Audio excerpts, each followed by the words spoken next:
how the levels are sounding. Coming in a little hot today. Busy day. Coming a little hot. Stream a little late. Bear with us. Oh wow, the super chat that came in already. The $10 time.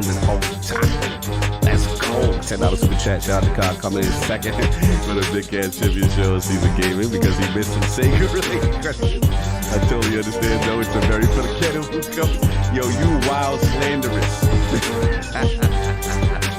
No doubt. Salute to the dogs. Yo, salute to the Big Cat for having me. That's why I am actually running late. We did a good cause charity stream for the amazing Hogue Law, his recovery. You know what I'm saying? Turn myself up a little bit more. Okay, I appreciate you. See, I had to check in real quick. My man Hustle got me right quick, so we're gonna get that going. Make sure the levels is a little better. But yeah, we did something for Hogue Law. Oh yeah, my levels is low. Damn, Windows 11. Hold on one second. Let me fix this thing. Fix this thing up a little bit. Windows 11 don't got me right. See? There we go. There we go. What about now, Hustle? How's my mic check now? How we doing? Appreciate you, Hustle. That was love. Professional podcasting.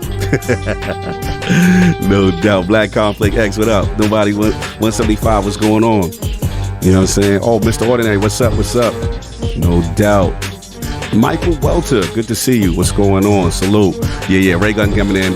We running a little late. You know what I'm saying? Because I just came off another show. I'm going to get everything set up. The Lords are coming through. Chris RayGun, I spoke to him. He coming through.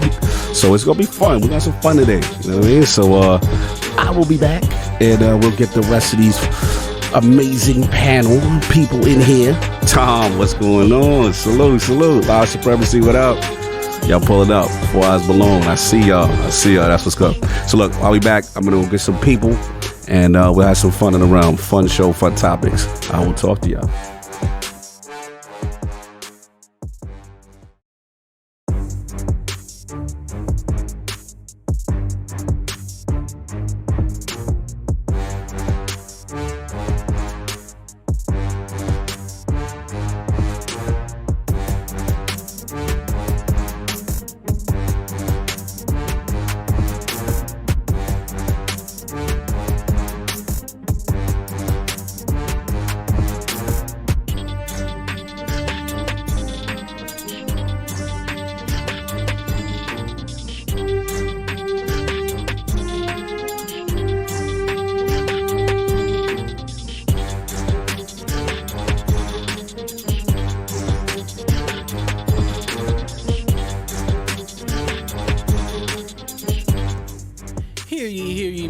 To the show. If you would not mind, go ahead and find yourself a spot, get comfortable, grab a snack, do all that good stuff that we need to do, and we're about to get started. It's not important who I am. What's important is that you are pulling up to the Iron Lords podcast right now as we speak, and I guess I'm here to keep you entertained until it's time to get this show started. So look, y'all done messed up and turned me to an animal. And haters be swearing they real, but come to find out that they really mechanical. And yeah, I be eating these rappers, but that's all a part of me being a cannibal.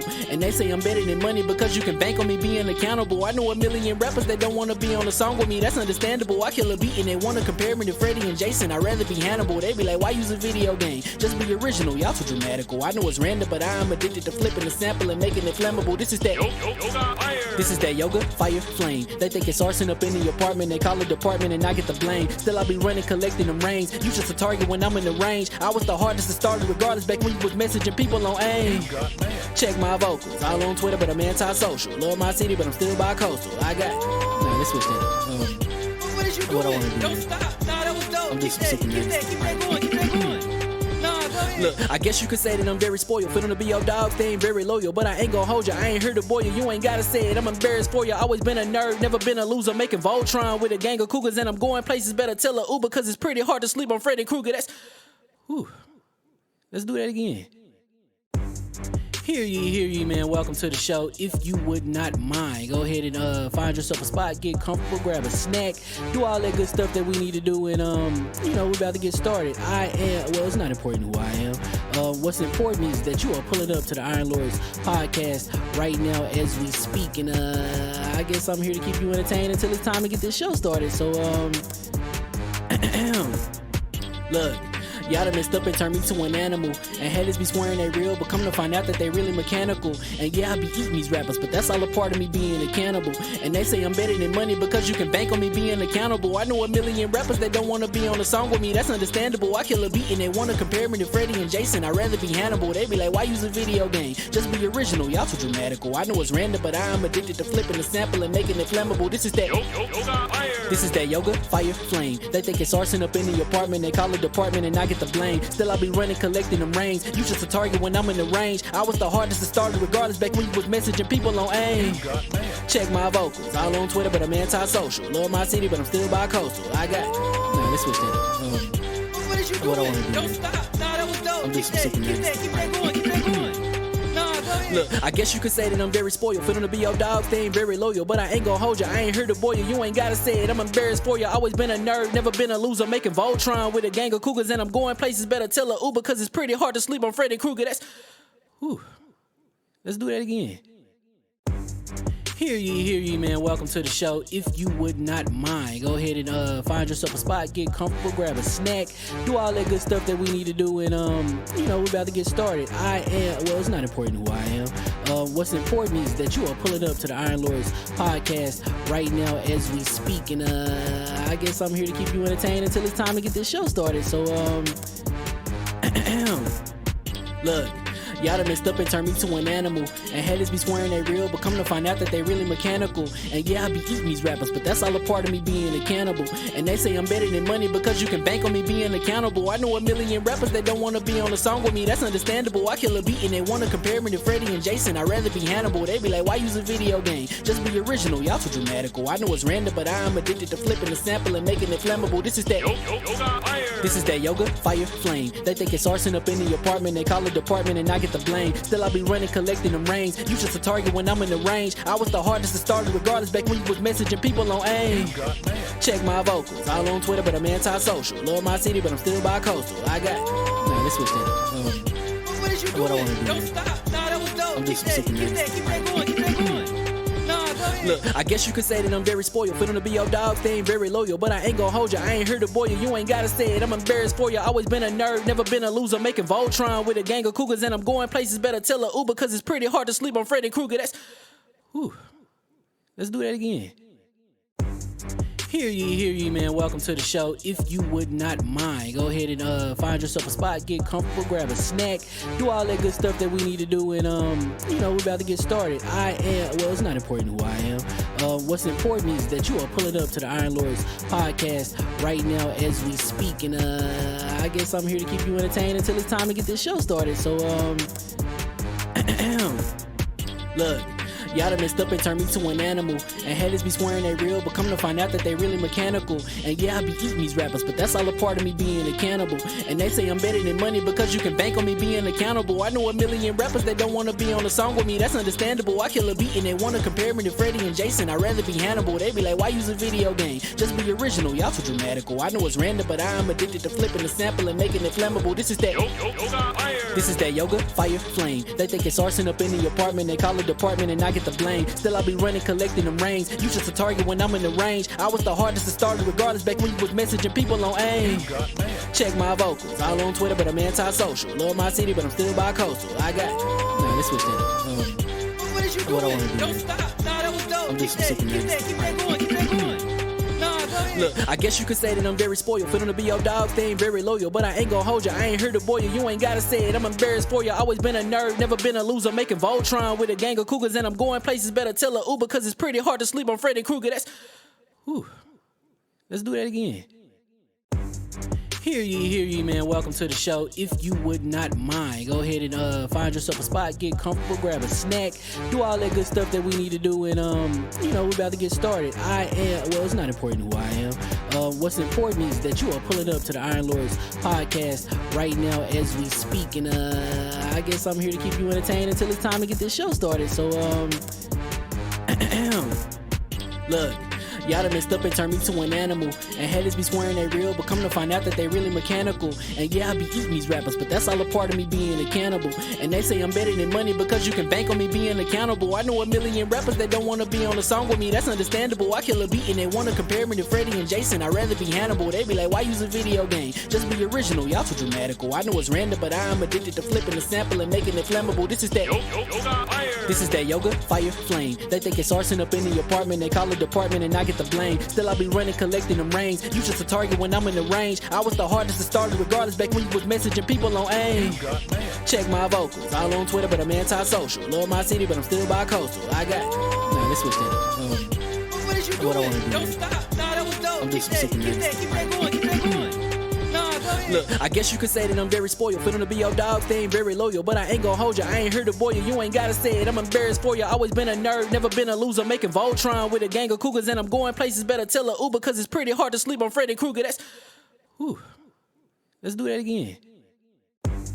Hear ye, man. Welcome to the show. If you would not mind, go ahead and find yourself a spot, get comfortable, grab a snack, do all that good stuff that we need to do, and we're about to get started. It's not important who I am. What's important is that you are pulling up to the Iron Lords podcast right now as we speak, and I guess I'm here to keep you entertained until it's time to get this show started. So look. Y'all done messed up and turned me to an animal. And haters be swearing they real, but come to find out that they really mechanical. And yeah, I be eating these rappers, but that's all a part of me being a cannibal. And they say I'm better than money because you can bank on me being accountable. I know a million rappers that don't wanna be on a song with me, that's understandable. I kill a beat and they wanna compare me to Freddie and Jason. I'd rather be Hannibal. They be like, why use a video game? Just be original, y'all too dramatical. I know it's random, but I am addicted to flipping the sample and making it flammable. This is that yoga, fire, flame. They think it's arson up in the apartment, they call it department and I get the blame. Still I be running, collecting them rains. You just a target when I'm in the range. I was the hardest to start regardless back when you was messaging people on AIM. Check my vocals, all on Twitter, but I'm anti-social. Love my city, but I'm still bi-coastal. I got, nah, let's switch that up. What is you doing? What I wanna do? Don't stop. Nah, that was dope. I'm just Keep that going. Keep that going.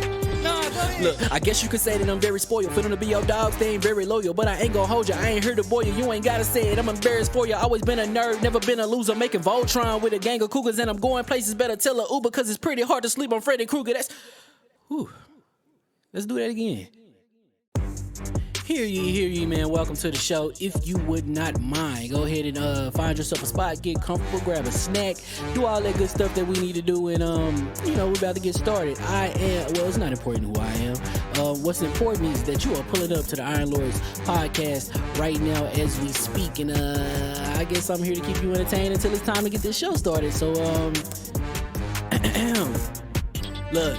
Y'all done messed up and turned me to an animal. And haters be swearing they real, but come to find out that they really mechanical. And yeah, I be eating these rappers, but that's all a part of me being a cannibal. And they say I'm better than money because you can bank on me being accountable. I know a million rappers that don't wanna be on a song with me, that's understandable. I kill a beat and they wanna compare me to Freddie and Jason. I'd rather be Hannibal. They be like, why use a video game? Just be original, y'all too dramatical. I know it's random, but I am addicted to flipping the sample and making it flammable. This is that yoga, fire, flame. They think it's arson up in the apartment, they call it department and I get the blame. Still I be running, collecting them rains. You just a target when I'm in the range. I was the hardest to start regardless back when you was messaging people on AIM.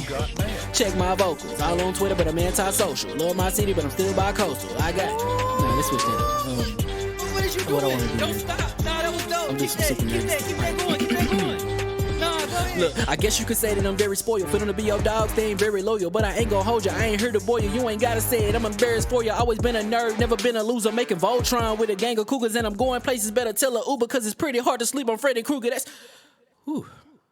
Let's do that again.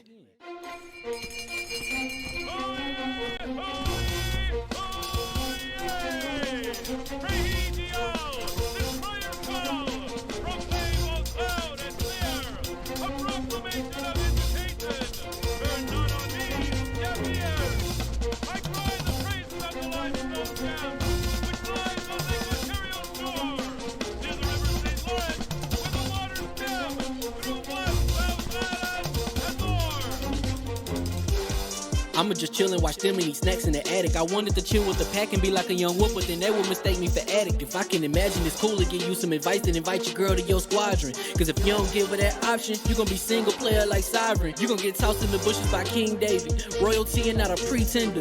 Detrimental to an elemental, what's an avatar to a knee bender. I gotta be me though. I know it's my destiny, word to Cognito. Who cares if you fly, if you still a mosquito? You swear you ain't stuntin', but really be Steve-O. You like to collect stuff and that's cool, but I got bad news. Even if you really was that dude, King David still be the king of the statues. Since a juvenile, I've been cursed with a curse to be musical. And if you hate it, we'll meet in the crucible. Other than that, then it's cool and it's beautiful. We let you know that your dreams are pursuable. Whatever you wanna do, then it's doable. If you got work on a Sunday, it's suitable. Cause you can listen to this in your cubicle on the Lord's Day. Woo. If you got work on a Sunday, it's suitable. Cause you can listen to this in your cubicle on the Lord's Day.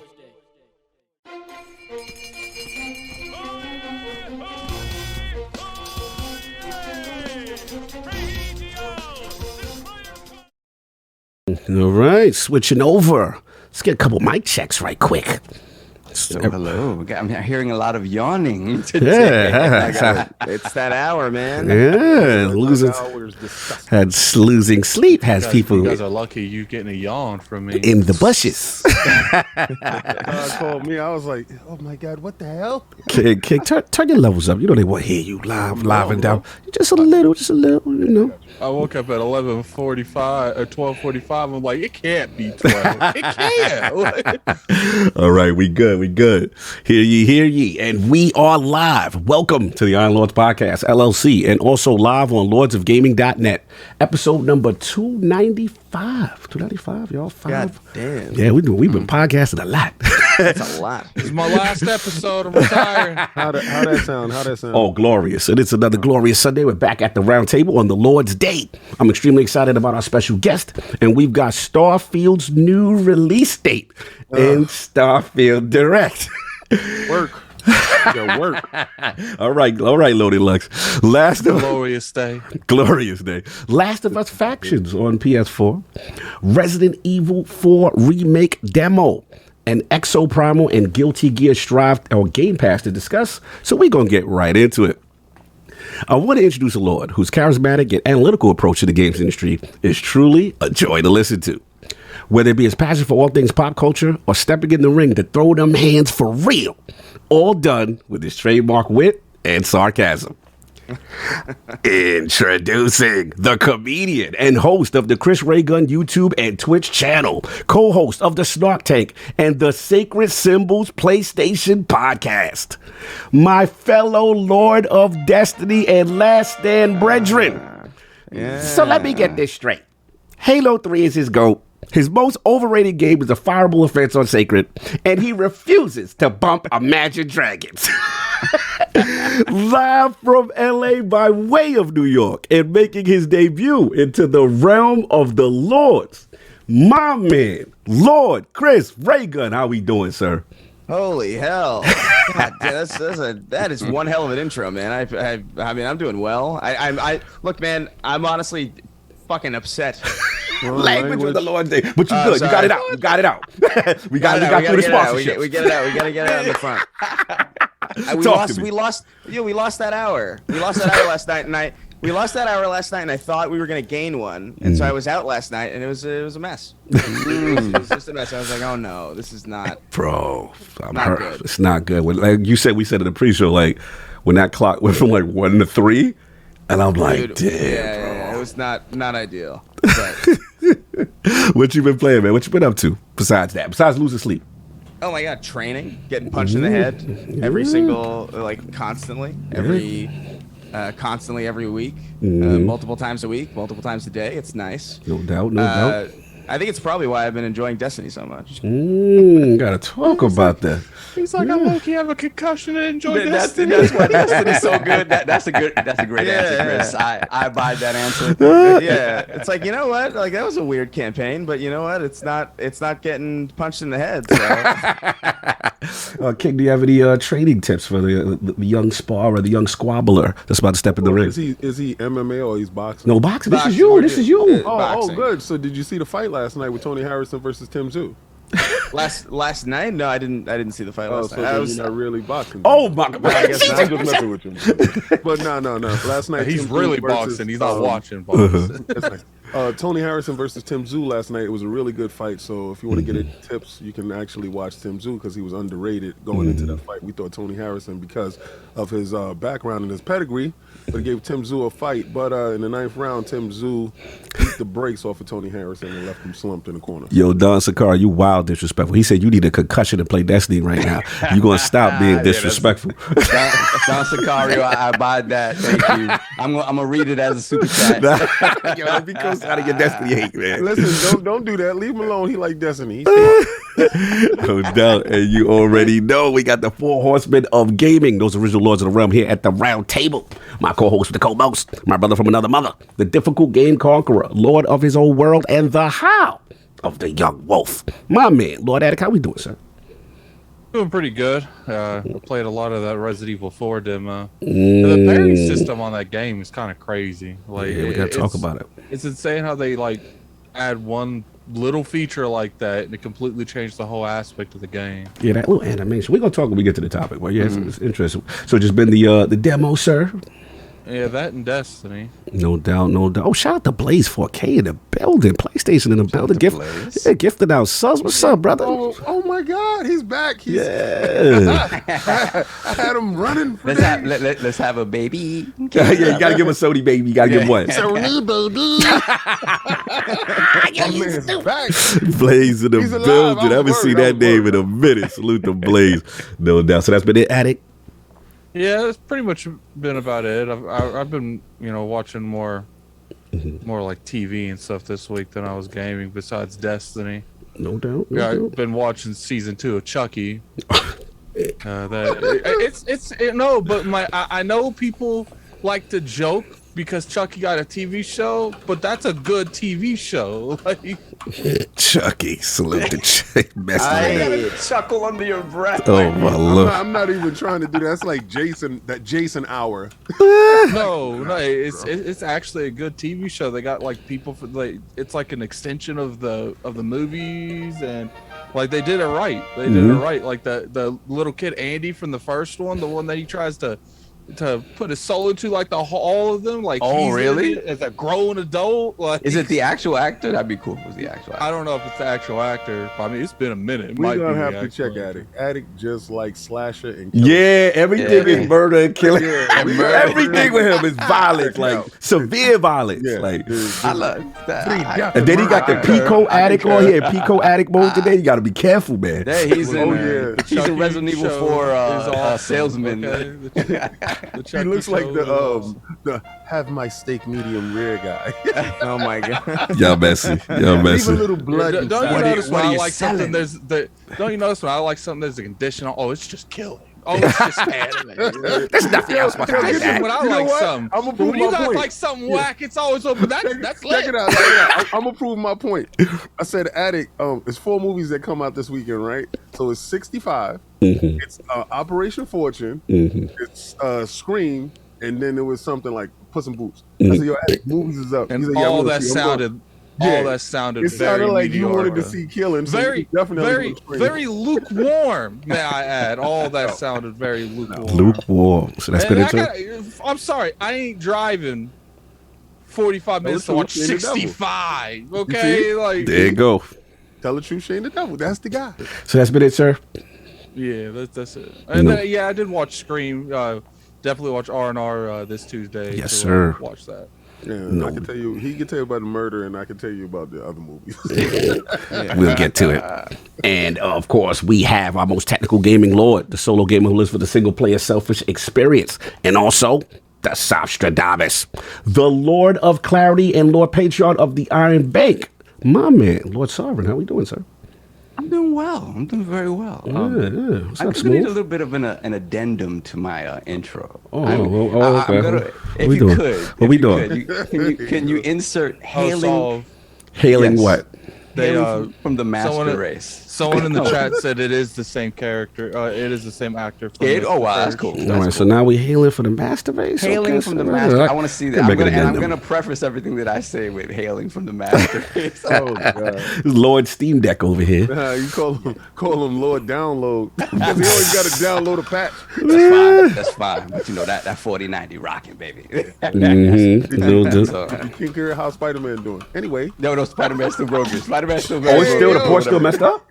Actually, no, I have to download it again because I just took it off the computer because it was just I don't know. Wait, what do you? Spider-Man was broken? So On for PC? whatever reason, right? I have a 4090 laptop, right? Look at And the for flex. whatever Look at the reason, flex. for whatever reason, is having issues with the new multi-core CPUs. So it goes in, it automatically You can't do two picks. things at once. Yeah, no, for whatever reason, and it like I go in and it allows me to go like max all the way, right? And then when I go into play, it's a slideshow, and I'm like, what the hell? And I messed around with the settings. I brought it all the way down to low, and it still does it. Spider-Man is the new Crisis, and your rig can't handle it. That's just it. And the PlayStation 4 sitting in the corner like, yeah, buddy, keep trying. I'm sorry, all this troubleshoot gaming, man. Troubleshoot gaming. Listen, man, just because you guys are peons doesn't mean that's not my fault. Yeah, keep man. struggling with that Spider-Man. though. Gotta have a doctors to play that shit. Oh, Yo, Look at you. 40 Break the got protocol. added cursing. That's right. You know it's gonna be fun day today. You already. A 4090 on a laptop is such tremendous overkill. Well, it absolutely is. But if I got a 4090 desktop, it would be collecting Man, you don't dust even. with You my don't even need PlayStation heat. 5 Just and put, my Xbox. just put that in your room and crack that on high. You don't even So need I heat. needed something that's relatively portable. I say relatively because it's like a 8-pound beast. Yeah, and I know that power brick is crazy. The power brick is as big as a Steam Deck. So The yeah. whole child. Oh my god. Jesus. So yeah. So yeah, I'm gonna need that to preface everything. It's gonna be funny when newcomers to the show are like, this guy keeps talking about the master race. What is that? What is that? Those Iron Lords, they don't curse, but they sure are racist. Yeah. Very elitist. Very elite. The funny thing is the guy that keeps saying master race looks like a Puerto Rican. I don't understand that either. But it wasn't a building. You know what I'm saying? Salute to both of y'all. So yeah, I was playing RE4 demo. I played a lot of that. Nice. I was kind of back and forth whether I should. Then I said, you know what? It's just the village part. I really do want to see what's good with this. So I played it, enjoyed it as well. We'll talk about that. No doubt. Downloaded Guilty Gear Strive on Game Pass. Sir. Yeah, I didn't get it. I never got it. I was gonna get it on PlayStation. I was like, but the same thing. I was like, that's around the time where I really realized that it doesn't pay for me to buy a lot of games on console because I'm not gonna get a chance to play them. So I said, nah, let me not do it. So it coming to Game Pass now on the PC, bruh. Who did that for you? Yeah, shout out to Arc System Works. Shout out to Yo, y'all. he ain't give your man no credit. That's nice. He don't have to give my man credit. He just snatches it from him. But it was that game is wow, it's pretty. That is a It's pretty nice. game. Sir. Yeah, it's kind of it has almost too much. You know when you saw Street Fighter 3 for the first time, you're like, this has too much animation. It's kind of one of in that those. realm. I don't know. They're the people who made Dragon Ball Fighters. They're supposedly making like a My Hero one. I might try the fighting them. scene for a My Hero game. Especially some dark Deku going on. I might try Okay. it for that. Okay. That's You what's up. don't mess with fighting games at all? No, I don't. Yeah, Dude. I'm So allergic many. to them. He doesn't Might have start the breaking out in temperament. hives if I keep talking about them. He doesn't have the temperament for it. Yeah. There's so many good ones though. Yeah, So many. There's a lot. So speaking of I just- fighting games, I got back. I said all this Mortal Kombat talk. I said, you know what? I gotta get back into MK. I never really played 11. Yo, what was you Oh. living my life this week? What was Nah, we feeling the same thing? We must have been. We must have been. 'cause I was 11 like, is yo, fire. Shout You out to gotta do- MK11 Ultimate on Yep. Game Pass. Yeah. So Who did that for you?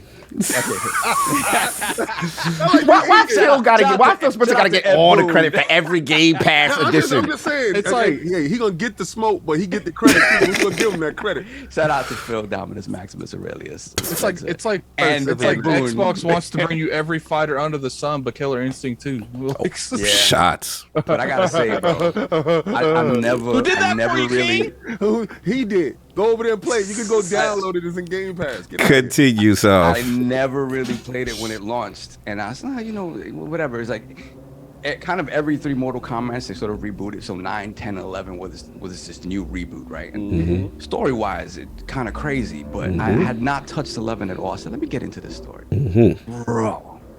This game it is something else when it comes to the story, when it Talk comes to onboarding new players and tutorials, when it comes to just hearkening back to the original trilogy and all the fan service they do in that regard. The crypt unto itself is like a game unto itself.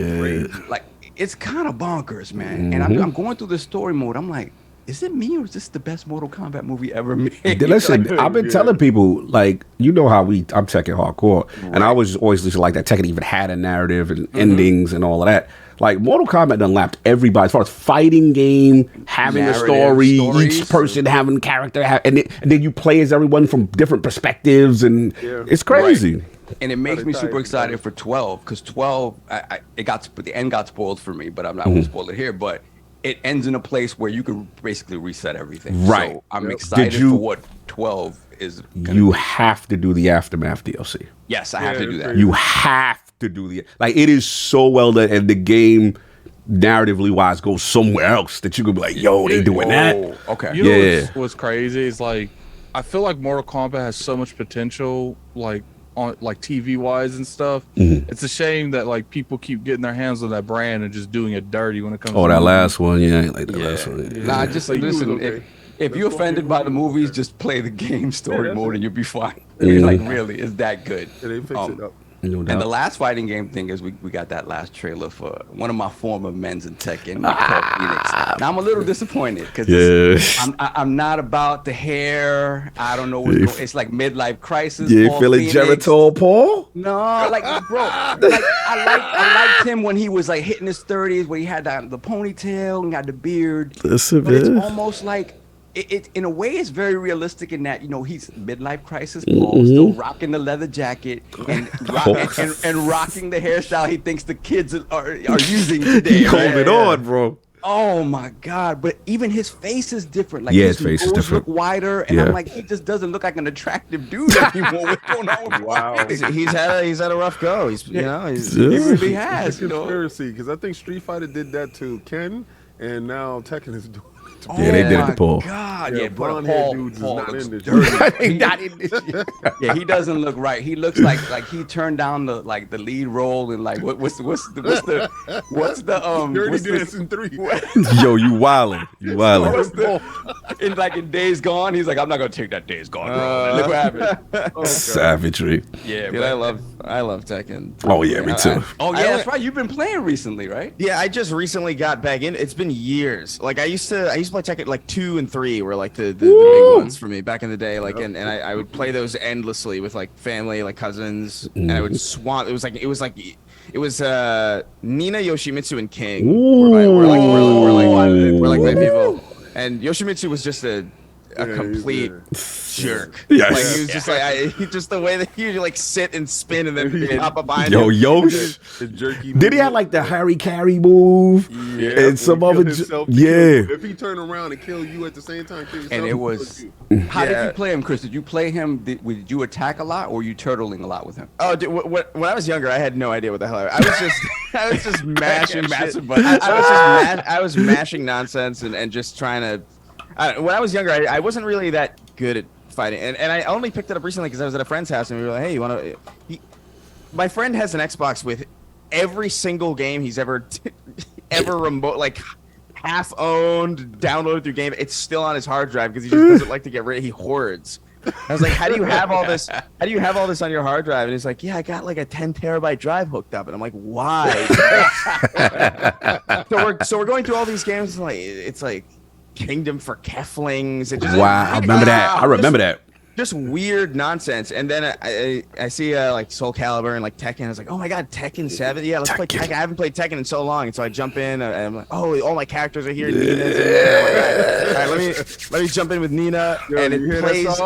That's Same. Nina. He said Nina, and that's he console said life. No, that's console life. He didn't have to no update, no patches. That's what I'm talking about. I recently downloaded a whole bunch of patches for my Xbox Series X. Tune up them drivers. So that's been it, sir. Yeah. No, I'm sorry. Continue, Chris. I'm sorry. Oh no. I was just gonna go. I love Tekken. Oh yeah. Well, I can talk about that. Yeah, we might have to do a Tekken cast because same thing. We born on that right there. We raised on that. So that's been LordCognito song? Yes, the master race has spoken. Thank you. That Tekken 7 Steam Deck port is, I ain't gonna hold you. Quite excellent. Yeah, quite 60 frames. excellent. Quite excellent. And of course, we have the Incredible Hulk of this, aka the Excess Gamer. Ooh, The prophet of Xbox. Swami. King of the statues, who demands nothing less than that premium experience, and is the leader of the Fraud Alert movement.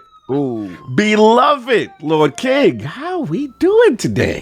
Can't wait to I'm see on you a on this super glorious somber day. note. I gotta Oh, what happened? I gotta bring it back up again. What We happened? lost another dear friend. Wow, what the hell? All right, so we have extended family that's in California, Right. and those are Iron Lords as well. So you have Bone Thugs, you Bone have Thugs, Antarula, Recuello, you have Antarula. Recuello, and they have family as well. Yes. So if anybody has listened to any of my shows, if you listen to KOS, you heard Beats. If you listen to and both KOS, Oh, that K. Oh, he did the KOSB. and he did Combat Talk with the King. So, he did all of that stuff. And Drumstar Producers, if you look at him, go to him. He's on my page. The link is there. He passed away sadly on Friday in the morning at 5 a.m. 31 years old. It's young. He's young Chris's brother. Young Chris is salute in Chris. Destiny Yeah. group on, and he's family. That's So- family right there. yeah, so that kind of hit hard this weekend, and I just want to say to people, a lot of times us grown folk and yes, younger dudes too, if y'all going to school and y'all really don't have time, most of the people that you meet is usually online, and the connections that you make is real connections online. This guy was super professional, super talented, very, very eager to work and very eager to take directions. It's very rare to find that when you come into the artistic space. So I just want to take my hat off, and I will truly miss him because I got his last beat that he did for me for KOS. And, KOS is coming back. I'm just designing it or whatever. I'm getting That remix beat is hard. Yeah. Yeah, he did. Yo, put the crest of the chat for the homie, man. Throw that up in there from. Put that up in there. Show some respect real quick. But yeah, 31 years old. 31 is young, What the bro. hell? 31 is young. So what I've been playing this week, shout out to the new season of Fortnite. Oh my God, Attack on Titan, bro. They keep doing it. They did The Witcher 3 last season pass. Now this season pass is Attack on Titan. And I took a picture and sent it to Attic, and I was like, "Call me now, call me now." And that's Nerds. playing Destiny. That's still fun getting into that, finishing up that story. Guilty Gear. Oh, touch. I couldn't wait to download this game. I downloaded immediately. Fuck. The fever starts, and I don't know. I guess the fever must have hit Solve at the same time because this is Channel 5 at its finest. You already know before ILP, there was Channel 5. Yo, we were playing Guilty Gear. Shout out to Sinister. We was playing Guilty Gears and all these other games. And this one kind of was holding the torch for Street Fighter and the Neo Geo games when they were, taking a little hiatus. Guilty Gear just keep going, keep pushing. I don't know where they was getting funding from. I don't know. Yeah, bro. But these animations are incredible. I think they're at their peak right now. I played Samurai Showdown this weekend. I played this week Guilty Gear. I went over to JoJo Bizarre Adventures. I went to regular Street Fighter. I went to Tekken. I went to Mortal Kombat. Oh, you was a renaissance today. It was this week. The fever just kicked in, and I was telling you frauds because I see you frauds. Y'all keep coming for Cog. Like Cog be outside. Cog ain't outside looking for no smoke. Cog, first of all, you got to get through the mini boss before you get to the boss. That's the Tekken higher. Yeah, we did. We used to have that. These dudes out there calling out Cog. Hey, Cog, yeah, see, no. And then I rebut him. I jump in and I said, I'm outside, pull up. And you act like you didn't see what I said to you. Oh, they got that look? Yeah. Yo, my man. Holla at the boss. Holla at the boss. Goon outside with the guns trained saying, let's do this. And you like, yeah, but boss. Try to act like you ain't see that. Yeah, see. So I was handing out body bags and toe tags for those individuals that wanted to jump up. So anytime you're ready, I'm here. And this is Kick about that action. I gotta give it up to Phil. Oh, what Phil do Dominus now? Maximus really What he do now? first of his name. The Guilty Gear. Okay, he made it happen. Usually that go to PlayStation. Oh, okay.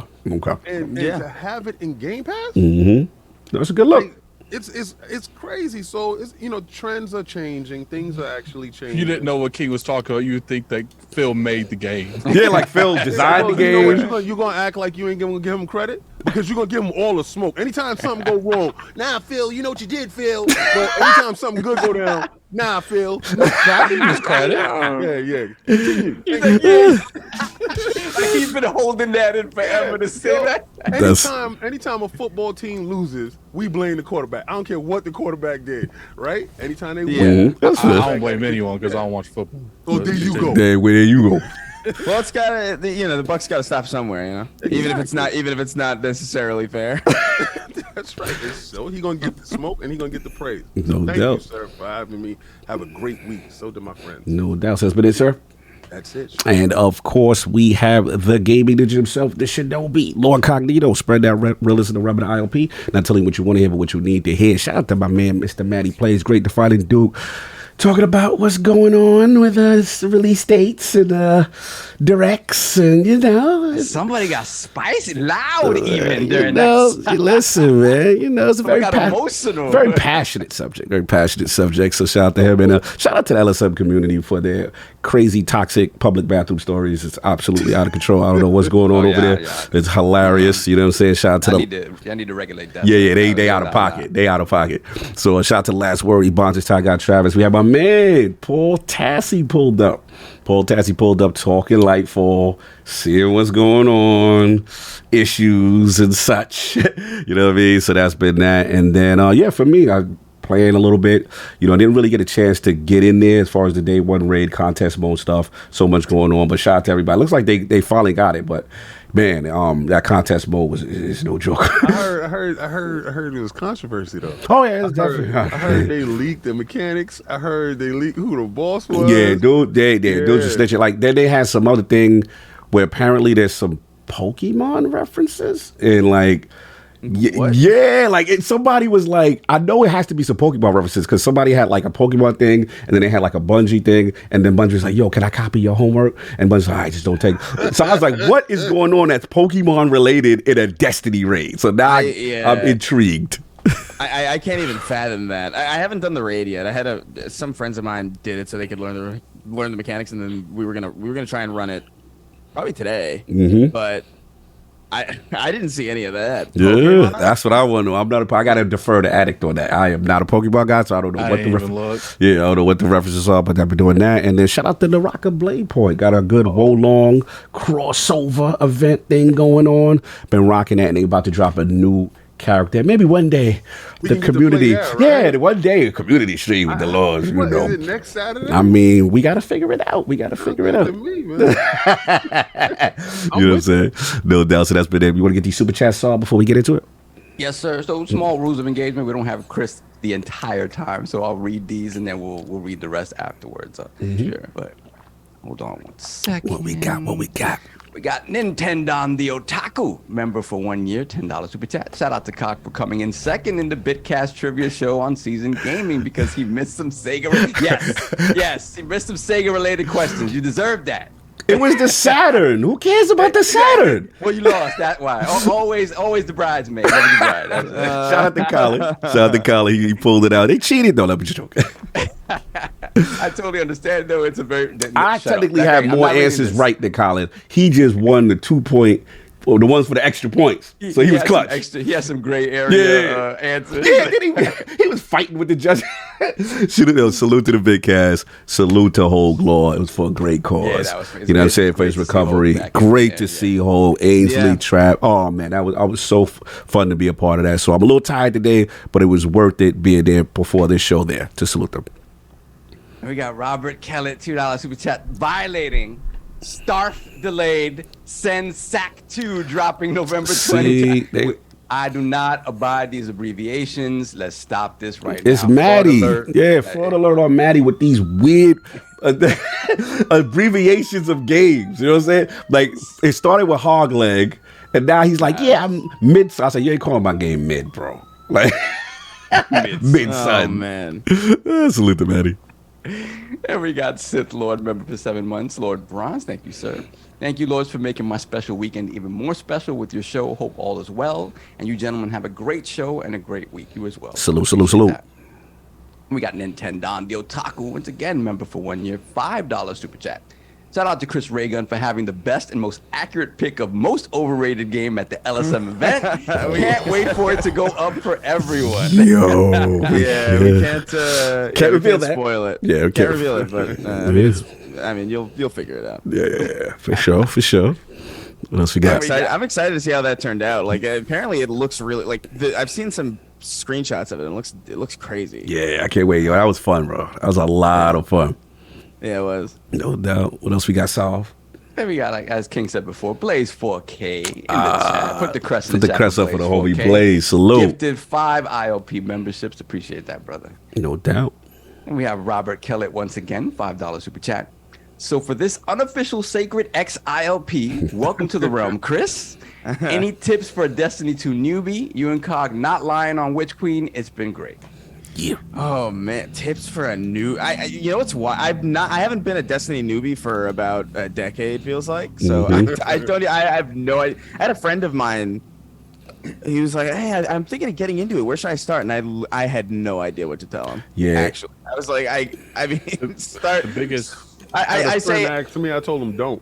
Yeah, that's the biggest tip I can give to you is don't like just stay out of there. Nah, it's it's cool. dope. It's really cool. But like I tell him, like, listen, there's a YouTube channel. Go to My Name Is Bife and figure it out. Yeah. That's what I say Yep. to most people who are into it. But no, I mean, my tip honestly would be find people to play it with, because a squad is going to help you run through, and it's also just a lot more fun. It's hilarious. Yep. When you get a team of 6 full people in like a really complicated, mechanically driven like encounter, it is so funny. I know, so It's good. funny how angry people get. Yes. It is The blaming. funny. Oh, the friendships is on test right then. Go ahead, continue. Oh no, 100%. Like I only run raids with the people I've known for like a decade plus. Because anybody else, I would be like, yo, no, you're not cutting it. You're not. Sorry, get out of here. No. I also gotta know your voice just based like in an instant. I can't have some random like a couple. Maybe it's 4 of us, and then there's 2 extra random people, and then I have to be like, Metal Gear David 76 XX. Can you jump on the plate so that the Scion spawns in the right place? And he goes like, I'm Daniel, and it's like, oh my god, no. Can't do that rando. Can't do the randos. Because they'd be like, yeah, I'm Daniel. I love sacred symbols, Chris. And like, No. Sit down, fam. You already outta know. here. You already know. What else we got, Saul? We got Dragonheart Yobi member for 20 months, Lord Yobi. Gold. Shout out to you, brother. No doubt. Hashtag peace, love, life. The streak continues with the undefeated ILP. Safe to say Sundays belong to y'all. Salute. Continue the great work always. ILP ain't a word, it's a brand. Oh, it's also your okay. girl's new favorite podcast. Okay. Oh, we taking the gun. We snatching. Okay. Guilty as charged. That's the goal. That's the goal, I see. Mm-hmm. We got Sparkle 17. Mr. Snatch Your Girl. That's crazy. This Trey Songs podcast. Continue. Then we got Spargo 17, £2 super chat. Kept saying for weeks Starfield ain't coming in June. We will discuss. See? What was that? A side shot? You're shooting shots? Then we got Spargo 17 once again, £2 super chat. Yoshimitsu the GOAT. Y'all see that Tenkaichi 4? Yeah, I'm not really into the Dragon Ball fighters except for the Arc System Works one. Oh, dude. I know that Tenkaichi means a lot to you, Chris. Dude, Budokai in general was like my exact, because I was I think in like middle school when that was out, so that was like a prime time. That was my introduction to Dragon Ball Z in general. I didn't really watch the show or know really anything about it until I played the first Budokai. Me neither. So that's like a really special game to me, and the fact that they're making a 4th one after what feels like 20 years is insane. And I know I'm part of the problem here, because if it is the same exact game it was on the PlayStation 2 with like 3 new characters, I would be like, yo, give me the collector's edition. It's about to go Give in. it to me. I did play those games. They were fun. It's ridiculous because you can play as like Chaozu, that tiny clown, and then you can fight. You play as the You can fight a 2-scale great ape Vegeta or whatever, and it just looks ridiculous. And it was not competitive at all, really. You could take it seriously, but it was more about just how ridiculous that game was, and I'm stoked to see. You could play with the mini cells. I can't remember what those things. Yeah, every single cell. You could play. You could play as like a random like. Just Frieza Soldier number 2. Just like hilarious. Just the roster was insane. It was so cool. They had like a lot of them had like they would do them like what if kind of things where it's like fusions. What if this boss won and it showed like a history that would like if Frieza would have won the fight 100%. And you could do fusion dances wrong, and you could have like these fat or like emaciated versions of characters. It was I was nasty with Kid Buu in those games. Kid Buu was my guy. That's so crazy. Y'all talking another language. Yo, I love what is going on? You can see Attic light up with the young boy talking. This is the first time I felt like Attic. I was like, I don't know what they talking about. Look at because the Budokai and then Frieza. Now you and Saul know how I feel when you talk about the Atari. I wasn't even born. When I talk about the Dragon Ball, the imported Dragon Ball Z fighters from the SNES days. Yeah, you don't know about You guys didn't play Fighters? Dragon Ball Z Fighters? The Arc System Works one definitely I played. That's a beautiful thing. That's a beautiful game, man. Yeah. Me and Solve is fighting junkies, so we played anything that we played. It was competitive, bro. We had every weird fighting game under the sun on. Karate Champ. Oh, Karate Champ! Salute. Were you guys Judge? Did you guys ever mess with Bloody Roar? Oh yes, I remember that one. Yes, I loved Bloody Roar. Yo, to this day, I think that is probably the most underrated fighter that needs to come back.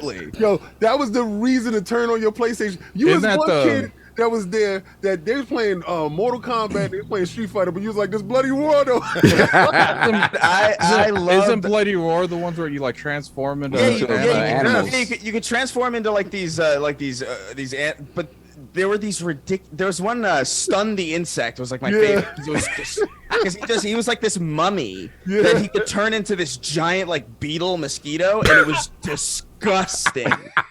It was gross. His voice was gross. Everything about it was gross. And then you would like charge with your head, and people would go bursting through the ring on the side. And then they would do that famous like replay at free time, like boom, boom, boom, boom. It was dude, awesome. Shout out to them.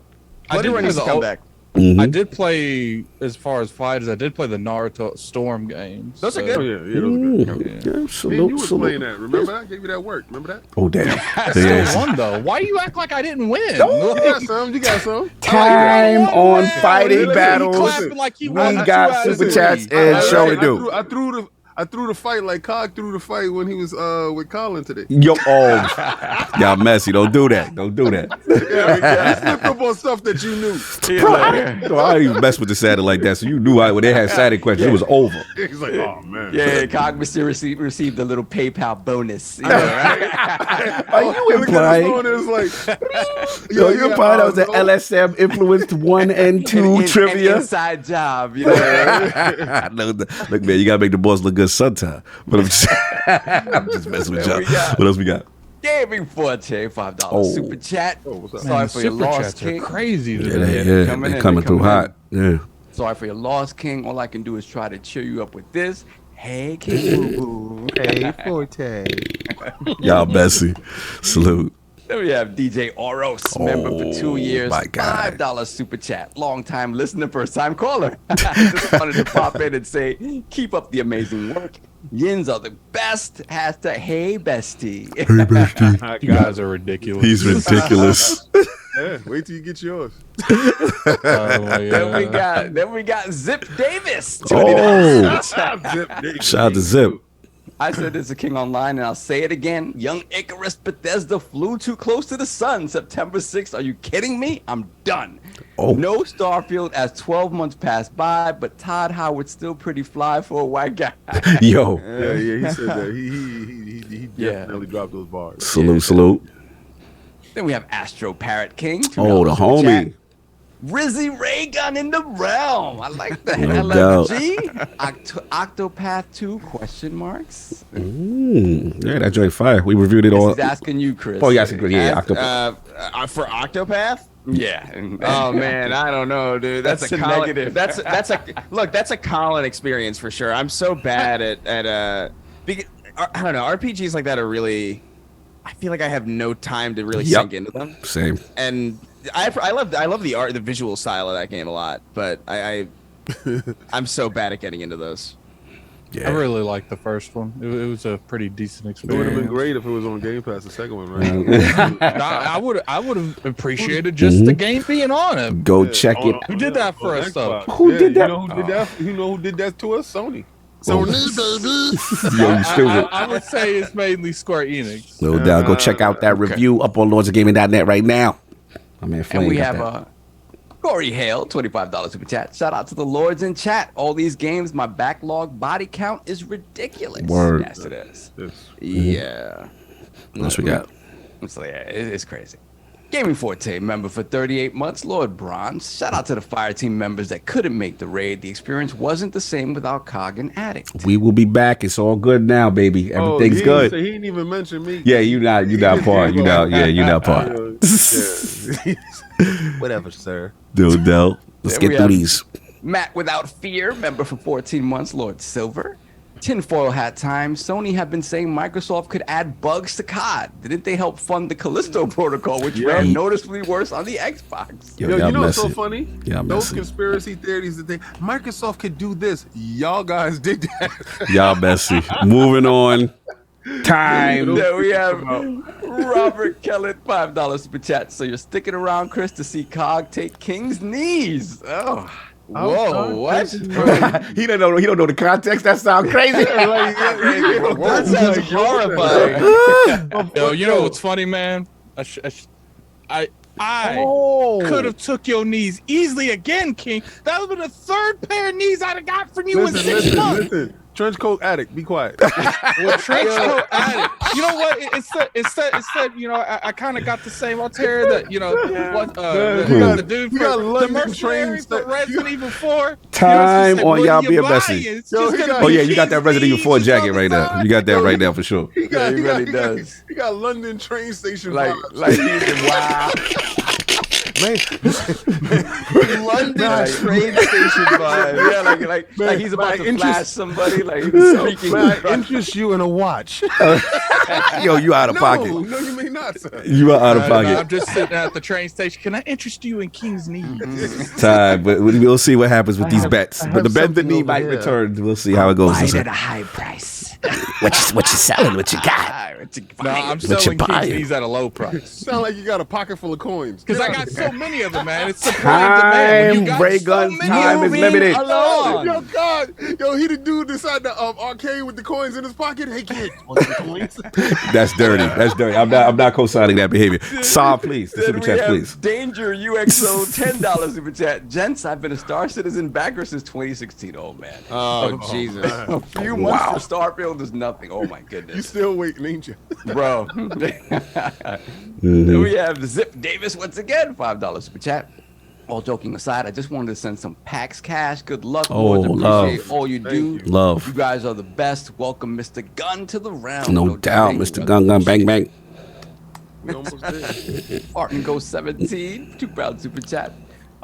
Beam struggles ruin so many controllers. Beam struggles. Oh yeah, so that's Dragon Ball game. When the like beams would clash. Ah, and you would have to Yes. like do the sticks. You have to rotate the sticks like faster than this. It wasn't a Your button beam. mash thing. It was rotating the sticks. burn pretty much. So you had to like basically like rotate the sticks like as fast, both of them as fast as Oh, you that's could. crazy. It was He's nuts. talking about on the PlayStation.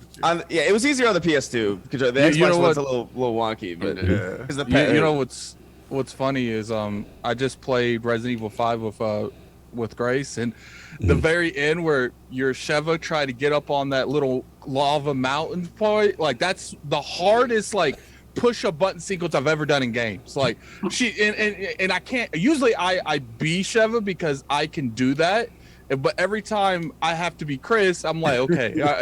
Before the match, I was like, okay, babe, look, you're gonna fall in that lava like 30 times, okay? Like, don't be discouraged. It took her like 30 minutes to get past that, and then I died, and she had to do it again. Wow. That's crazy. What else we got? So we got to fly through. Then we have baby $5 super chat. Either Sosua, Dominican Republic, or the unsettled systems of Starfield. September 6th, I'm exploring untamed lands and tearing up the natives. Whoa. Wow. Oh. Wait. He said Sunswa or Sensua? He said Sosua. Nah, that's Sosua. I know it go down in Sosua. I've been to DR. I know it go down. Yeah, Sosua is a special place. Yeah, we're talking about Sensua in the Dominican Republic. Yeah, you get more than good food there. The Wi-Fi is good, huh? Oh, You got good Wi-Fi. fantastic. I mean, to My be fair, apologies. I didn't realize what that was. Yeah, I knew what that was. I didn't realize it was a place in the Dominican. Yeah. Yes, Yeah, it is. Wow. Yes, Wow. yes, very questionable. September, God bless to you, sir. Continue, sir. Good Lord. Make sure you put a password on that Wi-Fi. Then we have Wolf of Darkness with the that's my 37 dude. Arab Emirates dirhams. What's up, Iron Lords? No Myself doubt. and my friends would like to know Lord King David's opinion on the latest Michael Pachter interview with Destin. Peace from Dubai. This podcast is fire. Salute. I gotta check it out. I didn't check it out. Yeah, it's good. It's good. Somebody sent it to me. I sent it to you. It's good. I caught it yesterday. Wow. Oh, your man's is back. Your man's is back, Tom. Chris, this is what I'm subjected to on a weekly basis. Let's play with each other's joysticks. $5 super chat. Can't wait to play Dragon Ball's Booty Guy with Saul. Wow. Oh man, Yeah, that's on the private Patreon tier. Wow. That's an exclusive tier. That's what it's Galo all over again. we really gotta get in that security for packs for some. Oh yeah, it's gonna be wild. But that's on his OnlyFans though. Once again, thank you for your donation. I appreciate that. Wow. Oh, you got to get the next one. Trump. Then we have Damn juvenile, I love it. Oh, he don't stop too. He be in here. Oh, no, he been here. Then we have Truckle Chuckle, 19 pounds super chat. Hey, Saab, can I please get the following in a husky ad read voice? Touch, jealousy, obsession, forever, desperation by Jim Ryan. Getting messy. Great show and guest welcome. Chris, hit the like. Let's save some Indonesian Yeah. forest. What's the rare animal, King? What's the rare animal we say when they hit the like today? Oh, they have the Indonesian koala. For every like you hit, Yeah, they're dying. They're dying en masse. They're dying They're dying en masse of chlamydia. I think actually for real. Is that not, I feel like koalas actually like have like 90% of them have like chlamydia or something. I think that's real. They all got pink eye. Yo. Messy. Something ever happened to You got something that- conjunctivitis. okay. If some, Last two before we move on. Go ahead. Yeah, guess so. I mean, I'll say something ever happened to the narrator of Halo, man. Solve your man.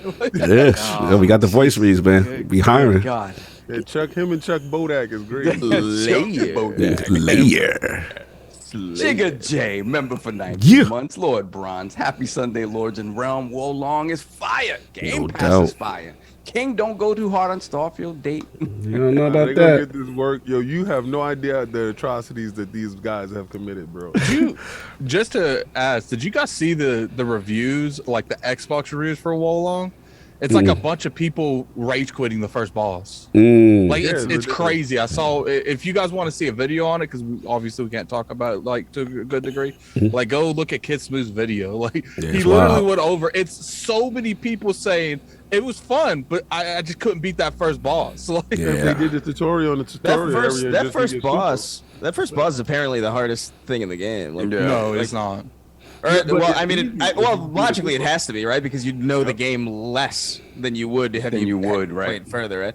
That's kind of like the default situation with all those games where it's like, okay, the first one's always going to be harder because you're just getting used to it and you're a newbie with like fresh legs. But like, I've heard from a couple people that's like it's one of the harder encounters. Yeah. is the first one. And then after the harder encounter, it's like it's a lot not a lot easier, but definitely like a lot more manageable. I still haven't messed around with it yet, but I have it downloaded. I gotta maybe I'll mess with it today. I saw Kid Smooth posted on Twitter asking. He said, "I will pay someone to beat the second Lubu." Yeah, it's real out here. So we gotta get this last one. I think we good. We got Kelly. 17 £2 super chat addict out here with the detective trench coat. If you say it's a detective trench coat, that's fine. I want it. It's something else for me. Man, try to stay warm, man. It's against the law, I guess. I feel that. Do your thing, player. Robert Keller, $2 super chat. Galo is joysticks game of the year. Wow. All right. Whatever, player. Do your thing, player. He killed us. That's fashion, eh? Salute. We good? We got Kelly. You all good? Yes, we are. All right. We can get into this. We get into the damn Let's go. show. All right. But it was 2 hours. Woo. We gotta hurry up. We did an hour. We did. We're good. Consider. We did. I'll get through everything. All right. So now that we got finished with the super chats and what the Lords have been playing, we got to focus on Lord Chris RayGun, his video game system history, his journey into content creation and comedy, and of course, what led him to the Snark Tank and that Sacred Symbols PlayStation podcast. So, Lord Chris, let's start from the very beginning. What were some of the first video game systems you had, and what got you into gaming? Oh my God! Yeah. I started with the NES, which is kind of bizarre because I feel like, I was born in '93, so like obviously like most people had PlayStations and stuff, but I think I started with Duck Hunt and that kind of thing. Ooh. I got introduced to like the natural progression of consoles, like just at like a quicker pace. Like I had NES, and then like a year later it was like PlayStation or whatever. Oh, okay. And then, Okay. And then after that it was PS2, Xbox, all that stuff. But No, but Jonathan? whatever. There is inexplicably there's a box in my family's house full of Genesis games. No Genesis. I have no memories of playing Genesis. I never played any of these games. I don't know where this box came from. This is a random box of Genesis games in his house. I think it's like some cousin who my family dares not speak of or something. Like I don't know, because no one's explained it to me at all, and it's just it's you know suspicious. What I think it is? I got a theory. What you did? Came What? over and this is a cousin that nobody knows, and him and your papa got an argument over which one was better, and he got rid of him. There you go. Secretly, what happened is Chris RayGun got a lost twin brother he don't know of that was banished from the family. Trying to say it's that illegitimate child? Come on, don't do that. There's something. Continue, Somebody Chris. sent me a picture like a long time ago on Twitter. It was a picture on Twitter, and it said, "Are you in Germany right now?" And it was just a picture of some guy in like a German airport, and I thought it was me. And it messed me up. I was like, "What is going on? Yo. Who is that? I wish I could find that. This is like 2016, 2017. That's wild. The Genesis guy. That's the guy. That's the kid. Genesis guy, yeah. I don't know. He's probably a psycho if he had a Genesis. Whoa! There we go. Oh, that's Violation, disrespect. violation. That's a violation right there. But we're gonna let it slide. But so we. Yeah, you Sonic people. Listen, but Good. yeah, so I played considerably, like a lot of platformers. Tekken was like a big early one, and then I found Halo later on at a friend's house, and it kind of blew my mind. I didn't understand how someone could go from like playing GoldenEye to playing like Crimson Skies, you know what I mean? Like in the same game. Like he was like flying a Banshee around. I was like, oh, cool jet game. And then he got out and started shooting aliens. I was like, I don't understand. Woo. Now let me ask you this: when you can't fathom this. Yeah, because there's so much stuff going on. My question is like, did you guys do the system link thing with the TVs, or we just kind of just playing the campaign? It was just normal split screen. Like all of this stuff, I was completely out of my depth with. I was only like kind of into video games. I played them at friends' houses, but I didn't really understand I didn't understand like what they were really. Like I understood how movies were made. I understood how from a young age that like, oh, people edit and like there are actors that go film, but like video games for whatever reason, I was like, this is like a portal into some other dimension. I really had it was like magic to me. And then I think 2005, 2006 when I got the 360 and we had like online for the first time, and I was playing split or couch co-op or like competitive multiplayer with like people in Egypt and London, and I was like, these are real people, that broke me again. Yes. That was like just all this stuff where it's like I can't. Yeah. No, that's real. That's real. I mean, especially. I'm sorry. Continue. No. It's a crazy. I mean, we take it for granted now because it's in everything. It's in your Subway Surfer games that you play underneath TikTok videos. But it used to be like it was like a new thing at one point where it's like I didn't understand it. Yeah. And then Halo 3 obviously was like a big thing. It was like with Machinima, and that got me into making videos. I was doing videos on YouTube from probably like 2000. I started in 2006. Okay. I want you to back up 1 second before we want to get to the content creation, but I did want to ask you, like, you were talking about, like I said, the realization, obviously, that as a young kid, you're figuring out what's going on, you're getting that control of what's going on. But then the key part that you mentioned, and I want to focus on, is like Xbox Live and the ability to communicate with other people that are real people in another area. Like, did you start establishing those friendships in the 360 era? Is kind of when you start to be a more social gamer due to the introduction of Xbox Live? 100%, yeah. Like I met a friend in London. He was like one of the first people I met. He was like the first comment on my videos when I was posting them. And he was like, "Hey, you play Halo? Cool, let's play." I just met him for the first time a few months ago in person. Wow, see? So this is, it goes back a long time. So like it was like a whole new, I don't know, it was a whole new world for me, especially as a kid. And when you grow up in, when you're a kid in the mid 2000s, there's a lot of like, hey, don't go outside. Yeah. Hey, don't. There's crazy people. They kill people, yes. Yeah. Stay here. Yes. Stay home. Yeah. 9/11s happen sometimes. Stay home. Let me ask you a question. Did you do SOCOM with the PlayStation? No PlayStation Online? Because my earliest online is like, probably Genesis. X-Band. Oh, really? Yeah. With X-Band. No. I feel like I was probably too young at that time to really grasp any of that. Like having to set up like the thing with the Xbox was that it was just kind of in the box. Right. And I knew that it had existed with the original Xbox. I understood that, but I never messed with it. I was I was too young. My parents were like, we don't want you playing with random people. What was that? Exactly. And I didn't even know that Sega had any kind of online capabilities to just that. Damn, man. Damn. That goes way back, but that was of course it goes way back. I don't know. The voice over IP came with PlayStation with SOCOM. Yes. Where you was able to play, and usually everybody played at night because if somebody picked up the phone, it broke the connection. Right? So you modems. at Oh, Lord. 11 o'clock at night when everybody's asleep, and you got your little headpiece in, and you're quiet and you're playing, but you hear somebody random yells out, "Die!" Oh yeah, bro. Men were made in them Call of Duty lobbies, though. Real men was made. Go ahead. Yeah, man. That 360 era was like a big deal for me. Most of the friends that I have still to this day, in person or online, are the people that I met running Horde mode in Gears 2, or like running through Halo 3 lobbies, or they're the same people I run Destiny with today. Salute. So it's absolutely like a huge formative thing, and also just a formative thing for career stuff too, because like when I found out you could make movies with that theater mode, I was already editing stuff when I was like 7. Damn. Like on Windows Movie Maker and stuff, and just like trying to figure that stuff out. So when I was like, oh, you could.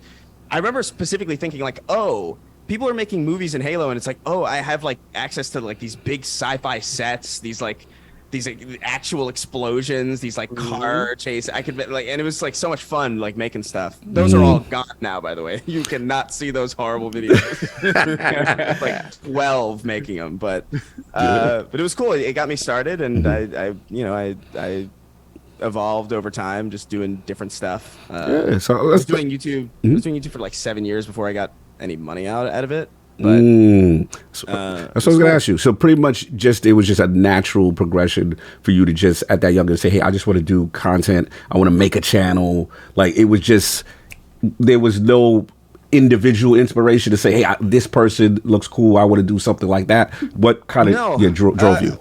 Well, I mean, just the premise of Machinima in general, just that was real, was kind of interesting to me. But I didn't. It was before YouTube was YouTube. You know what I mean? It was when YouTube was new, so there wasn't like, I want to be PewDiePie. It wasn't that. It was more like, wow, people are making money making their own stuff. That was what was appealing to me, and I knew immediately, like in when I started high school, it was like, oh, there's YouTube's crazy, and there's going to be money in this, and I want to focus on this. It's like it's interesting, it's new, it's going to be like very, very different, and that's a very hard sell. It's a very hard sell to parents. Yes, I was about to ask you. The parents let you rock. I'm like, they letting you rock. My parents were, in fairness, they were super supportive. Like they were really cool about it, but they were also like, like, hey, you gotta, you should probably go to school, because they grew up in a time when college actually gave you something, as opposed to the hustle, crippling debt and inability to afford housing. So I went to community college for a little bit. I went to film school. I wanted to go to game design school in Washington, DigiPen, I think it was. Where they picked up the guys who made Portal. Oh, okay. Yeah, old DigiPen, remember that? Yeah. I remember your kid. Yeah. You taking it back? You're right. Yeah. The guys who made I think it was called Narbacular Drop at that time, and then they picked up like a squad of people from that and made Portal at Valve. Dope. And I was like, that's the school I want to be at. And then they were like, that's expensive. And I was like, fair. Fair enough. So I just messed around. I did film school, which is not smart. Don't do it. Don't do it. It's a tremendous waste. And luckily the channel started picking up at some point, like 2014, 2015. So let me ask you, what was the moment for you channel wise where you're like, if it's a singular moment that you could think of and say, okay, I got something, people like tuning into me and my content? It was a pretty gradual increase. It was very bizarre. I think once I started making stuff regularly, like once I was like, okay, I'm gonna post several times a week, that's when it just started exploding, because people were like, oh, this is happening regularly. But like I didn't really have like a solid idea. I just knew I wanted to make stuff. I would make music. I would do comedy. I would cover like current events. I would do like I did one of my most popular videos back in the day was like taking the piss out of Fox News. I don't know if you guys remember. I don't know if you guys remember the Mass Effect Fox News scandal. Wait, I didn't even know about this. Nah, put me on. You don't remember this? Nah, put me on. It was like Fox News from like 2008, and they were like, Mass Effect, a game with graphic sex, is being marketed to kids. Yeah. And Jeff Keighley came on. Word? I gotta look this up. I didn't even know about this. It is a I made videos about that stuff and just ranting about it. Basically, it's like, how stupid is this shit? Sorry, you good? But like, how dumb is this? And I think I realized at that point, it's like, oh, people like hearing me talk about current events, especially like if it's games related or pop culture related. And it's like, so I had that in the back of my mind, but it would be a while before I settled into that. Like, got you. Okay, like what's the landscape as far as internet pop culture or like internet politics? Like what's the vibe here? And I would start doing that stuff. No, and then video game stuff every now and again too. But yeah, and I do want to transition, because you talk about pop culture. Obviously, the video games is core, but your comedy, bro, you funny as hell. So it's like you gotta talk about that. Like, how did your comedic journey kind of start? Did you even do stand up? I mean, I started doing stand up recently. It feels recently because the pandemic was a time warp, but I started. I've always wanted to do stand up. I always respected George Carlin and these Dave Chappelle and like these amazing legends, comedians. And I was like, wow, it must be amazing to do that. It must be amazing to just like have a job where your entire goal is to just get on stage and make a ton of people laugh and then leave. That sounds awesome. And to just be able to afford, like, that sounds amazing. And I remember just like really studying it for a long time, but I was too nervous to do it. I don't know what it is or something. And I got to be real. Like, I've done it 3 times, and I started the week before the pandemic happened, so like all my momentum was immediately killed. It was like there were no clubs open. The worst possible time to start. Yeah. But it was it's still scary. Like, it's way scarier than boxing. Like, it is so like you can punch me in the solar plexus a million times. That's fine. It hurts. punch me in the face, knock me in the jaw, knock me out for a little bit, that's fine. I'm not nearly as scared as I was when I like went on stage in front of a bunch of strangers and they had the expectation that I was gonna crack them up. That is terrifying. It is honestly something funny man. Yo, for real, it is scary. Yeah, it is a scary and it never got less scary by the way. Like the 3 times I did it, I was like, it was scary every single time. But you know, I did 3 times. One show was the first show I got lucky. It was a really good. It was a good crowd. It was a Friday night. People are enjoying themselves. Right. I also got a good laugh because I'm a short guy. I'm like 5'4", so like. The mic for the previous comedian was like super high. Oh, yo. You had to adjust So the like, mic. I kind of played it for like a joke. I was like pretending to struggle with it a little bit. So I think I got the audience on my side a little bit. Nice. The second time was horrible. Uh-oh. What happened? I think I got like maybe like 2 laughs in 5 minutes. Rough. It was. I wanted to die. That silence though. That uncomfortable silence, bro. And they tell you too. It's like they told me before they got on. It's like, listen, it's a Tuesday. So, and I was like, what does that mean? And then I 5 minutes later, I knew exactly what that meant. People are not at comedy clubs on Tuesdays if they're ready to laugh. Yeah, he's a miserable drunk dude. Why the Tuesday dudes got to be miserable? Yeah. So then I was like, all right, I'll come Friday again. And then that was a better show. It wasn't as good as the first one because like I think I got just like a really lucky crowd, but it was still a good one. I was like, wow, I think I could flesh this out. I could do this. And then 2020 happened and ruined everything. Yeah. I still haven't gotten back to doing it. I want to do it, but I've also just I've been training for this fight. So we're gonna get into it. Had like no time, but yeah, no, it's. I don't know. My journey's been so schizophrenic. I feel like. Yeah, it's very. It's all over the place. I was looking at it. I'm like, okay. Yeah, your journey is supposed to be like a spider web all over the place. Yeah. Until you figure out what sticks. Hey, you saw that? I see what you did. I had a friend of mine. I had my first girlfriend in high school just reached out to me. She's like, "You're boxing." Like out of nowhere, it's like that's how she reached out to me after like 15 years. Let's get right to it. So I got a question for you, right? Sure, absolutely. Because it's a box is high. I know you get it when you're in the zone. 100%. When you start hitting the bag, right now it's a build up to establishing stamina, and then when you break through, I know the first time you was hitting the bag. That first 3 minutes hitting that bag is like, what the hell? When is the bell gonna ring? Did you get to that point now where you just hit the bag and you're not even sweating? It's like 4 or 5 rounds in. Now you're starting to build up that sweat, and before you know, you're just flowing around the bag. What is your style? What would you say Chris RayGun's style is when he's preparing? Because how you prepare is how you fight. So what is your style? Well, I don't want to give too much away in case. Stop listening. Yeah, we got the in case there's some opposition research, which there I do it. It makes sense. People do it. It makes sense. Yeah. But I would say that I have that feeling where it's like, when is this bell gonna go off? But I don't.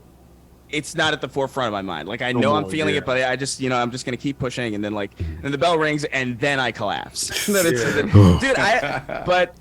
I have never sweat like this in my life. Yes. Doing this, like I couldn't. Before I started this, I was like, I just don't sweat, and then I realized that like, oh no, I just don't do things. is what it is. So it's the prep is ridiculous. My coach has me pushing cars up hills and just ridiculous stuff. I'm like running about like 5 miles, and it's it's crazy. It's all to build stamina, because stamina is like honestly like the most important. It's the people who are gassed. If you're gassed, then you're screwed, basically. Yeah. Do you do wall sits? Wall sits? Yeah. We do wall sits. Yeah, we do. The stuff that I'm talking about, guys, is boxing stuff. All right, so the reason why I'm asking him these things is because I want to know if his core is centered. I want to know, does he work on footwork opposed to hands? This is the questions that I'm asking. That create a clash talk. I'm definitely. I'm really good with my footwork, I think, because I think I benefit a lot because I used to play baseball, and my coach was like, "Oh, so you got a good idea of like," and I would run, every now and again just to make sure that my legs weren't atrophying, because this doing this job is so sedentary in comparison to like most things you do. So like I try to do as much as I can within reason, but like when I started this, it was crazy. Baseball infield or outfield? Man, this is ages ago. I think I was outfield. So I was doing a lot of running. I was catching like the people who were like, but I was a good hitter though. Like I don't know why I stopped. You know what it is? I felt like I was expected to, because I'm Puerto Rican and my dad was like, "You got to play baseball." That sounds familiar, Soph. Yeah, that sounds very familiar. That sounds familiar. Y'all count those? Baseball mitt, right out of the womb with the baseball mitt. Dude, my dad was like, you can walk now. Here's a Yankee cap. There you go. You know what's funny? For my dad, it was a Met cap. Yeah, salute to him. A lot of people don't know, but I played baseball for like 4 years. Oh, word? I never knew that. Yeah. Oh, that's what were you like? What position? I can't remember. Shortstop. Shortstop. Sound like about right.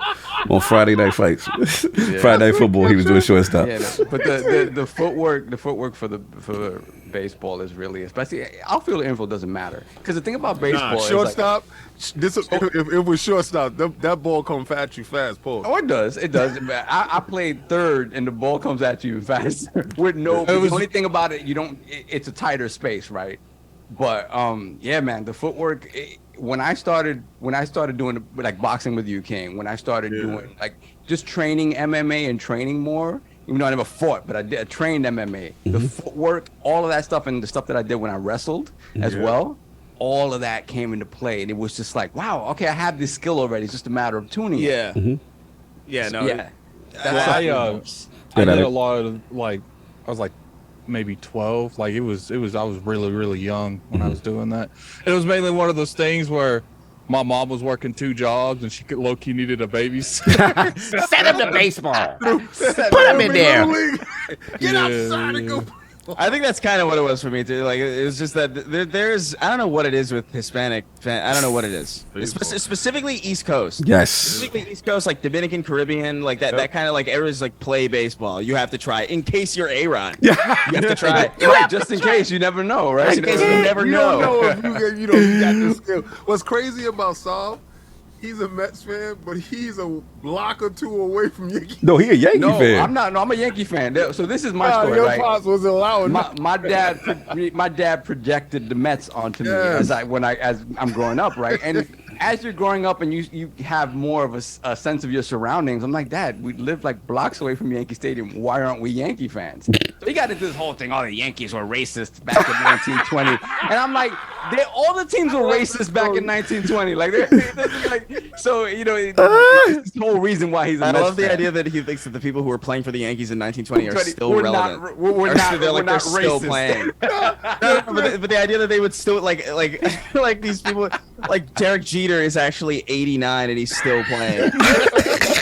So that was it. And so again, you go with what your parents go to. And then when I was able to sort of think for myself, I was like, no, you know what? I'm gonna go with the guys that are down the block. And they sucked back then. Yeah, they were. It was hard to train because again, I was a big Mets Mattingly. fan. The 80s, That's right. That's how I remember you.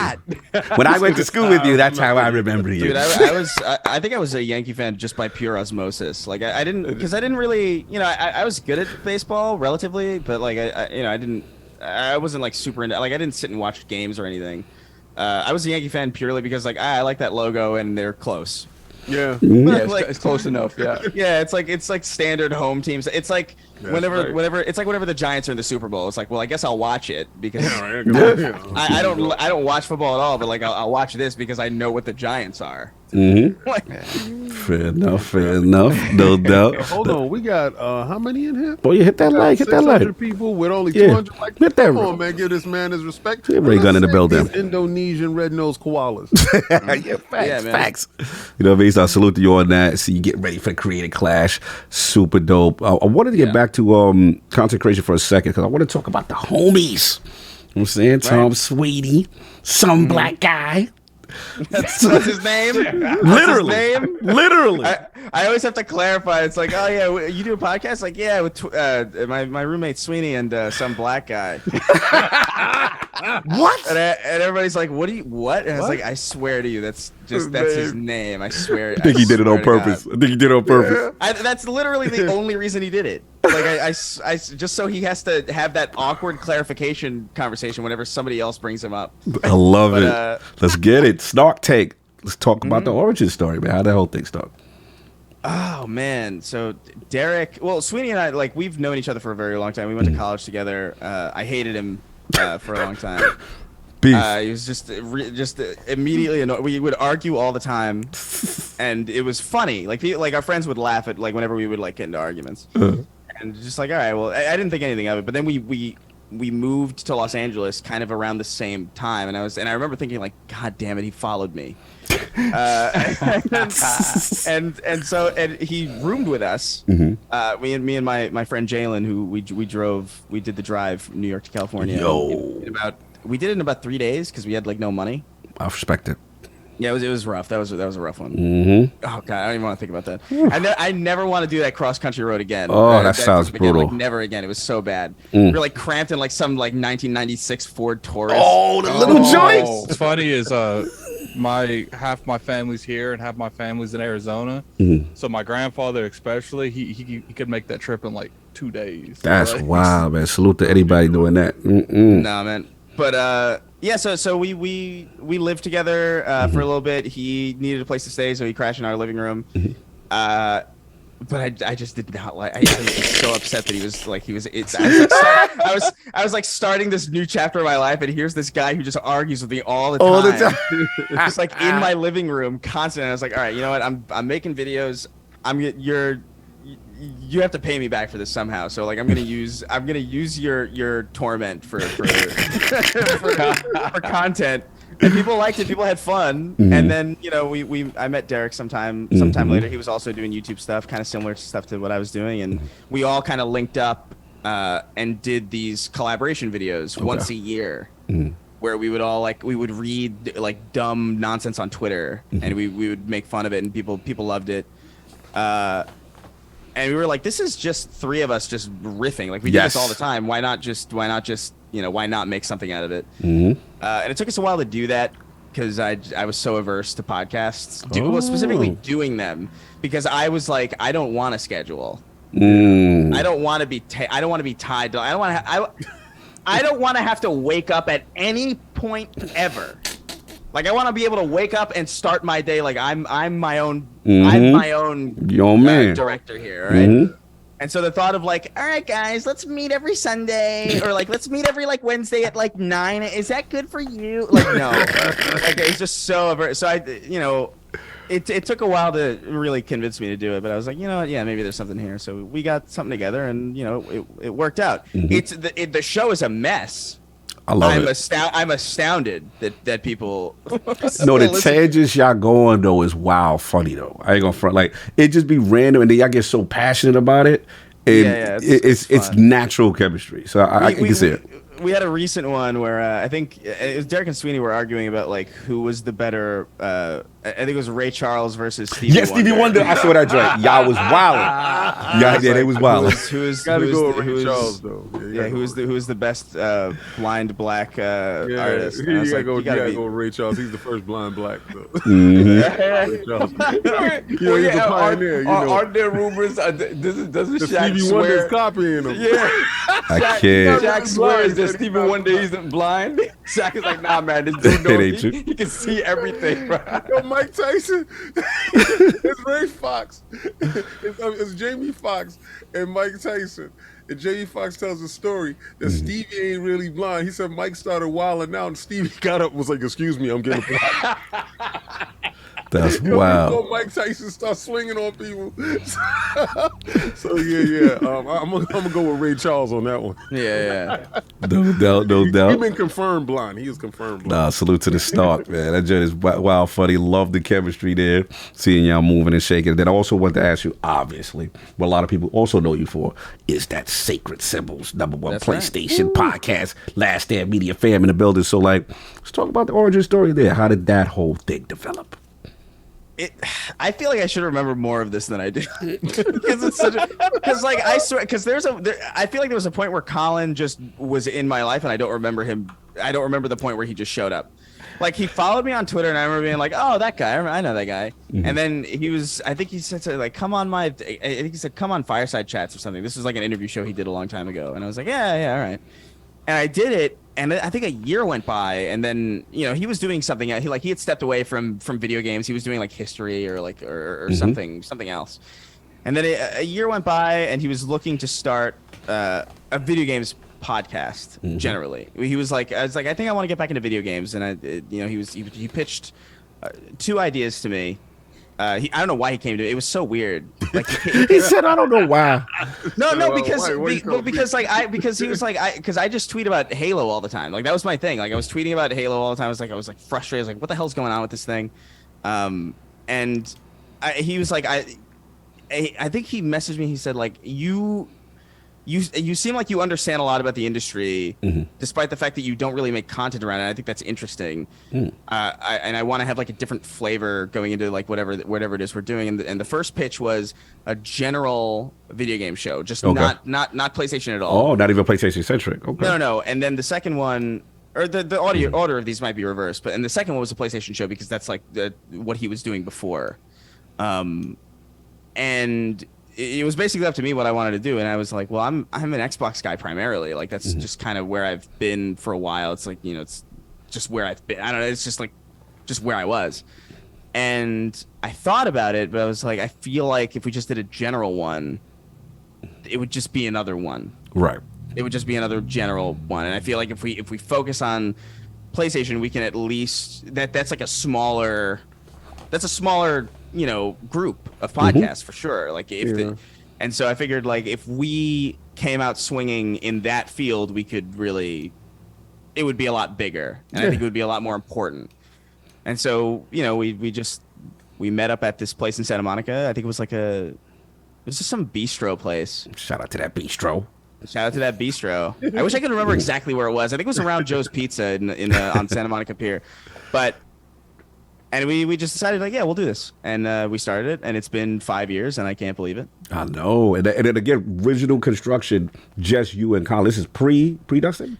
Yeah, this is pre-Dustin. It was just me and Colin. The show was like only 2 hours. Now it's 15. Yeah. They want more. The LSM family want more. They like, we love the 5-6 hours. Yeah. I have a catheter installed.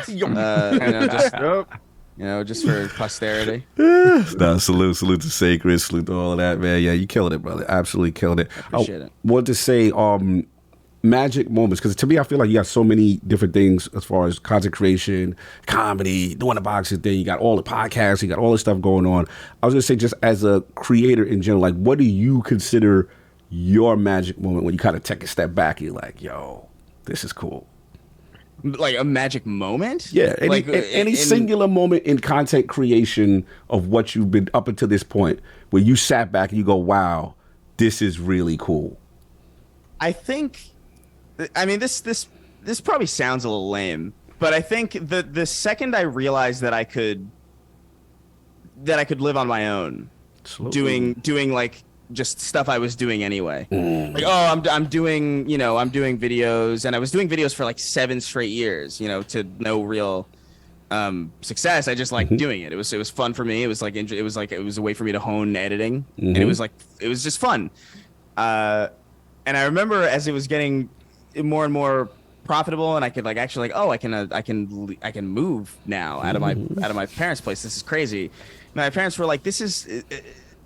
My parents are really supportive. They are like, but they were also concerned, and they were like, "Listen, is this a real job, dude?" And so I was like, "Let me show you." And then I bought them like the nicest TV they'd ever seen. And then my dad was like, Yeah, okay. see, and it wasn't my dad was TTO. like, yes. Okay, keep doing that. Keep doing that. We like doing what's going on. Super Bowl now. Sunday, he got him to 65 inch. He was like, Yeah, keep doing that thing that we were my kid is skeptical doing about. Then they find out a year later, Chris just maxed out a credit card. He running scams. This ain't YouTube. No, yeah, it's weird. It's not even necessarily a moment in content creation. It's not like any one video that I made. I'm pretty happy with like everything I've made generally. Like, and it's cool. Like, just the people I've worked with is cool. But I think honestly, what it was that moment when I was able to like really convince my parents that it was actually happening. Like, it was a real thing. Because it's hard to, I don't know. It's a weird thing to convey to people of a certain generation that this is, you know, even to me, it's kind of baffling that it's that it works. You know. Yeah. So, you know, for them, it took a little bit of convincing, but like that moment and the moment where I was sitting in a room and I was looking around at the people that were around me and I was like, and I realized that I had watched all of these people. Yes. Growing up. These are people like that I admired a lot, like early content creators, like some names. Like John Tron and a lot of animators, like specifically like Newgrounds, like the early animation space, like Psychic Pebbles and like these people who like they have a show on Adult Swim now, Smiling Friends, which is hilarious. It's just ridiculous. And just being in a room with these people and realize and feeling like a peer as opposed to as opposed to just like a, you know, somebody who, I don't know, a viewer or a fan. It's like it's cool. And it's even with Colin, like I remember hearing Colin's name a long time ago, like because he got in trouble for like a Mass Effect thing ages ago.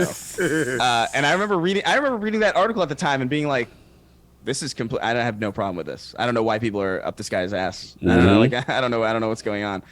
And then to, you know, 7 years later do a show with him. It's funny. It's just like fun, like these serendipitous moments that feel like the world is really small. Are like weirdly rewarding for whatever reason, and I love it. Yeah, it's surreal. Right, because it's like you said, a lot of them, their peers you watch and you're like, okay, and then when you get to that moment and it's like they're a colleague, right? And there's a moment when you just sit there like, yo, I remember I was watching this dude. It would be like going to your favorite artist's wedding. Yeah, you know, and you're just like, what am I doing here? Yeah, facts. You have to train your brain differently. Yeah, so you don't come off like the dude that was watching them before. Right, exactly. Like you can't, you gotta tailor. You also can't let it get to your head too, because it's like I've seen that happen to people, and it's like really sad. But no, it's that stuff where it's just like, this is wild. It's dope, man. See, and I love having those moments of when you're all inside the room and you're talking, you're a little grouped up, you know, because you're little halos all over the place. You just look over the other silo, and you're like, yeah, they're over there, yeah, and seeing the same thing with friends of mine, like seeing Cog and Phil Spencer sitting next to each other. It's like, what is going on? Exactly, right? Like, why? Like, what? I should not be 1 degree removed from any of the people I'm 1 degree removed from. Exactly. It's a small world, brother. It's a small world, man. I remember like my first LSM event, and we came there. We did the dinner, and and was at Ben, shout out to Dustin and the mayor at the time, you know, and it was cool. That's right, the mayor. Like, bro, mayor. I'm like, you can't. I'm podcasting, and this guy's the mayor of the town, and then there's Colin here, and it's Chris, and I told you, I was like, yo, bro, for you to be that young and as talented as you are is amazing to me. Yeah, I told you that. Remember when we was in that what you call the little, what was it, the little after hours? I call it the after hour little spot. The speakeasy. The speakeasy with the cigars. I like the speakeasy. Yeah, that's that. That was hilarious to me because Ben was, you know, Ben, the mayor Ben. I was like, and he's like, oh yeah, the speakeasy. They could go down the speakeasy. That's mine too. Yeah, and if you're hungry, you can go down the block to the brewery. Yeah, it's / restaurant. That's mine too. Shout out to Ben. I was like, I love Mayor Nucky Thompson. Yeah, we with Nucky Thompson. Shout out to Ben Smith. We got to get Ben on. Yeah, Saab, I love that I can tell exactly where you're from just by the way you say hilarious. Hilarious. I love that. Said New York. Wait, hold on. RayGun. Some Bronx lineage, right? So, was a little bit of BX or no?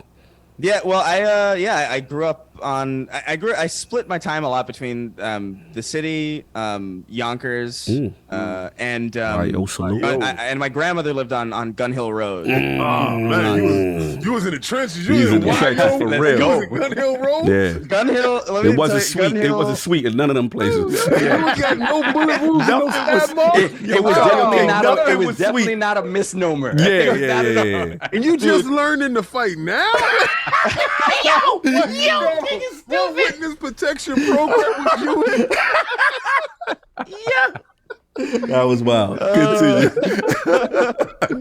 No, yeah. So there's some dude. Gun Hill Road was wild. Yeah, I couldn't believe that my tiny grandmother lived there unfazed. Like it blew my mind. Like she would walk down 6 floors every day in their old building, and she would like walk those streets, and it was just like I remember. I have a distinct memory. I'll never forget this. I was on my way. My parents picked me up from my grandmother's house on Gun Hill. It was actually across from the park just before it was like the park, Gun Hill, and then like the train on Mashula. Yeah, Mashula Parkway. I know what park you're talking about too. Yeah. And I was getting out, and my parents picked me up. I got in the car, and we hit the end of the road where the train comes, and we were gonna make a left to go back home to Yonkers.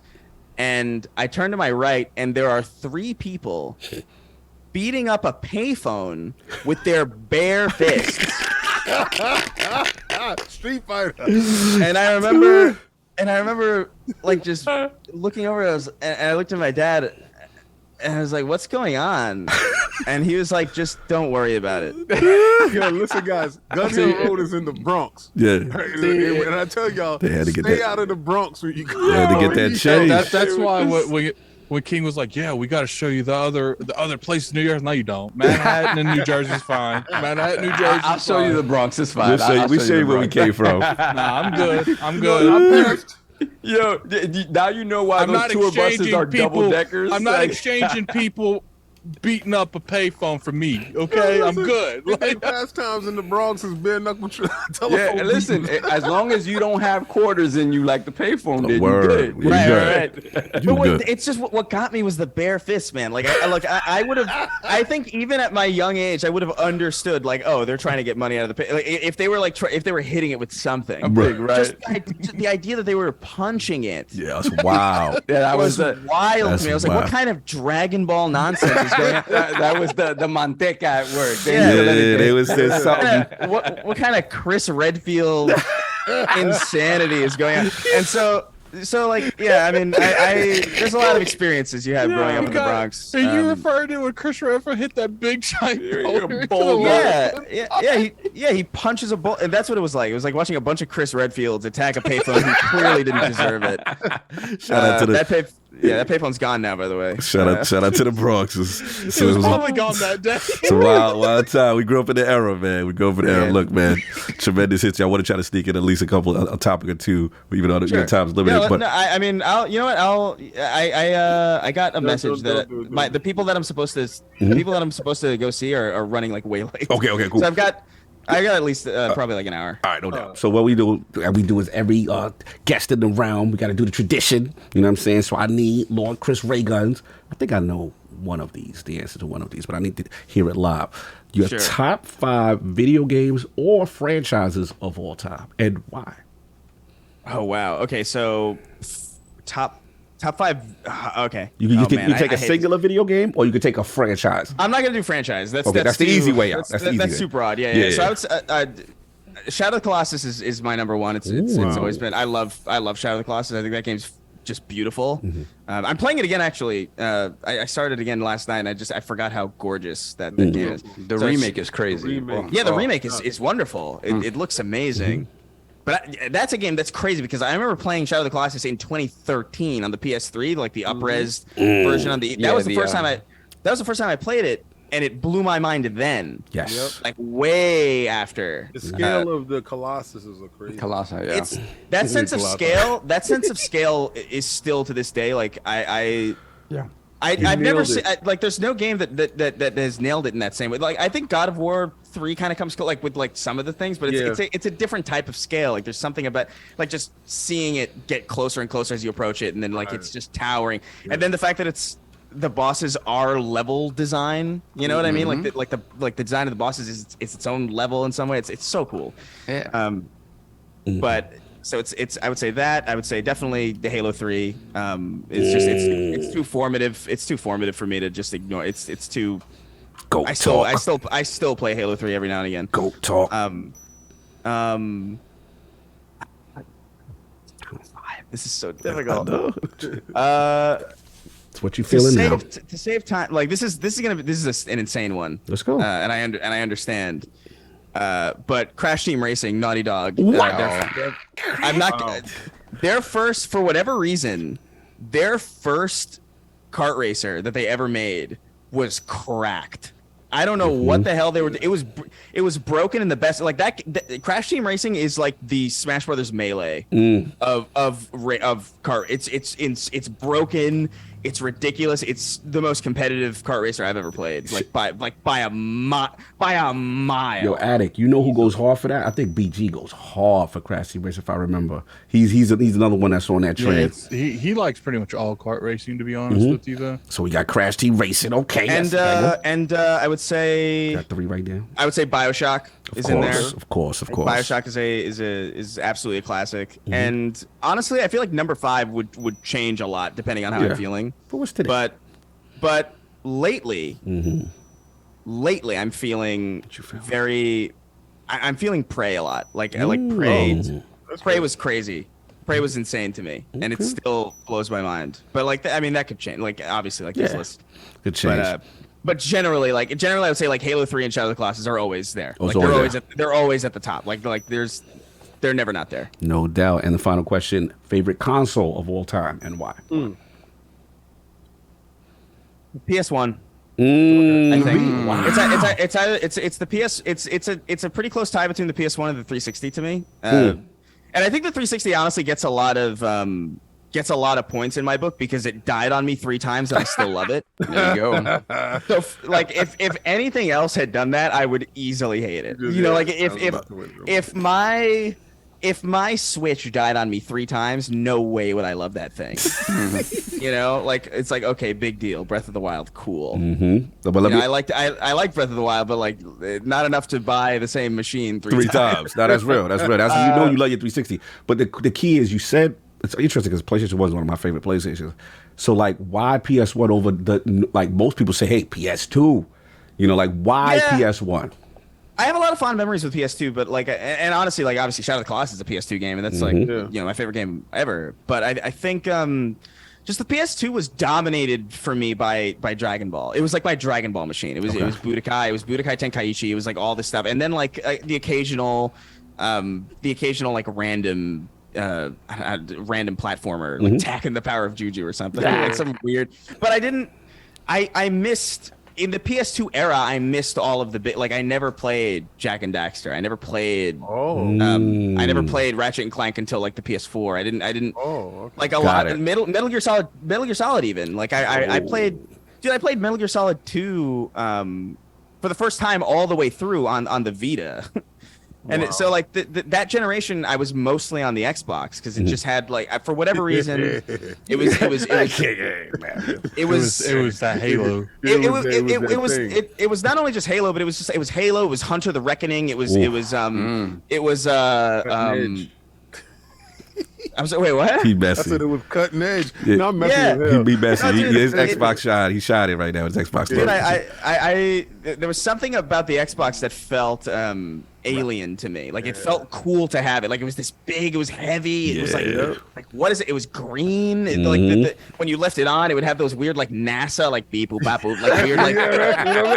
And it's just like there was something enticing about it. Whereas like the PS2 was really it was really cool too. But like I fell in love with the PS1 with like so MIDI. body language.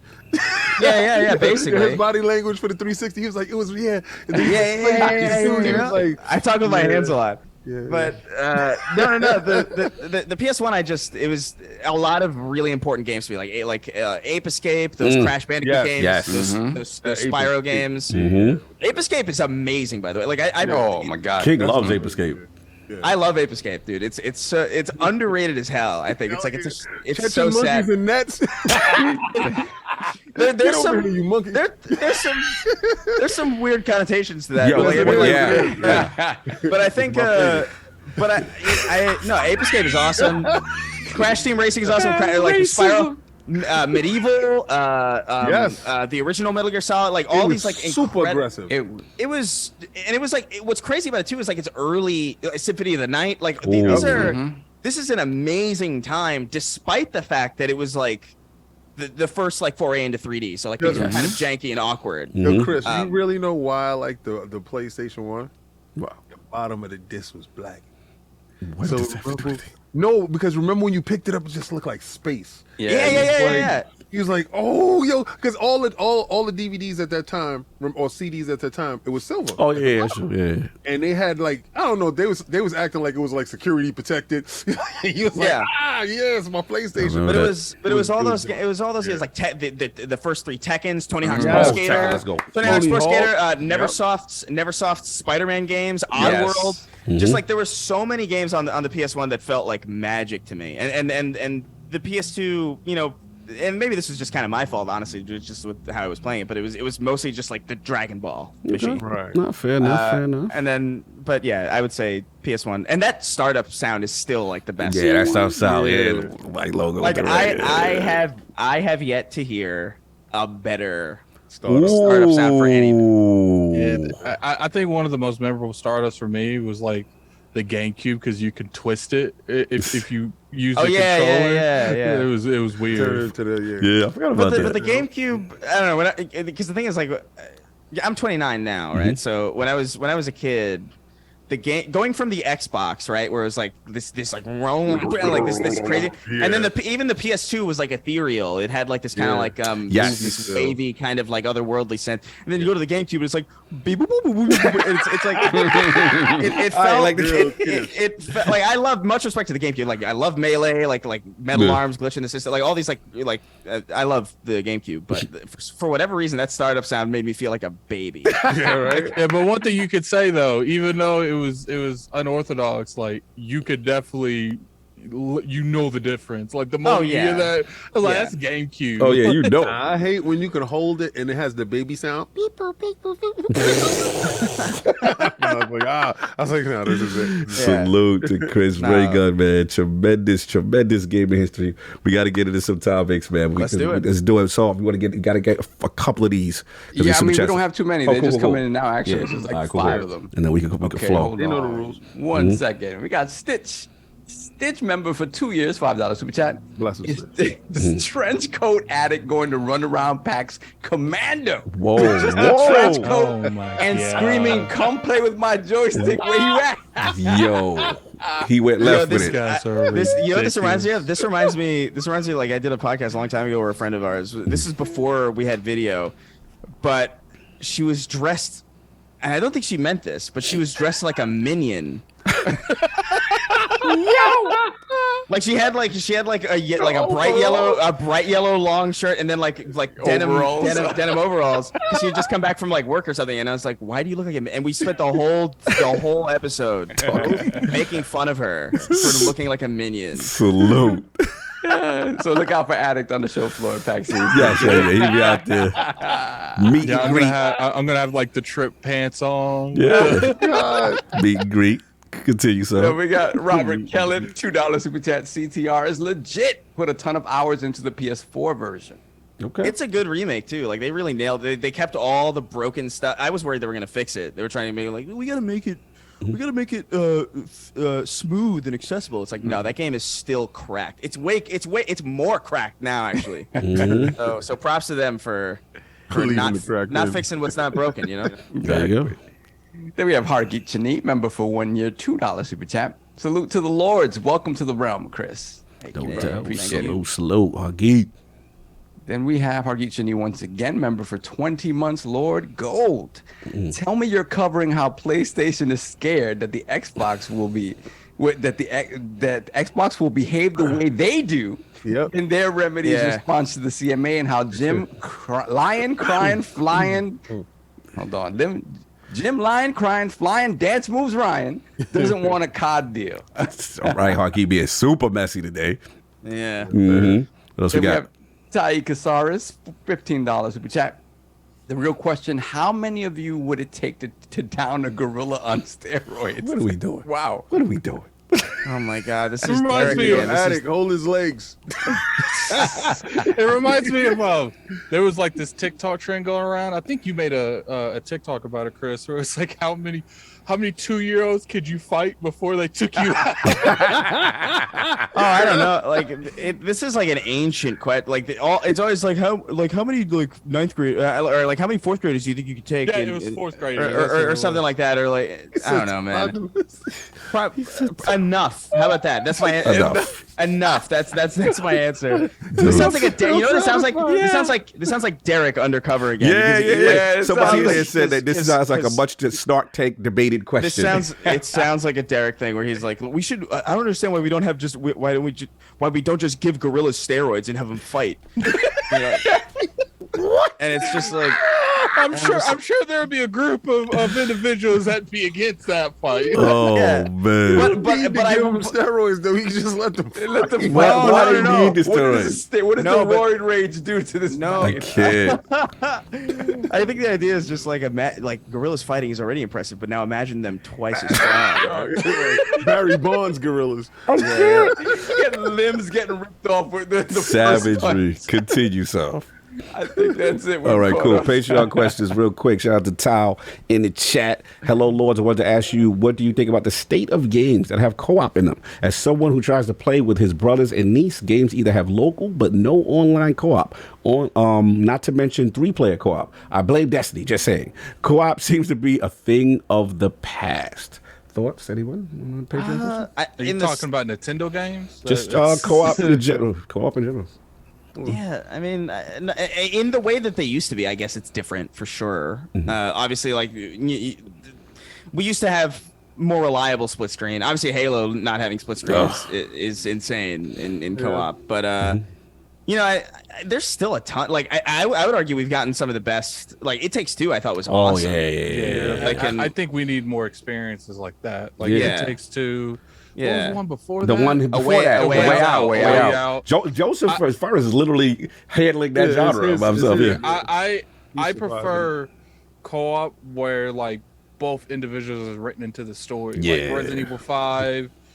You know, It Takes Two, A Ways Out. Like I don't like when they just like make a clone of yourself. Yeah, I hate that. I hate that. Yup, I'm with you on that, Sloop. I guess it's all about what makes money right now, and if your game is built up from co-op from the ground up, but to throw it in there, secondly, there's nobody cares about couch co-op. It's a very niche group, so the statistics say that it's just not viable. So They use the analytics, I think. And you know what's crazy?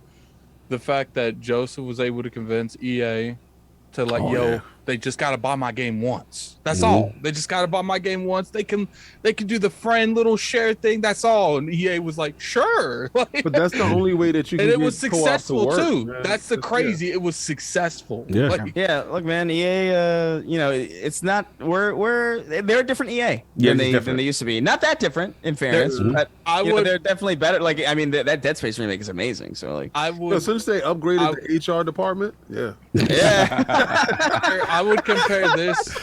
I would compare this to like Capcom in the 360 era. Like they changed their image going through now it's Activision. Capcom just got some money. Yeah. They got that PlayStation bag. That's all. Solve, you was good with the local co-op? Because my answer was just a bit like Switch. My thing is, I think Switch kind of keeping the tradition going. Switch keeps the tradition, but like my nephew plays online Fortnite with his friends all the time. So they'll do it when they get in the same room with each other. They'll play Smash. They'll do like that. So Switch is keeping it alive.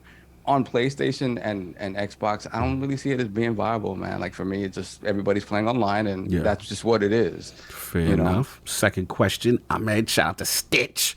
Hey, Lords, I know we are tired of hearing about the ABK deal. However, based on the comments provided by Lulu this week about Jim not wanting a new deal, he just wants to block the merger. How damaged do you think the relationship between ABK and SIE is at this point? 2, that's 1. And then 2, how difficult would it be for SIE to acquire another studio or publisher after everything they have said? Thank you. See you Sunday. Thoughts, anyone? Yeah. I think they're in nuclear mode. You know, I think they saw a glimmer of hope that they could shut this down. So now they've just hit the nuke button. They're like, we don't care what we damage. We don't care how people feel about us. You know, we number one in the industry, and we gonna make everyone think we the last place. Yo, like, hold on. Shout out to LSN fam. Shout out to Gene Park in the building. He said, shout out to my Asian sister Lulu. Gene in there being messy. Yeah, she outside on Twitter, boy. She's doing it. I don't know, man. Like, I think it's they're in it. I mean, Sony. It's weird because they're being really annoying. Like, Sony's been annoying me this whole time. Like, for this whole, because like I'm like, exclusivity and stuff. But it's like, dude, you lock so much behind, and it's not. I understand it's not the same thing as like Call of Duty, but it's still like there's a reason why I feel like we're not hearing a lot out of Sony right now generally, and I think it's because a lot of the stuff that they have to show is exclusive, and it's not going to look good. That's generally, they didn't do nothing last year because they know that 100%. They show that event. And I honestly feel like that might be the reason Microsoft did the 12-month thing last year, because they didn't want to go beyond that and look bigger than they actually are too. So they're both playing cards. Yeah, and the thing is, like, Sony's in a really good position right now because they could say whatever they want, really, and they know they're going to get Call of Duty. Like, it would be dumb of Microsoft not to put Call of Duty on PlayStation. It makes so much money. It's like it would be it would just be very dumb of them. So they're just like, yeah, we could say whatever. What are you gonna do? Take it away? Are you really? What if they do? I mean, Lulu was calling it out, so Jim was like, we blocking it regardless of whatever. We don't care what we say. I was like, yeah. I mean, people were giving Jim Ryan shit for that, but it's like, it's so clearly that's so obviously like what it was always. We just want to block the merger. It always was. And I don't care what you offer. I just don't want you to get it. I don't want you happy. My main source of frustration with all this, and I've said this on Sacred 2, is like Activision is clearly in a position where they're looking to sell, you know, and they're looking for acquisitions in some way. And my concern is, if Microsoft doesn't get them, who gets them? And the obvious answer is Tencent, because there's nobody else who's big enough to talk that to talk. acquire Activision. So like, I'm like, dude, I would absolutely much rather Microsoft have them than Tencent have them. Yeah, that's what I'm saying. It's true. Like, even the other potential big players aren't even in it now. Like, I just saw that Stadia, like the Stadia tech, they just killed that too. Yeah, it's gone. The tech isn't even viable to anyone. So it's one of those things. Graveyard. Exactly. So it's not even like, they're out of it completely. So yeah, the answer is Tencent. Yeah, no, absolutely. Yeah, and that's, I don't know, man. Tencent, like, now let Microsoft get it. That's why Tencent was like, RE4 Microsoft, they have that. No, it is interesting. I'm glad you guys brought that up. Sav, you got that last one? I'll get the poll. I get the poll. Yeah, we got two more. We have Joe Repko, aka Flame in the building. Salute. LOGNET's finest, $5 super chat. Good afternoon, ILP. Salute to the legendary Chris RayGun. Let Starfield cook because Halo didn't, and please, for the love of Square, play Octopath 2. Review out right now. My boy Flame got that Octopath 2 review. Go check that out. Continue. Okay, well, let me ask you a question about Octopath. Is it a Final Fantasy situation where, like, I have to play the first one? No, I don't think you do. No? I don't know. It seems like to me, because I haven't played it, it's another set of characters and like another set of stories going into one. Yeah, maybe. I don't know though. It might be like the grandson of the first ones. Like, yeah. I'll figure it out, but maybe I'll jump into it. I've always wanted it. I've always wanted to get into those games. I don't know, but there's just something about. Octopath's good though. It is. I remember last year Nintendo released Live Alive or whatever. That game. That game is what I feel like. Octopath is like a so much higher quality game than that game. And people saying, Addy, you're gonna love Live Alive. You're gonna love it. And I played it. I was like, what were they smoking? Like, Flame said you don't need to play the first one. It's a completely different level than this game. Yeah. Shout out to Flame. He said you don't need to play the first one, Chris. He said you're good. Okay, cool. Yeah. Well, maybe I'll give it a shot. Or maybe the first one's worth playing. I don't know. I gotta sort how I feel about it. So, and we have Mr. Irishman, £5 super chat. Start the week with Budokai Tenkaichi 4 being announced and get to end it with watching you guys. It's definitely been a good one. Thank you, brother. Appreciate no doubt. Salute. Dude, I had friends calling me from elementary school. Like, oh my God. I got a call. I was like, did you see? Yo, it's out, bro. It's out. Yeah, that's like an Aki wrestling game coming back. Yeah, I'd be like, yo, Aki came outside and make a new wrestling. Man, we be outside. What? especially what I liked about the Tenkaichi franchise is like the destruction. You can blow up like whole. There'll be like little things in space that you blow up the whole thing, and now you're not fighting on ground anymore. You're just floating around. Yeah. You could destroy the planet, I think. Beast, And you'd just be floating in space, which is like really, selfish way to fight. But yeah. We don't need a planet. And then they'll be joking like they're sparring and they just killed 1 billion people. Yeah. All right, we got 3 more. And All right, then we we'll got put them all everything here. else. All All right, let's go. Yeah. Tom from Toonami, $10 super chat. Lulu said, I'm going to bring the ruckus. Looked right at Jim and said, you better protect your neck. Then walked out the room saying, ABK clan ain't nothing to F with. Wow. A lot of woo energy. Lulu got a lot of woo Protect energy. your neck. 36 chambers, Gravel Lulu. pit energy. Yeah, continue. Then we got Hustle and Motivate, $2 super chat. bless Thank him. you, Cog and Addict, for checking Oh, on me. love, brother. Much love. Good to see you. And thanks for hooking me up with the audio settings, brother. Hook me up. Yes, sir. And we got Dragonheart Yobi, $5 super chat. I saw an article last, and it stated Square Enix is releasing blockchain games in the future. Just sell those IPs off and flush them in the You know what would be crazy if the Activision deal doesn't go through and Microsoft's like, I'm just going to buy Square Enix, and they somehow manage that. Like, imagine the internet if they bought Square Enix. That would be That wild. would be that would be a very fun day on Twitter. Yeah, you just want to see the messiness. That's what Exactly. Yeah, you want to see the world I burn. actually want my Last one. games on the platform. You So wanna no, flash I into those. actually generally want that to happen. The $10 last one? The $10, yeah, apparently I violated. Then $10 the Otaku, $5 super chat. Saab, say it with me. Tenkaichi. Damn. Don't let Addict outdo you in Damn. pronunciating. We coming from my biz? It's pronouncing things, not Have pronunciating. I been things. wait, have I been saying it wrong this whole I time? think. How do you say it? I think they were talking to Saul. Oh, okay, all right. They're talking How do you Saul. say it, Chris? How do you say it? It's Tenkaichi. it's Budokai Tenkaichi. Okay. Okay. That's how I used to say it. I might be wrong. I don't know.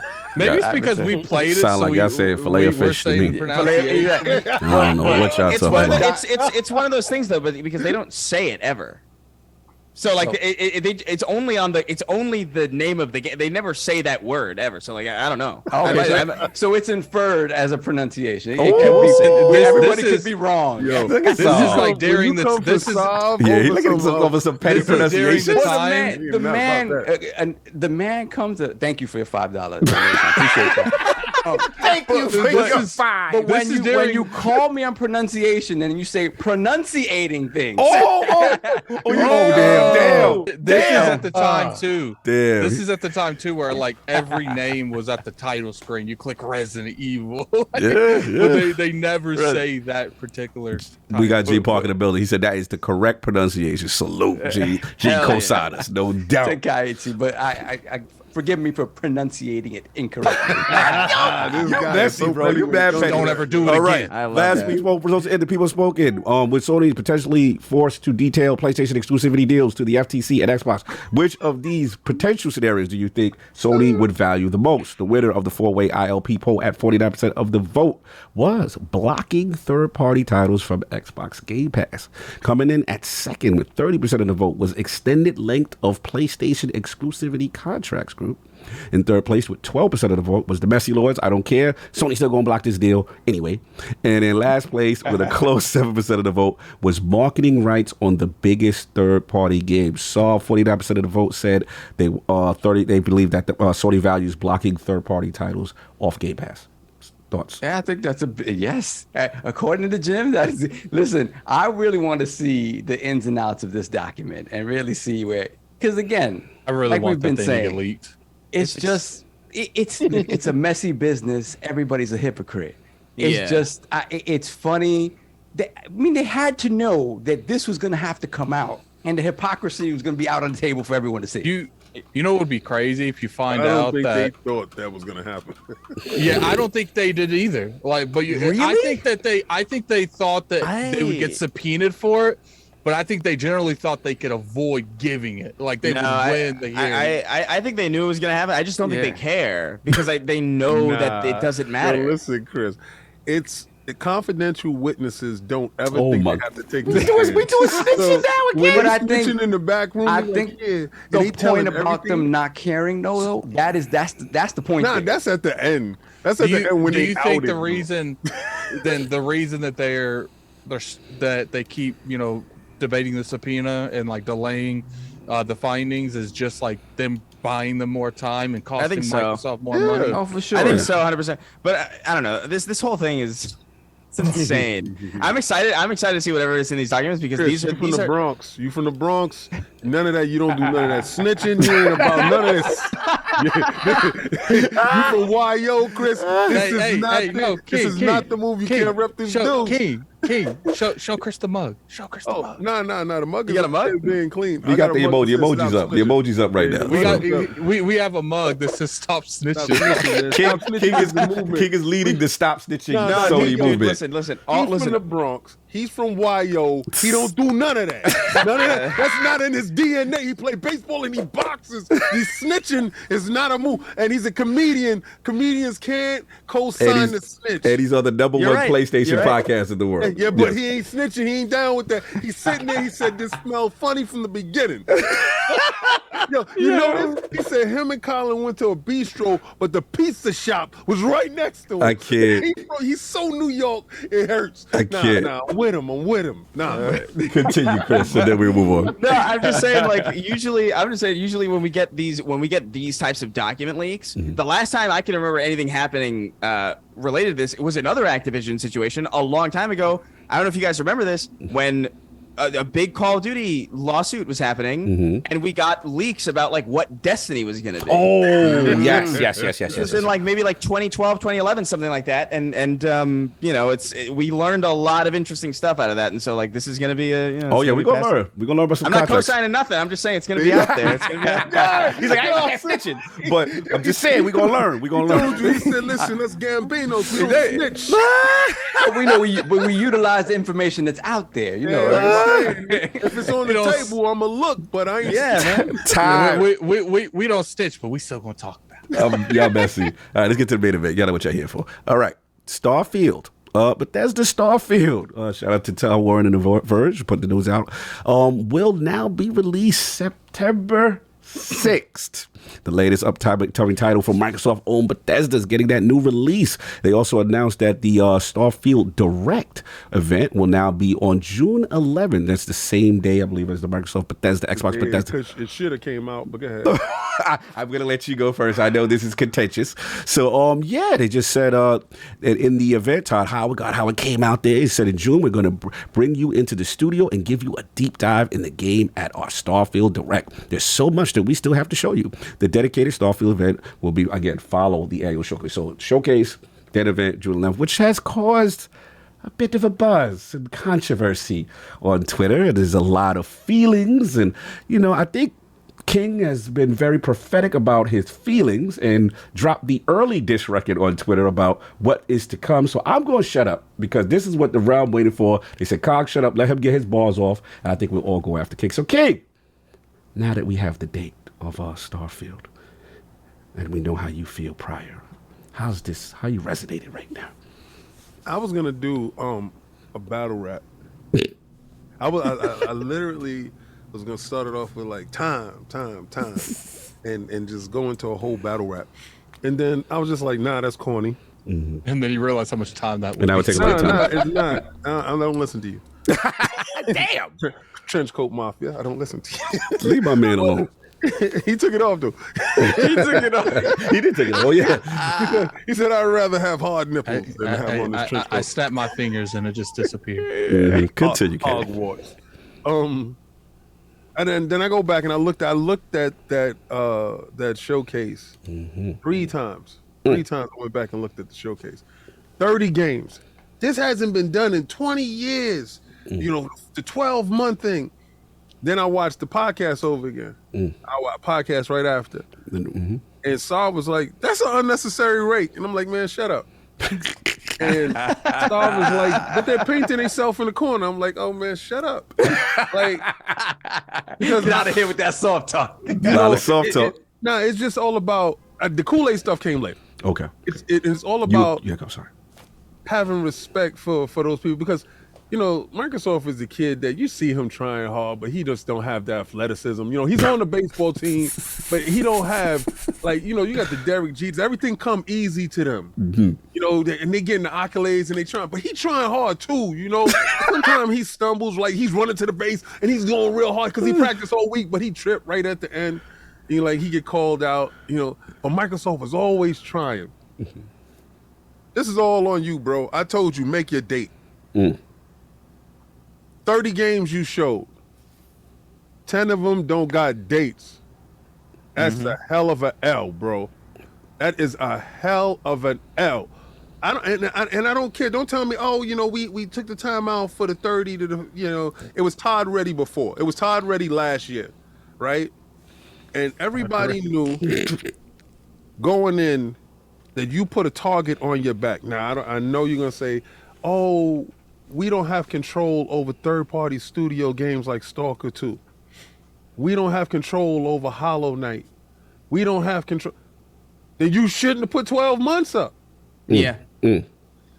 Let's say that person that went in and said, oh, snap, 12 months, this is what I'm going to get? I'm going to pay my 12 months of Game Pass right now. And they counted on those 12 months, like you said, those games are going to be there. You didn't get on stage and say, we estimate. Now one time, that was later when the tweet went out, estimated was at the bottom. But when you was on stage, and let's say I'm Ray Charles, that I didn't read the fine print, but I just listened to the show on the podcast, right? And you said, 12 months, this is what you're going to play. Right. Hasn't been done. And everybody's rallying behind you. It was a great show. It was a hell of a show, but 10 of the most important games aren't there. The other games are there, but the 10 most important games, the 10 pillars of your show ain't in there. So who's the L for? The L is for you. I told you was going to get this smoke. Starfield slip, you're going to get this work. Where the hell is Forza? So obviously, if Starfield is in September, where the hell is Forza? What's Forza date? Oh, it looks 60 frames. You thought you was going to shut me up because it looks 60 frames?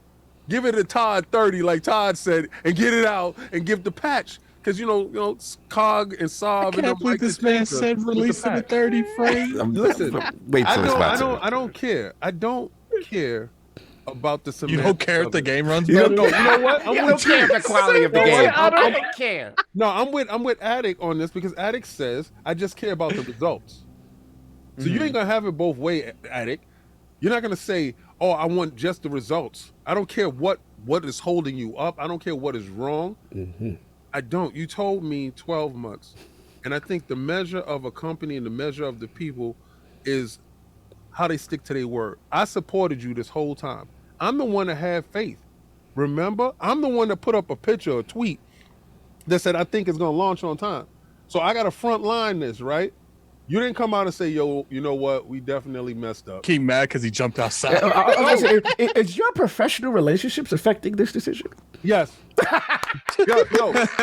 Stupid. You see it right the here. The fact that you were whining and dining with Todd Howard, part of this, sir? Yes. I looked into his baby blue eyes.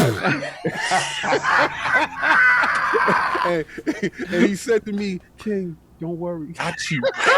It's gonna ship on time. Did not know your time was September. I've been bamboozled, hoodwinked, and led astray. For the record, Chris, as we go, we meet these gentlemen at the Game Awards. And then I go up to Todd. I'm like, yo, Todd, take your time, bro. Starfield, don't worry. But King was like, yo, you got to be a man of your word. You got to be a man. You said 12 months. Oh, no. So this was in there. We saying this to Todd Howard, and it's hilarious because King shut me down. He's like, yo, you better be about your word. I love the idea of Todd Howard, and you guys are like the angel and devil on his shoulder, like telling him like, oh man, we no, you got to make 12 months. It's like, no, you got to make sure it's good. It doesn't matter if you like just like arguing it. No, I mean this whole look, it is disappointing to me that they are going to miss yet another date. It's always irritating when this happens, but to me, I'm like, bro, don't announce a date until you're sure. You know what I mean? Yeah, like this, all of this stuff could be like, I no longer assume Like anytime somebody's like, "Oh, game's coming out April 15th," I'm like, "Oh, cool." So like September. Yeah, right. Like every time. Like I always like, what's a reasonable delay? Like 4 months, something like that. And I'm like, okay, I auto correct the date to that, and it's usually right. Like almost all the time. It's like it's actually At this crazy point, how almost every game has been delayed at one point. Yeah, release dates mean nothing to me now. Like because they clearly just announced them before they're ready and before they're even sure that they're going to hit them. And so to me it's not an issue of pushing the game to September. It's a matter of having that date be moved so consistently. Just don't give a date and people wouldn't have a problem with this. Agree. I will always be in favor of a delay because I've seen, dude, the amount of the state that Halo Infinite launched in is so unacceptable. Like I really can't believe like how mismanaged that project was, given how important that IP is. How long ago? Was that recent history? Nah, the game. Was that recent history, Chris? I'm just saying. The campaign was dope. Oh, now the campaign was dope. You don't care. It came out on time. The campaign was fine. It's messy, bro. It's a frustrating thing because like it's like you play Halo Infinite. It's like this is actually a great game, but it's like damn, if only they had just given it that extra time so that it could have landed the way it should have. And that game's not really. I don't see it really recovering ever in any real irreparable damage. Nah, they just launched it. I heard they just launched season of the Fallen. Yeah, whatever. and dudes is over there having fun. I don't know, man. It's fine. Yeah, the new season where the frame rate issues are happening on console now. All of a sudden, it's like it's crazy. It's a mess, man. And it's just like it's not the worst thing that it's ever been, but it didn't have to be this way. So like Starfield is the most important game that Xbox I can has. go home. I don't even need to be here today. Chris here. Continue. Sorry. I'm sorry. You go. Yeah, but they told you that you was gonna get 12 months. I agree. Give me the money back. 100%, but I think it's better for them to suffer the short-term damage of like, okay, we missed the date, than it is for them to put this game out before it's ready when it's clearly the most important game that they have right now. So refreshing.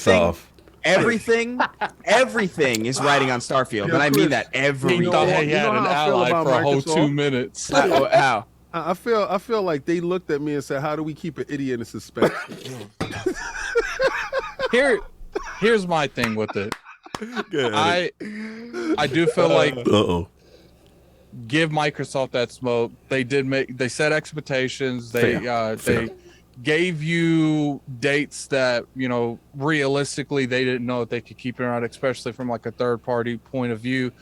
But at the same time, as much as I overwhelmingly want the game to come out more than I care about their dates. Like I want the game to come out not broken, then I care about their dates. I want the game to come out the best they possibly. Yeah, here's you like them to lie to you. No, that's not the point. I care about the health of Starfield and whether or not this game comes out in a busted state, a Halo state, more than I care about them telling me something. I don't care what they say. I want the game to be the best. So the next time you order your food and they say that we'll be there in 15 minutes, now you're throwing some crazy analogy that's never going to happen. Have that same energy, right? They told you they're going to be there in 15 minutes with your food, and they get that hour and a half, but they say, yo, it was going to be better, though. So they give me that food. They give me that food. They said they're going to give me that. So it's equivalent of having someone call me and be like, yo, I get you that food in 15 minutes, but it's going to be raw.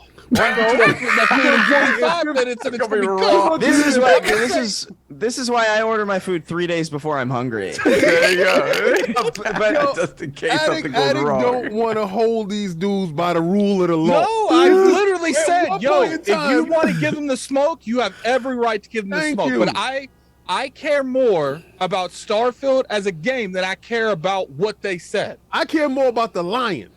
I care more about the lion. Don't lie to me and tell me, yo, if somebody tell you, yo, you go to the mechanic, they say your car is going to be ready tomorrow, and it's 2 weeks later, yo, what's up with my car? Oh, it's going to be much better. Yeah, we're just going to drive around. They're like, yo, your car going to be ready tomorrow. You get in that thing, drive down the road, brake lights busted, fall off the thing and die. The three-wheel car. Yeah, but we good. are You right gave me now. half a car. We Yeah, good. but that don't mean Solve's knowledge of the game. It's gonna come out broken in September. Oh, it will. Oh, listen, I don't trust September. Yeah, I'm with Sal. I would put money on September not being. I bet something's gonna. But like, here's the real problem, right? Is Starfield is like it will reshape how the future looks for Xbox. If Starfield comes out and it's a botched mess, and I'm not talking about like Bethesda jank, like there's a certain amount of Bethesda jank that people are going to appreciate. There's even some that I'm probably like a little bit excited for, to be honest with you. Like I like that, honestly. But if it's busted like beyond recognition, and if it does not meet expectations, and make no mistake, expectations for this game are super high. Yes. This is like I feel like Starfield has come as close to as Talk it. It's Talk it. The expectations on Starfield are like nearly like Half-Life 3 levels, where it's like this needs to be great, because if it's not, then everybody's gonna be like, what the fuck is going on with Fable then? Yeah. Sorry to curse again. What is going on with Fable? What's going on with Fable? Like, what the hell's going on with but you don't have Todd on Fable. We know what Todd is. See, everybody, this is really a Todd thing. You got to keep it a buck. Like, if Todd and Bethesda was allowed to do what Todd and Bethesda do, this game would have came out already. I feel like Microsoft has two lanes that they got to prove for this game, Starfield. They got to justify the beginning of all these purchases, which is Bethesda. Why we bought Bethesda? We bought Bethesda for games like Starfield. Then they got to prove that not only did we buy Bethesda, because I do think they have to prove to people why they're investing so much money into the ecosystem. They also got to prove, and we're going to actually help make a better Bethesda. We're going to cure the Fallout 76 illness that they have, and I think that these two lanes are very rough to navigate through, and all it would take is this game come out in a real bad state. They're like, okay, it don't matter they bought Bethesda. They're going to make nothing but Fallout 76 for the rest of our lives. And if the game comes out, then okay, it doesn't matter if they invested. What's the point in investing into Activision, investing into those studios, the initiative stuff, when they're like, they can't even get Starfield right? Why can't they get any of these games right? Fable up for a chopping block. Yeah. It's going to make the managing argument way worse. Something else to consider too is that the expectation for Starfield is so high that even if it is really good, I feel like people are going to be harsh on it anyway. So it needs to be better. Then it needs to be better than amazing. Yeah, no, that's a fact. So we got to get you. It's a rough. I do not envy Todd's position. Absolutely, new IP and all that. So, your thoughts on this, sir? King has spoken. So first, I must apologize for switching my stance. Anytime I side with King on anything, I fly too close to the sun and crash. I should have stuck to my soft talk. King has a really bad track record, man. Yeah, so I don't have a bad track record. 96. Listen. That 96 percentile's coming down by the week. We got to bring him down to 80. So this is all Phil. This ain't Todd. Oh, this is all Phil. Oh, okay. He's supposed to crack the whip. All 100% Phil. Phil went in there and looked at his build and said, "No, no." And Todd is like, yo, I know my audience know I'm gonna come with a little bit of jank. He was like, no, like y'all saying right now, the talk that I hear, oh, this game has to be God. It can't miss. It is never gonna hit those expectations. Whatever the expectations are, it's gonna be some people out there, 1 or 2 people that's gonna be like, this is the greatest game that ever hit this earth, and they're gonna be fighting people over it. But the majority of the people is going to be like, it's a good Bethesda game. It's a good fall. I like Fallout 2 better than that's when the whole comments is gonna start coming out. But it's never going to reach those lofty expectations. Did you say Fallout 2? Yeah, he did. But we're gonna move on. Continue. No, I said, you know, we can some tell his people- love for this series. It's just But we so move on. apparent. so yeah, like so Chris, for context, like I had normal take that That's a clip. normal people have. Definitely clip. I don't care. I said there's no. I'm a they stream should've marker, never- so I remember it. Yes, please. They should have never put a date on it. The moment they delayed 100%, it, they should have just said 2023. That's it, Factual. and drop it in the fall, and that's it, right? But I got excited by Hi-Fi Rush. I'll be honest. I felt that there was a confidence. I'm like, wait a minute, they're dropping this. I'm like, Hi-Fi Rush was awesome. Yes, it well, was. absolutely. So Out of nowhere. And they gave you that because they knew they wasn't giving you the rest of those games. One thing I knocked them for is that they don't know how to do the mic drop moment, the real mic drop moment, the way PlayStation likes to drop mics. They don't really do that well. And I'm like, maybe they have it here. They're so confident in Hi-Fi Rush. To hell with it. I think we're gonna get Starfield. It'll be March, April. We're gonna. This is all backtracking. Yeah, I love this. It's great. I got killed. I'm acknowledging These two killed me. But continue. It would be. They came at us hard, Addict. Bro. No, don't say these two. All I did was change sides. I did not All you necessarily did was agree with betray him. me in the theater, in the event, the live event. But it's cool. More cars. Oh, that's right. Yeah, You go wasn't back expecting and You watch wasn't that. Me expecting and him that. both are coming at you. Well, it wasn't Solve at first. It was Keen. Bro. And then you converted Solve a couple weeks Converted. later. Later, exactly. It was later. no. But look, Hey, I'm Can I gonna say- tell you right now, I don't trust September either, and I will go back to it.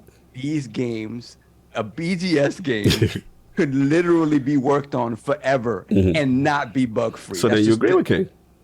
100%. Like no, I he told agree. me it was gonna come out whenever it Because releases. according to King, it don't matter when it releases. It's a Oh buggy no, mess. no, I do not. No.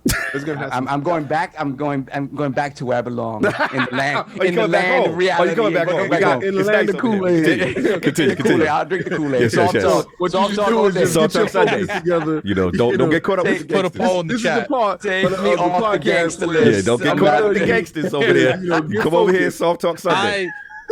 But I'm I gonna tell would you right be- now. I think if the game got delayed again, that's when I'm on King's side. But Like, I go back to, and Chris said it perfectly, and I've said this a million times as well. It has to be a business consideration why they keep putting dates onto these games that they know full well they're not going to hit. It doesn't make any sense to me because you just keep looking bad.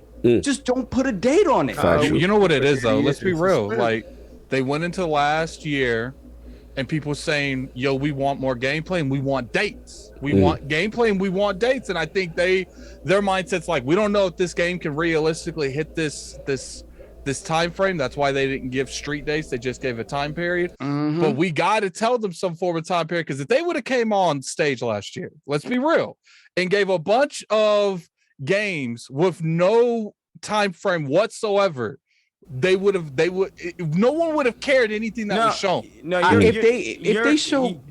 If they show gameplay that excites me, I don't really care about the date. Nah, but people, to Addict's point, I think people would have been like, yo. No, they would have obliterated. No, it. here's the Chris. thing. Here's the thing. People probably would have, but the issue isn't even necessarily putting a date on things before you know that you're ready to put it out. The issue is showing your games too early in the first place. Yeah. Like it is like why agree. did you talk about the next Elder Scrolls 3 years ago?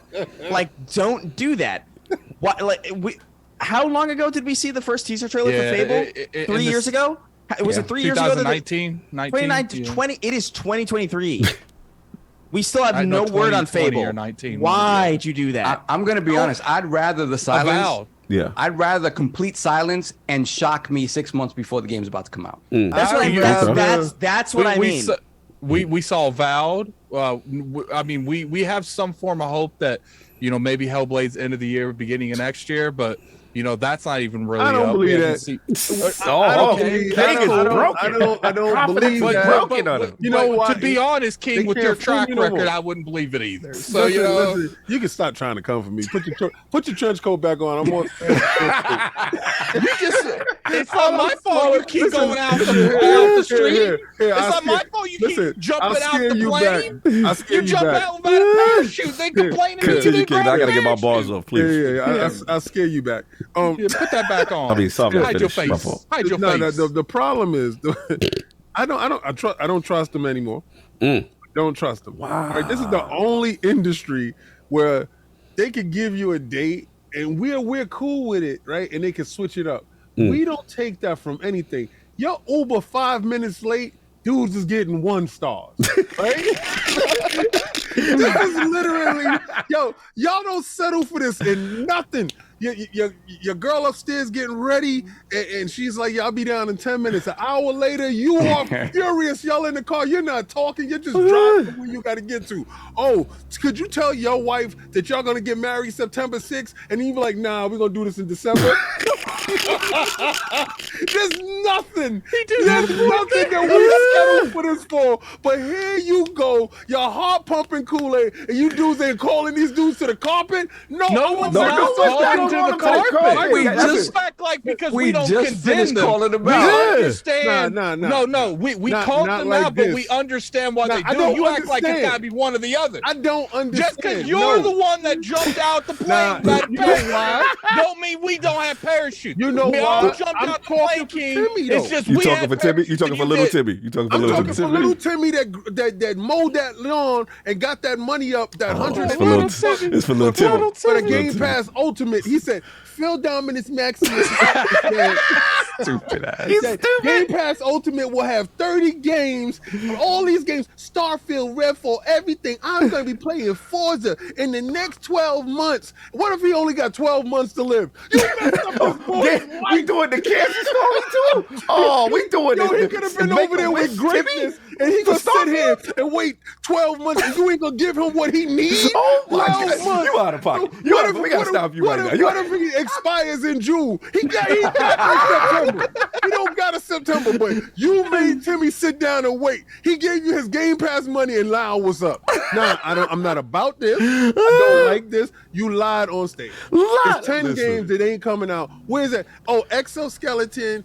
Where's the robot dinosaurs at? Oh, Exo. Yeah, I remember that one. Exo Mecha. Yeah, Exoprimal, I think it's called. No, there's another one that King's talking about too. There was another one that looked like Dinobots and Silver Surfer. Oh, really? Yeah, it was some like Battle Royale joint. Yeah. It's not Exoprimal? No, Exoprimal is the Capcom jump. Right. There was another joint from the Xbox third party show. I know what King talking about. They was all silver. Oh, King, that came out already. For console? It came. It was in early access. The dinosaur thing. The one that had dinosaurs and everybody was silver. Silver, that joint. Exo Mecha, Exo Mecha. I don't think it came out. Not that crap that you talking about. No, it's the one with it's in early. You just not a beta boy, but it's in early access. He got to be a beta boy for It didn't that. come out yet. It didn't come out. Where's Hollow Knight? Where's Flintlock? It's mad games. I went back looking. I was like, oh yeah, y'all slick. So right now, I feel like, how do you keep an idiot in suspense? You tell him 12 months, and then when you got no other recourse, when you gonna announce your show in June? This is the only reason why we got September date, because the show is gonna be in June. Why? Because you want to protect Diablo. Yeah. You know, the better thing we could talk about too is the fact that showcase is the same day. It's the same day as the day. Yeah, same day. That's concerning. That makes me low key think that might be in that showcase and take some of it. No, they said it's a separate thing already. They said it's separate. But to me, why would you do it the same day? Why wouldn't you do it before going into the show? Unless you're going to direct people, and a lot of the hype's going to be at that towards that show. Like, well, you feel they're going to have less? You think they're going to have less because of the fact that they're going to have less? I feel like they might not have like the stuff that they necessarily want to show, and they're going to direct some of that hype towards it. It's like, okay, we showed you this. And I know some of you might like it, some of you might not, but we got this Starfield thing in 30, 40 minutes that you can watch. Give like, 6 months to me, why are you going to do it before the show as like a pre-show? Then I can understand that a little bit. But if it's after the show, it seems after. To me, why? Why are you gonna have something like that after the show to take away from the spotlight of your show? Like, yeah, we got to see. I mean, I'll jump in if I can. So And I'm done. Yeah, look. From a pure principle standpoint, we know King is right. From a pure principle standpoint, Yeah, just the principle of it. You don't have your word, you have nothing. I get that. You know what I'm saying? And to Chris's point, this is all self-inflicted. Like, you have no business going out there saying that whatever you see here is gonna, for the next 12 months, you're gonna get. And that's why, if you remember, Cog's been on the record when everybody was like, yo, that 12-month format is no, it's not fire. Because the reason why I don't like it is, one, you take away the wonder and the mic drop moments like Sav is talking about.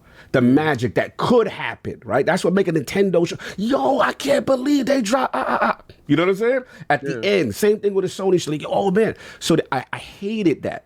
Then you put undue pressure that these games better come out in the 12. Otherwise, you're going to have King out here doing what King do, making diss records on literally Twitter. Unnecessary pressure that could have been completely took away. Now, where King loses me is games get delayed every day, B. Like literally. Facts. You know what I'm saying? So, like, God of War. What about Timmy Life? I feel that, but Timmy died waiting for God of War Ragnarok in 2021. Timmy died waiting for Zelda Breath of the Wild 2 in 2022. Yo, Timmy's dying a lot. Timmy This is like a bad, that's a TV show right now. Bad sitcom, people waiting for delays. Like, we did not make a wish for Timmy. It's just the same child waiting and dying before a video game comes out. It's like a graveyard of dead Timmys. Bro. Like, rest in peace, Timmy X. Died waiting for Starfield. I feel bad for bringing them back. You know what though? You know what? I really feel bad for little. It's like the Prestige Timmy edition. Right? We feel bad for Timmy, but I feel bad for little Timmy's mom losing their kid. As Like my man every 5 Ronan said, minutes. Timmy's die every day, B. Like, that's just what it is. We've been outside. We know how this goes. It's the rules of the shit. The level of copium is crazy. But I ain't finished. Well, here's the thing. This is the only place that y'all will accept. Listen, we not accepting. You could be. Good. Carl, you got to read that super chat for Frank Cass. All right, we breaking protocol. $5 super chat. Come on, let's be real. Make a wish Timmy is using that lamp for Spider-Man 2 instead of Starfield. Let the boy die with a smile. Y'all messing, not regrets. Look, man, the health and quality over the game comes over people's feelings, over taking pictures with people. Get the money back. You know what I'm saying? Comes over that tweet on the title screen. On the screen. You know what I'm saying? At the end of the day, wars. Look, they messed up. They didn't execute their target. As King said, you want to say lying? Absolutely, right? But at the end of the day, they're rightful to get the smoke. They're rightful to get it because self-inflicted. But this is my thing. When I watch the joint, I'm looking at what I see. And what I see, I look over Todd's shoulder. Okay, now, so was that now number. what I remember, what I recall, there was a lot of 30 frames per second energy, Chris RayGun, that we was talking about. In the first one, and the first time we saw it, we was like, damn, that part right there with the combat, I don't know. You know what I'm saying? Everything else, the scope, the grandioseness, you got space comp, okay. But you do looking like you 30 energy. And remember, me and you, we had you on Duke. We had, you know what I'm saying? We talked about it. We did the crossover. And we was like, what if it's 30 though? And you were like, bro, I don't know if I can do this 30. Like, nah, fam, nah, I cannot. You know what I'm saying? So for me, I look at what I just saw. And I'm like, you saw that runner? It looked like some 60 FPS. I don't know. I saw a lot of Xbox controllers in front of PCs. Hey! I just like that it was moving faster than what it was moving before. I mean, I think we all could. I think the master race knows that it was going to run on 60 on PC. Factual. Todd Howard's going to announce 35 frames per second. There we go. And then everybody's or they can do the 41 because y'all do engage VRR. You'll be fine. Oh my God! Continue. So look, at the end of the day, that's my thing. You know what I mean? And I hate to call for y'all, but do not let this game be a 90+ Metacritic. Do not let this game be fire. I am going to be on y'all. Because for all this come smoke, out at the hard 84, if all this smoke after y'all ain't learned from Halo Infinite, and this game get delayed, and this actually fire and it's a game of the year contender, I want all of y'all to keep the same energy. I want you to keep the same energy. Stand on your square. Support, not by. Don't pick it up. When we over there celebrating popping bottles, you don't pick it up. You're not allowed. All y'all complaining is unacceptable. You can't do it. This is go to change.org and say we are not buying this game despite the lending critic because they should have kept their word and will be over there playing the game of the year. It's coming in Game Pass. I got my money. I'm getting my playthrough. Hold up. No, you are against this. They are not about their word. You should stay on the side and not enjoy this. Hold up, real quick. I need us to put in stone right now what determined this Metacritic thing. If it's like do we only win Cog if it's a 90 above? Because I think that's a huge hard 82.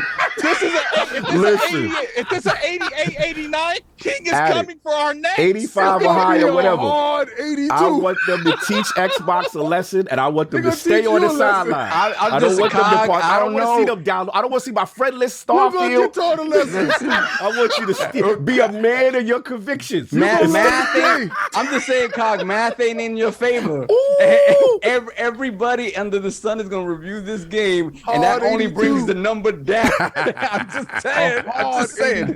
All I'm saying is don't let it be great. I, for don't one, let it be great. I'm happy if it's an 87. I'm just saying, don't let it be great. He said 90 plus. I'll stand on it. All I'm saying, if it is, and this is God Howard brown leather jacket Skyrim energy, I'm gonna be looking for y'all. Same dude, man. I'm on life support right here. All I hear is the beat. But look, that's all I got. I mean, at the end of the day, I saw the trailer. It looked like it's doing a lot of stuff, man. I like different. At the end of the day, you gotta take it. No, but at the end of the day, you don't. Right? Yeah, You're outraged. You're outraged. They got my money already. But you're outraged. Little Timmy died. You stand on your square for Little Timmy. Little Timmy's gone. Little Timmy's dead. He's gone. King, are you going to Little Timmy's funeral? I'm not going. I'm I'm not going to Little Timmy's funeral. I'll tell you that. At this point, he's died so many times. They need like an in-game funeral for that little kid. Little Timmy ain't getting so much as a tweet from me. Oh man, yo, real quick because I know Chris's time is limited. Can we just combine The Last of Us? I want to get it before because I know your time is probably.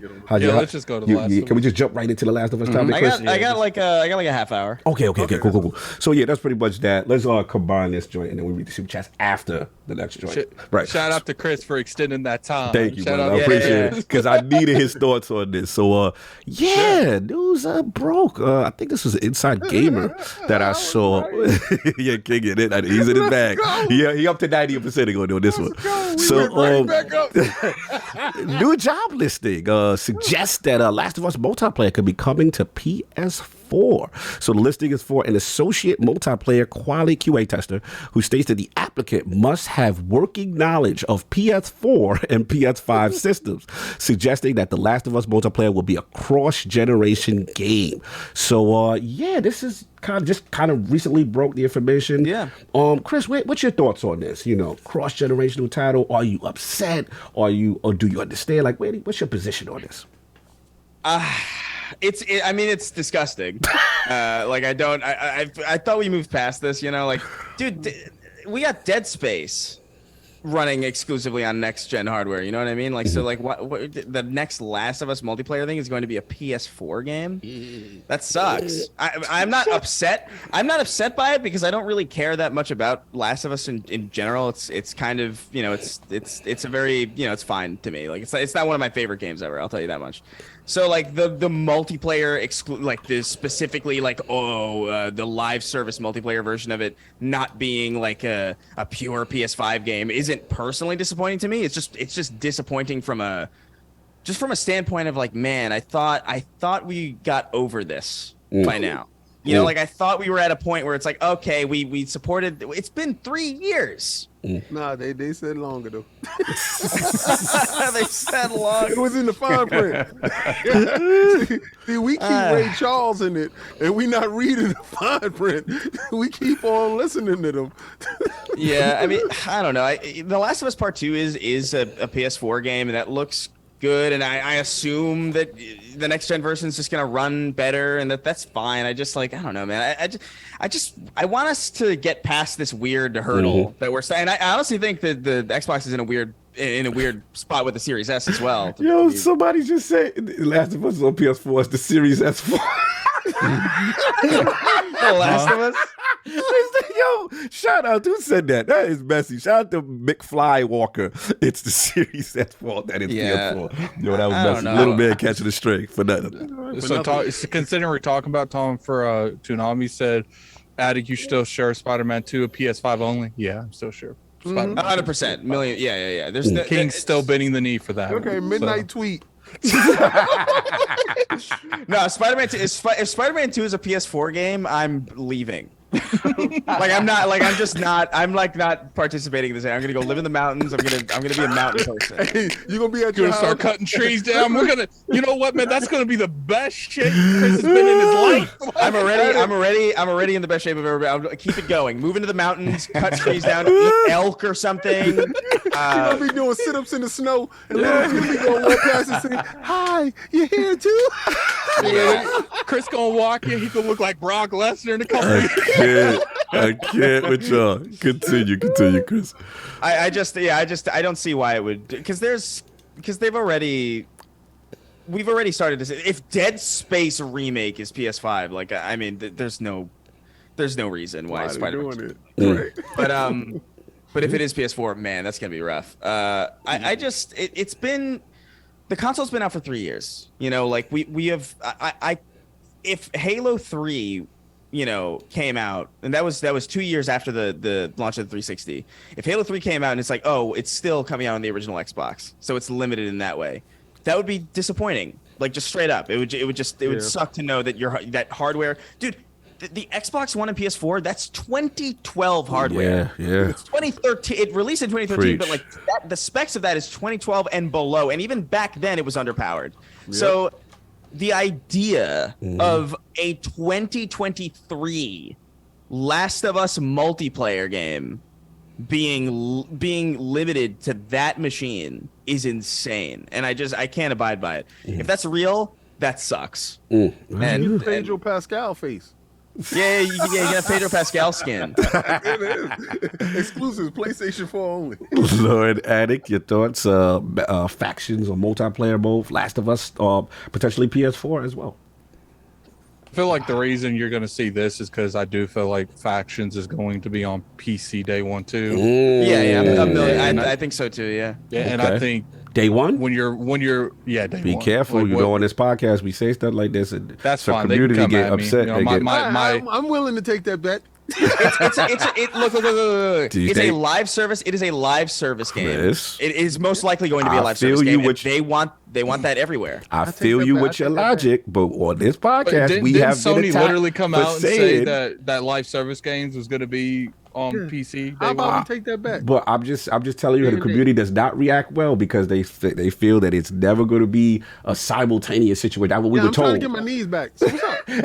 I mean, even if I made that bet, you're just getting one of the knees back. I got Okay, like so five. What's the bend the knee? What's the bend the knee on? There's not a bend the knee because he's not getting his knees back. He said day and date. So I'm down with day and Oh date. wait, so wait. This is the thing. Okay, let me hear. I am unsure, so I'm not jumping out. See, unlike you, King, I don't jump out. Hold on, no. Unlike you, King, I don't jump out of the plane without a parachute. I gotta feel comfortable. What is the bend the knee terms? Comfortable with that. What was the There's bend no the knee? terms. I'm not doing it. But what was it? So I didn't know what it was. Terms. That There's a lot of you can do that. there's a lot of knee talk going on. I feel like I've jumped into like season 6 of a show I have not been watching. What is going on? Game of Thrones. This Game of Thrones. So that explains it. I've never seen it. Yeah, so bending knee is when you gotta be a man of conviction, and you think something gonna happen, and the other lawyers say that something else gonna happen. Then we make the bet, and then we come up with the embarrassment terms for right. Yeah, I've never seen Game of Thrones. I spend most of my time watching Seinfeld on repeat. Okay. AKA King took my knees like last year, and I'm about to take 2 sets of his knees. So he went from a 98% conviction rate to like a 50. Sir. So I just wanted to hear you back down out loud. No, that's cool because I just told want to you hear the I don't Kool-Aid. jump Wait, out without a parachute. I just want to hear the Kool-Aid pump out your chest out loud. You might jump out without a parachute. I don't do it. King would be a message. I just want the world to hear you back down here. Are you done? So are you gonna take the bet or not? Look how bad you want your knees. Sir. Either you in or you out, sir. All right, I just want to be clear. I'm trying to get more information. Are you gonna say? I said day and you said day and day. I said no, sir. Are you in for your day and day? I said no like 10 minutes ago. Okay, so then what you were saying was voided, right? Yeah, he's out. King, smart man, King. Smart man. All right, good. I'm gonna tell you this right now. Let's go. Okay. It's a multiplayer game. It's gonna be on PS4. I'm gonna be honest. Oh no, I'm just saying. Is there ever gonna be a cutoff? There will be a cutoff, but I think what I'm the most concerned about is we see Destiny having issues with the Xbox One and PS4 thing, and to me, they're going to cut that eventually. Probably make a Destiny 3, or they're going to rebuild the game in another engine. But like to me, they're coming so like we're 2 years into this gen, and they're still going to have that factions on last gen. It's like I feel like they're going to have issues sooner rather than later. Yeah, that's the thing too. It's like the longer you wait, the quicker your game's probably going to die in that sense, where it's like, okay, let's say you wait until 2025 and then you put out a game. It's also on PS4. In a month, that thing is unplayable. You know, if it's even playable in the first place. I'm really convinced. I mean, what do you have? Hogwarts Legacy just got delayed again. Delayed again because it's like, you know why? Because things don't work on those machines anymore.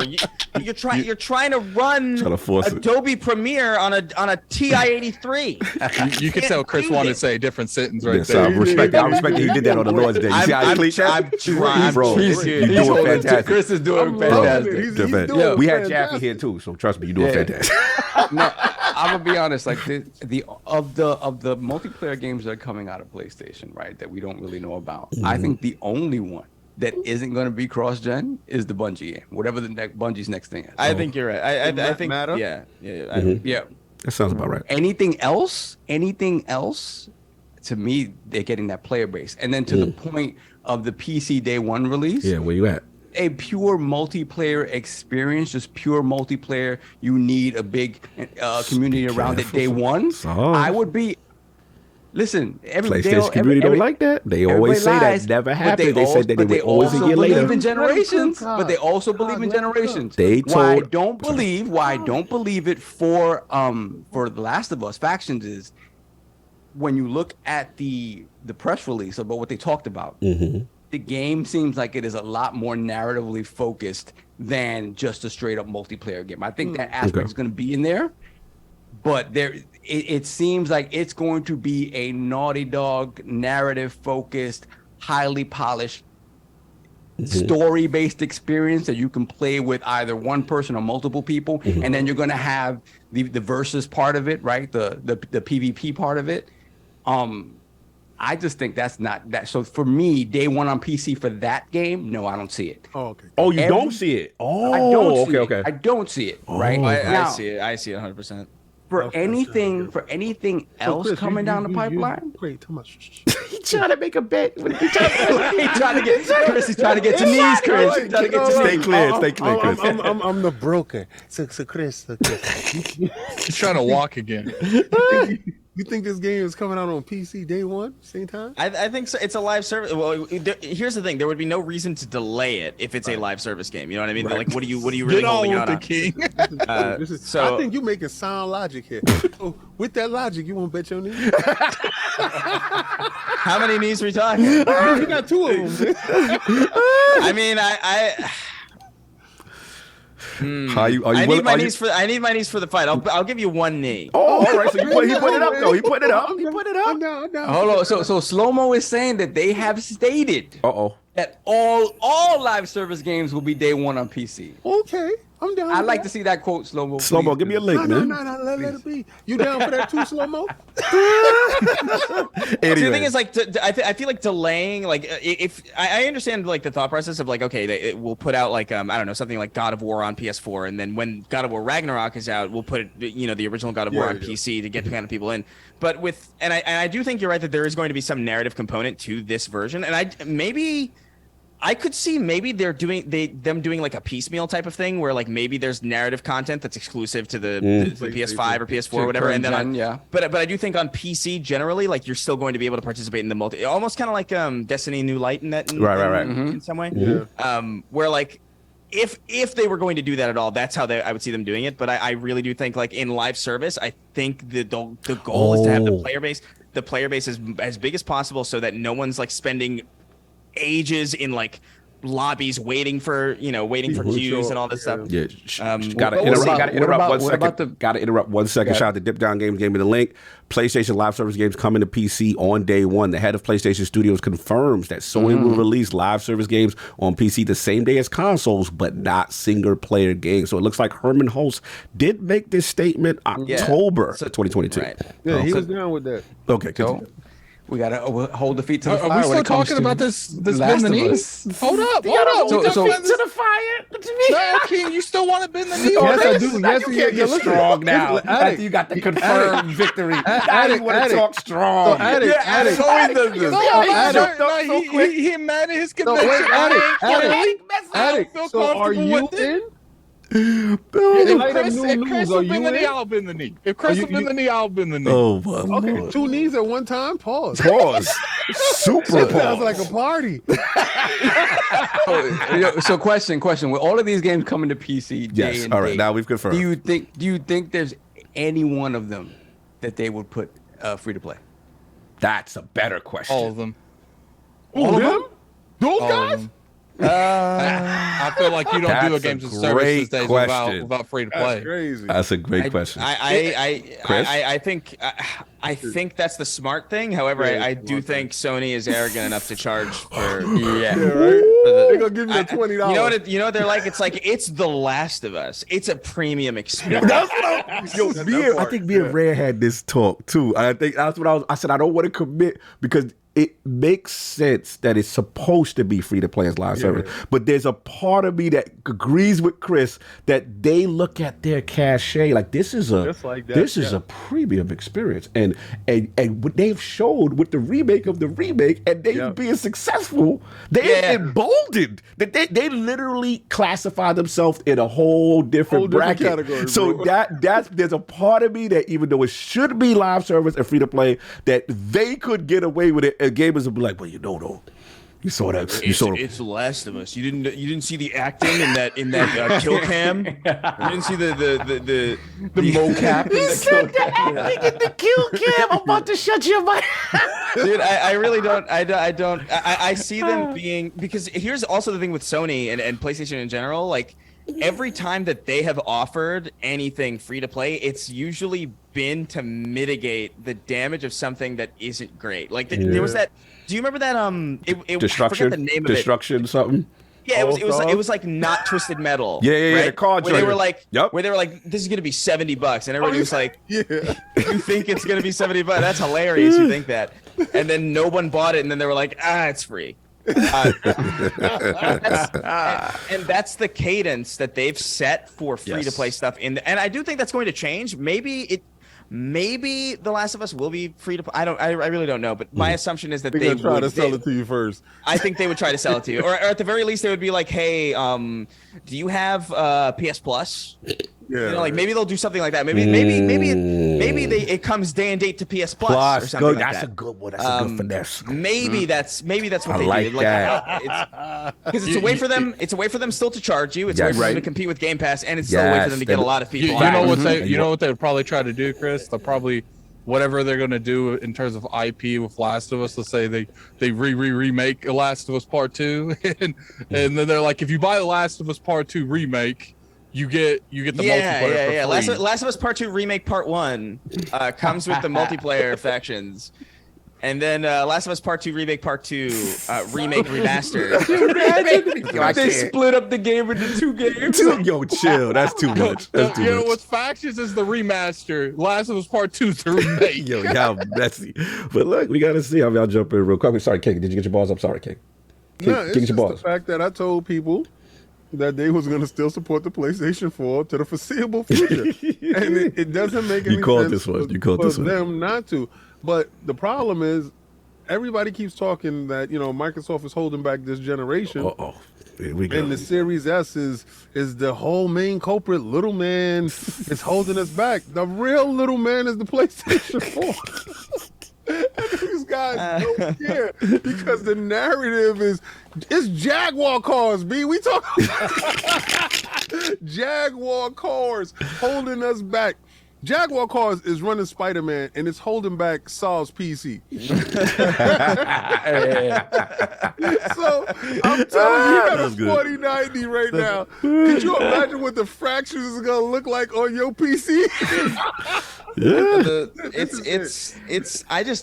what it is? It's like there's so many people who are just okay with like, yeah, it runs at 12 frames per second, but like it's fun. It's like I just can't do it anymore. Yeah, look, I'll jump in. I mean, too much to add, but I'm kind of with Saul. I think that with you at first, Chris, because it's part of me from a tech standpoint. You always have that disappointment, like, damn, you want to see from a game design standpoint, you want to see this thing pushed to the limit to see what they can do. I want to see it pull like something like Dead Space, where like Dead Space clearly, like I don't think Dead Space could run on a PS4 in the way that it does. Right. In the way that it runs.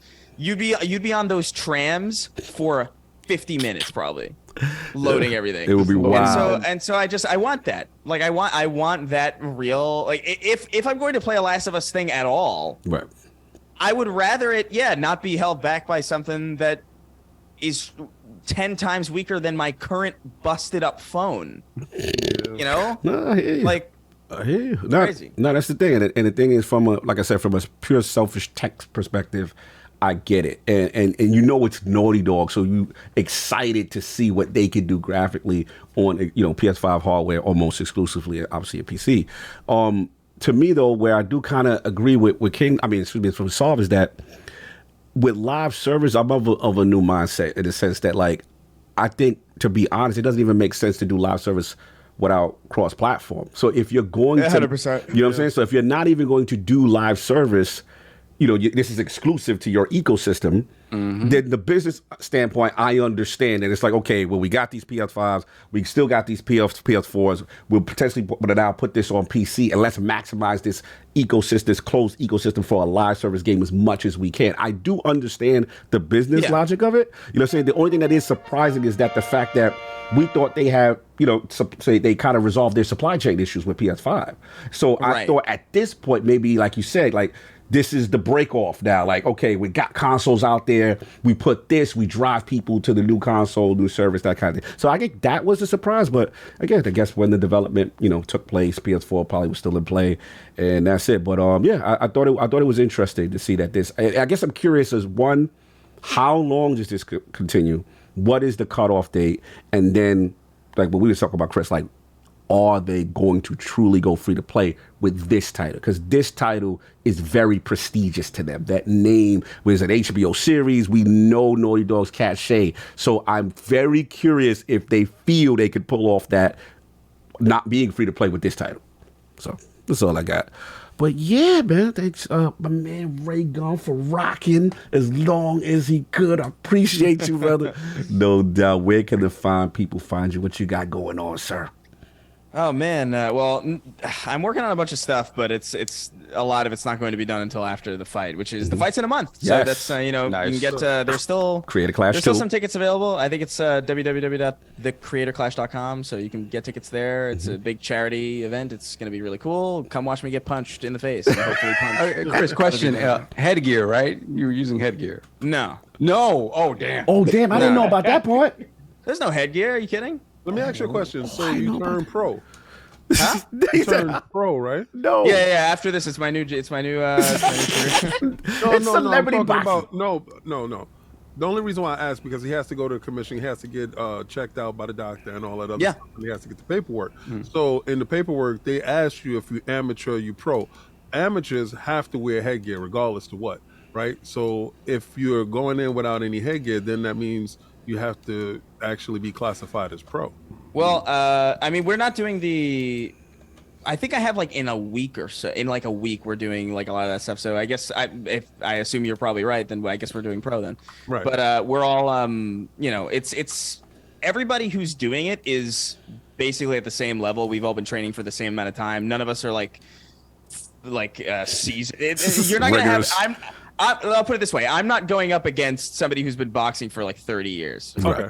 You know what I mean? Yeah. I'm going up against somebody else who's done pretty much the same amount of training as I am, and so it's going to be an interesting event. Last year's event was crazy, and it's fun.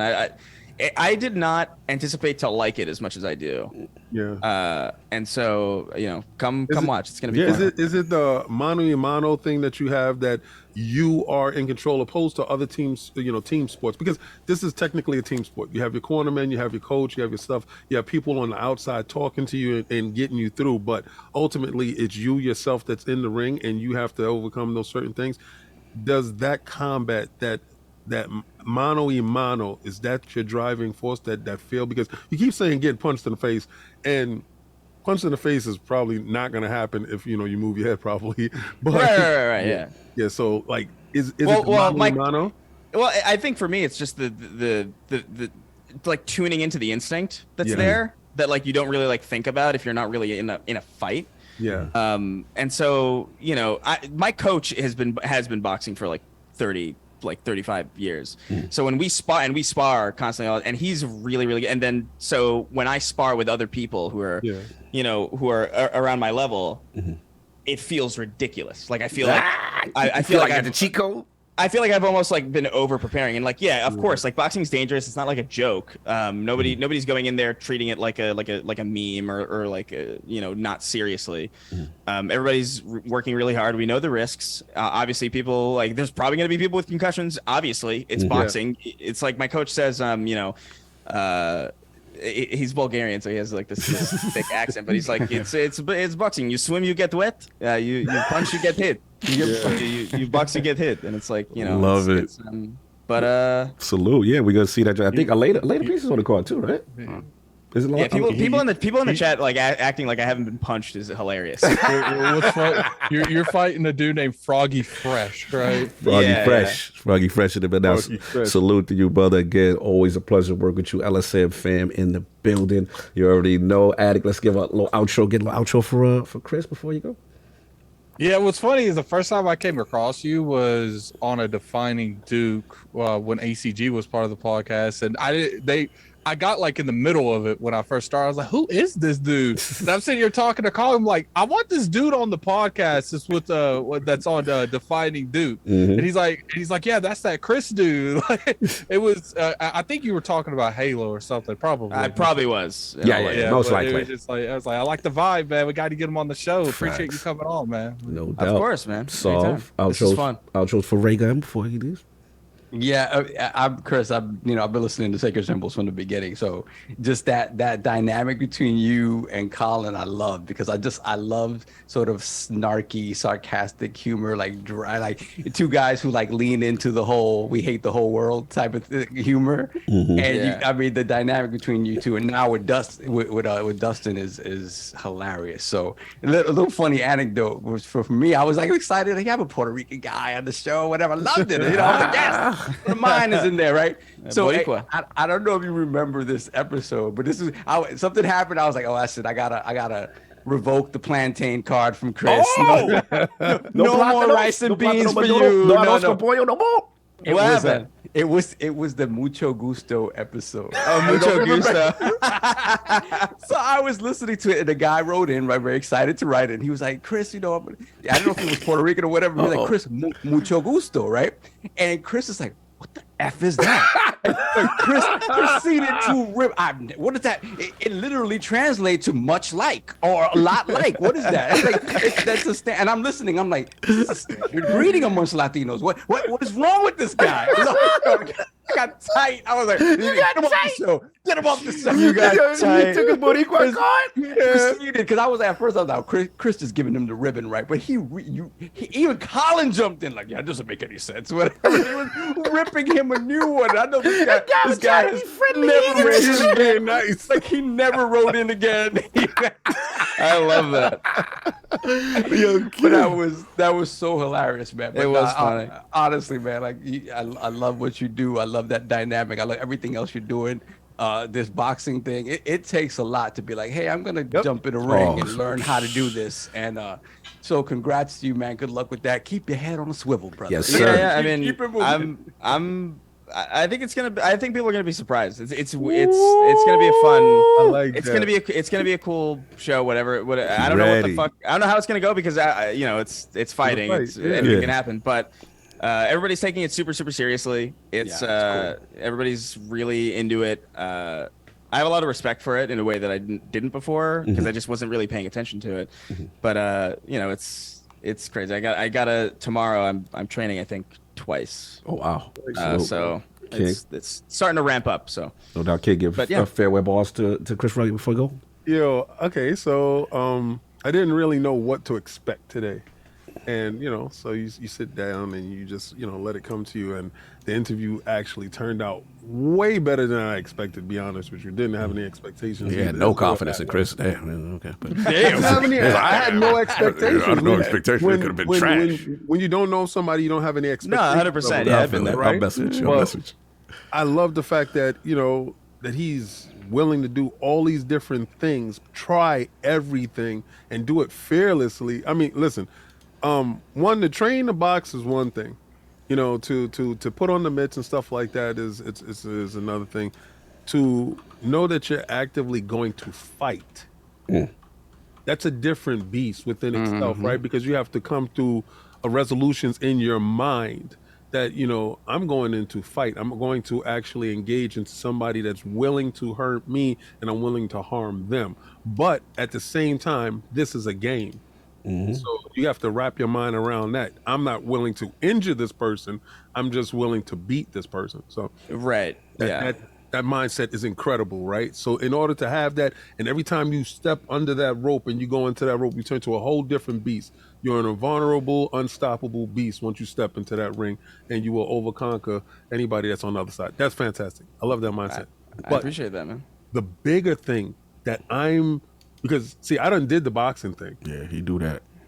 That comedy, the level of balls it takes to stand up naked in front of everybody else, because you're naked up there. Yeah, 100%. They see right through you. In your mind, they see through you, and you're there to make them laugh. Comedy is very subjective, so you're a very open book. Dude, to go from one dynamic to the next, my friend, I take my hat off to you. It's fantastic, and you're in your prime. You're young in your prime doing these things, so it's nothing but greatness going to come from it, man. I mean, that's a lot. I appreciate that very, very much. That might be like the actually nicest thing I've heard in years. But brother, I want to see the boxing. I want to hear the comedy. I'm really intrigued by Chris RayGun now. Like, I'm a Chris RayGun fan now. Salute. So I want to see these things. All right, well, because I want to support you in your courageousness going forward in these endeavors. Yeah, this is big stuff.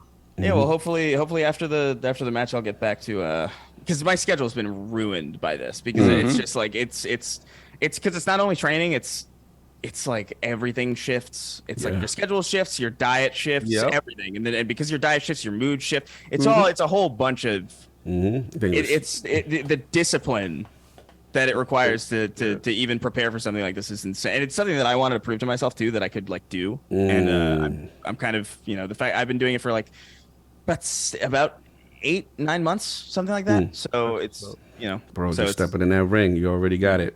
And make sure Colin's probably going to want the LSM trunks, and you doing the Boricua gloves, or what we doing? You gonna get the big tattoo on his back. You doing you doing the Boricua gloves or the trunks? What we doing? You got a rep for PR. What's up? You don't have the flag. Let me pin that. Let me pin that. I got those. Hold I got on. those gloves. Let me put it up. I got bigger ones, obviously. Soft, do we approve? Nice. We approve. Is he back? We gotta talk to our boy Tito Trinidad. Maybe walk down with you. Walk down the Let's aisle. call up Fat Joe. Let's call him Walker. Nah, he need Pepe from the Bronx. Let's call up the Gun Hill Roll. Put up. Oh man, These are dudes that were beating up the phone booth. The phone booth. Stupid. Look, we kept the man. Chris, enjoy your day, brother. The absolute pleasure. My LSM fam, Chris RayGun, the man. Always a pleasure, brother.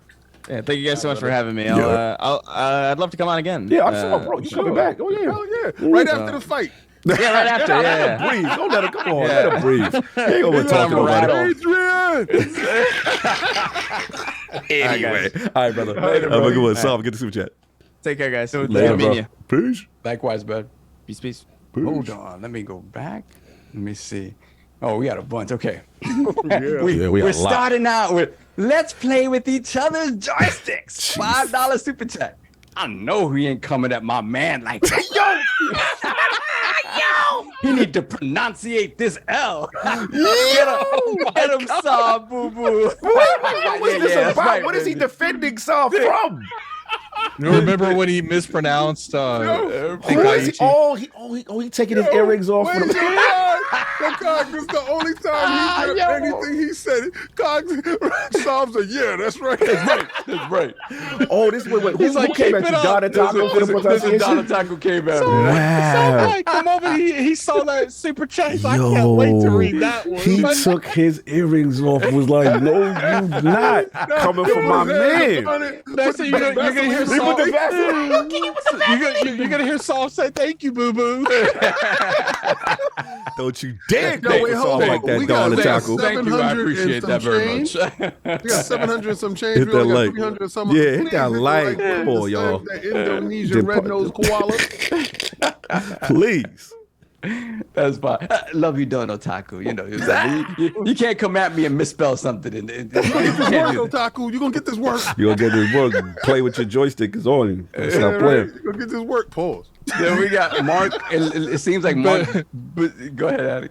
I was gonna say, Donna Talk. I hope you got Joystick insurance? No, what's the, He said No, joystick insurance. I can't. I don't know why it's like blanket on me. It's to protect your IP. Infringement, copyright. Venmo? No, VPN? VPN. So he can't find out where you work at. Oh, you talking about the network IP? Okay, No, I you get got a VPN, so that way he can't find out where you It's at. real out here. So nobody better disrespect this man. That's it. Let that be known. Then we have Mark Bajil. I think I got that right. Hopefully, €6 super chat. How can I get that Valari pillow in the Netherlands? I only see the options for US, UK, and Canada. Oh, Netherlands. Okay, we going straight to the peak. So what you do is you buy the pillow, send it to your friend in America, and then he send it to you. This is what you do on Twitter at Iron Lord Podcast at the Valari, which is there. Let's get their official Twitter account. The Valari. The Valari, right? And then just say, hey, I'm in the Netherlands. I really want it, and we will work this out, brother. Yeah, we'll get that rocking, no doubt. So yeah, on Twitter, it was at the Valari. I just want to make sure. So. Yes, at the Valari, and then also at Iron Lord Podcast. Say who you are on Twitter. Yeah, we got you. We go expedite. You mean this Valari pillow? No, child like her attic rubbing it like that. It can't be right. Nah, not that face. Nah, I ain't feeling you. I gotta take the camera off. Yeah, that's it. Exactly. That's what he was hiding under that trench coat. Shit, don't leave your head to the side like that. Could you Nah. imagine? He opened his trench coat. You want to see my pillow? Whoa. Whoa. Time on that one. Hey, come here, let me put my pillow on. Messy. There we Continue. go. Free R. Kelly, $2 super chat. Hang, it ain't looking good for Microsoft. It's looking worse for you and your PlayStation 4. Stop holding me back, Kels. Shout out to Kells. There we go. Robert Kellett, $2 super chat. That smelly rat Ryan sabotaging Todd's joint.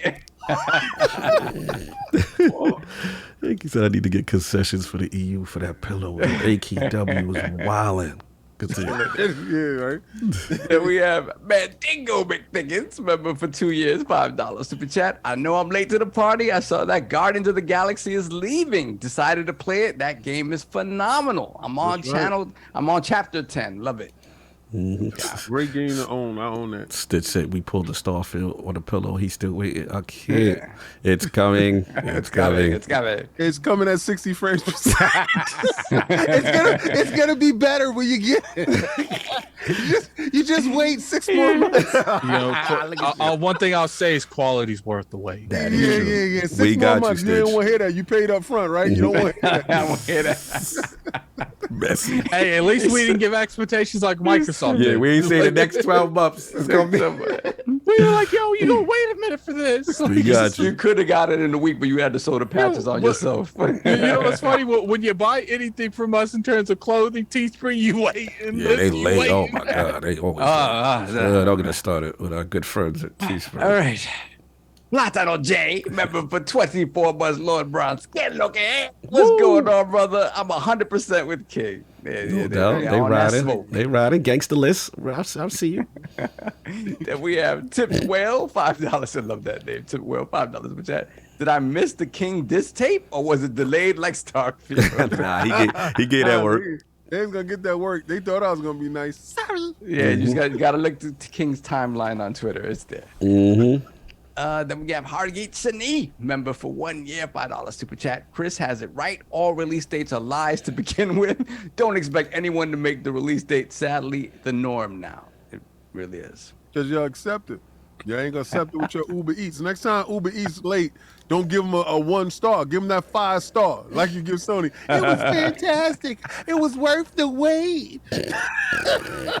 Remember, keep the energy. Don't play. That's right. Don't Keep play. all that energy. Don't play. I want you on the sideline. I want your joint logged in. That's right. When your flight, when you gotta take off, and the flight tell you, we're gonna have a layover over in Japan. What we need y'all to do is just sit tight. Don't be upset. You're gonna have a layover in Japan. I want you to cross your fingers and stay on the runway. Yeah, that's right. Sit right Cross there, your hold arms tight. and be like, this is Smile, don't let them take you there. For a month, just wait in the runway. Stand on your square on it. This is not what was promised to you, but smile. Thank you. And we have Stewie108, $10 super chat. Thank you, sir. Next time, say something, please. Mm-hmm. And we have Mandingo McThickens once again. Remember, for 2 years, $5 super chat. If it bleeds, we can kill it. That's King's fractured prediction. Let Starfield continue to cook. No issues on the delay. More damage is done by a buggy game versus a not buggy game. Mm-hmm. You know what I realized though? Now we're definitely going to see kiosks at E3 on Starfield. They ain't gonna be. They're not gonna be on the E3 floor. They're gonna be in the maybe they all. Well, I mean, no, I'm talking about the Microsoft Theater. Oh, I see what you're saying. Like, there's definitely gonna be little like kiosk gameplay demos there. You think for like an RPG, does that? It's got to be there. Well, maybe some behind the scenes kind of sit down and play I think that thing is gonna be right there in your face. Yeah, there's no way in September. It's not at that event. Like I find it hard to believe. I just figure because craft that whole thing around Starfield. This is the banana in the tail. That's my fear. That's my biggest fear is that they craft this June event around Starfield and don't have nothing to show, right? Tell the truth. That's what I'll be 100% with you, King. 100% with you. I'd be tight with that for I'm sure. gonna tell y'all, y'all ain't gonna like me this year. This year smell like what I think it's gonna smell like, and y'all trying to pull a flim, giving us all last year crap this year, and holding this year's stuff for next year. Just I hope not, man. Tony done punched you in your mouth. I'm you better punch him concerned. back. I really am. I hope not, but I am concerned. Yeah. I don't want Starfield at that event at all. Walking around with a dual sense chain. Keep it up, man. I don't want that. I don't want that at that event at all. They said after the event. They said after the event, Carl. Yeah, I want Spider-Man to come out on that date. There. Yeah, I want Spider-Man to go and punch you in your face because y'all seem to be suckers. Oh. Right? So I want Spider-Man to come because I'm hearing rumors Spider-Man talk about September 2. So if Spider-Man come out in September 2 and just run up your backside, it serves you right. It serves you right, ducking the fade from Zelda. Ducking the fade. It serves you right, not doing your stuff in June. And if Spider-Man run up your backside in September, Spider-Man gonna be a huge competitor too. If it does come out, it's gonna be blood in your snow. Because I'm gonna tell you this, I know who gonna rate higher, right off the rip. So. Yeah, keep on running from these fights. Running from the fight. Nah, Never mind the quality of the game, y'all. Never mind the health of the game. Don't even worry about it. Let me ask you guys a question. Put it out when it come out. Let me ask you a question. Sony comes out and says September, what is it, the 6th? Yeah. Spider-Man 2. Do you think Microsoft? They can't move now. They can't move now. Yeah. I'm gonna be real with you. I prefer them to move it. Like I would. Like I said, I didn't trust September anyway. Yeah, nah. You don't want. Like, look. Like, I'm not saying there's no way that they can compete with Spider-Man, but you don't want to compete with Spider-Man. Like, how long you gonna delay this ice cream from getting to your house? Delay it until it's ready. Delay it till it's ready. And then you got a milkshake. No, even if that game is ready, and PlayStation like we're gonna drop that Spider-Man. I had the most premium milkshake. I'm like, I don't know, man. Part of me is like, dude.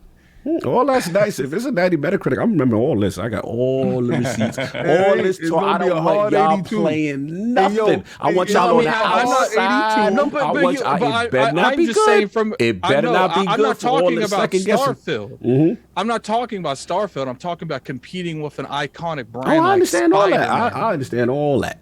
It come out when it come out. And it come out when it come out. And I'm gonna tell you right now, if this game is fire, y'all gonna hear it from me. I can't I've been there with you day one. No doubt. I can't wait. All right. Spartan goes 17, 5 super chat. Why are people surprised? Starfield kept showing music snippets, no gameplay. It's like Nas saying he's dropping, but only filming his equipment. I said new Nas. Do Nas.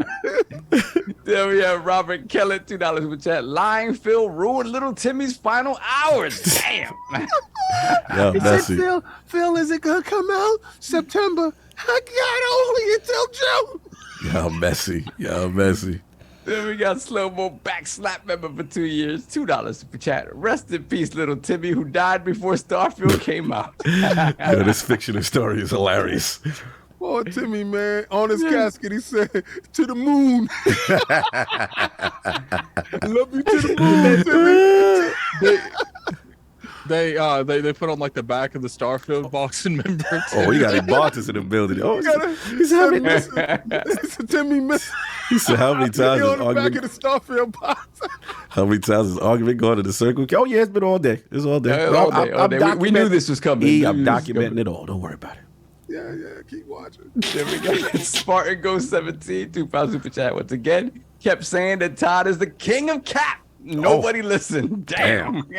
Never mind. Nah, if it was up to Todd would have. Todd. It's just crazy how many of you are willing to have that game come out broken. They learned nothing from Halo Infinite. They learned absolutely nothing. I love gamers. He's the Brett Favre of this. Gamers are funny, bro.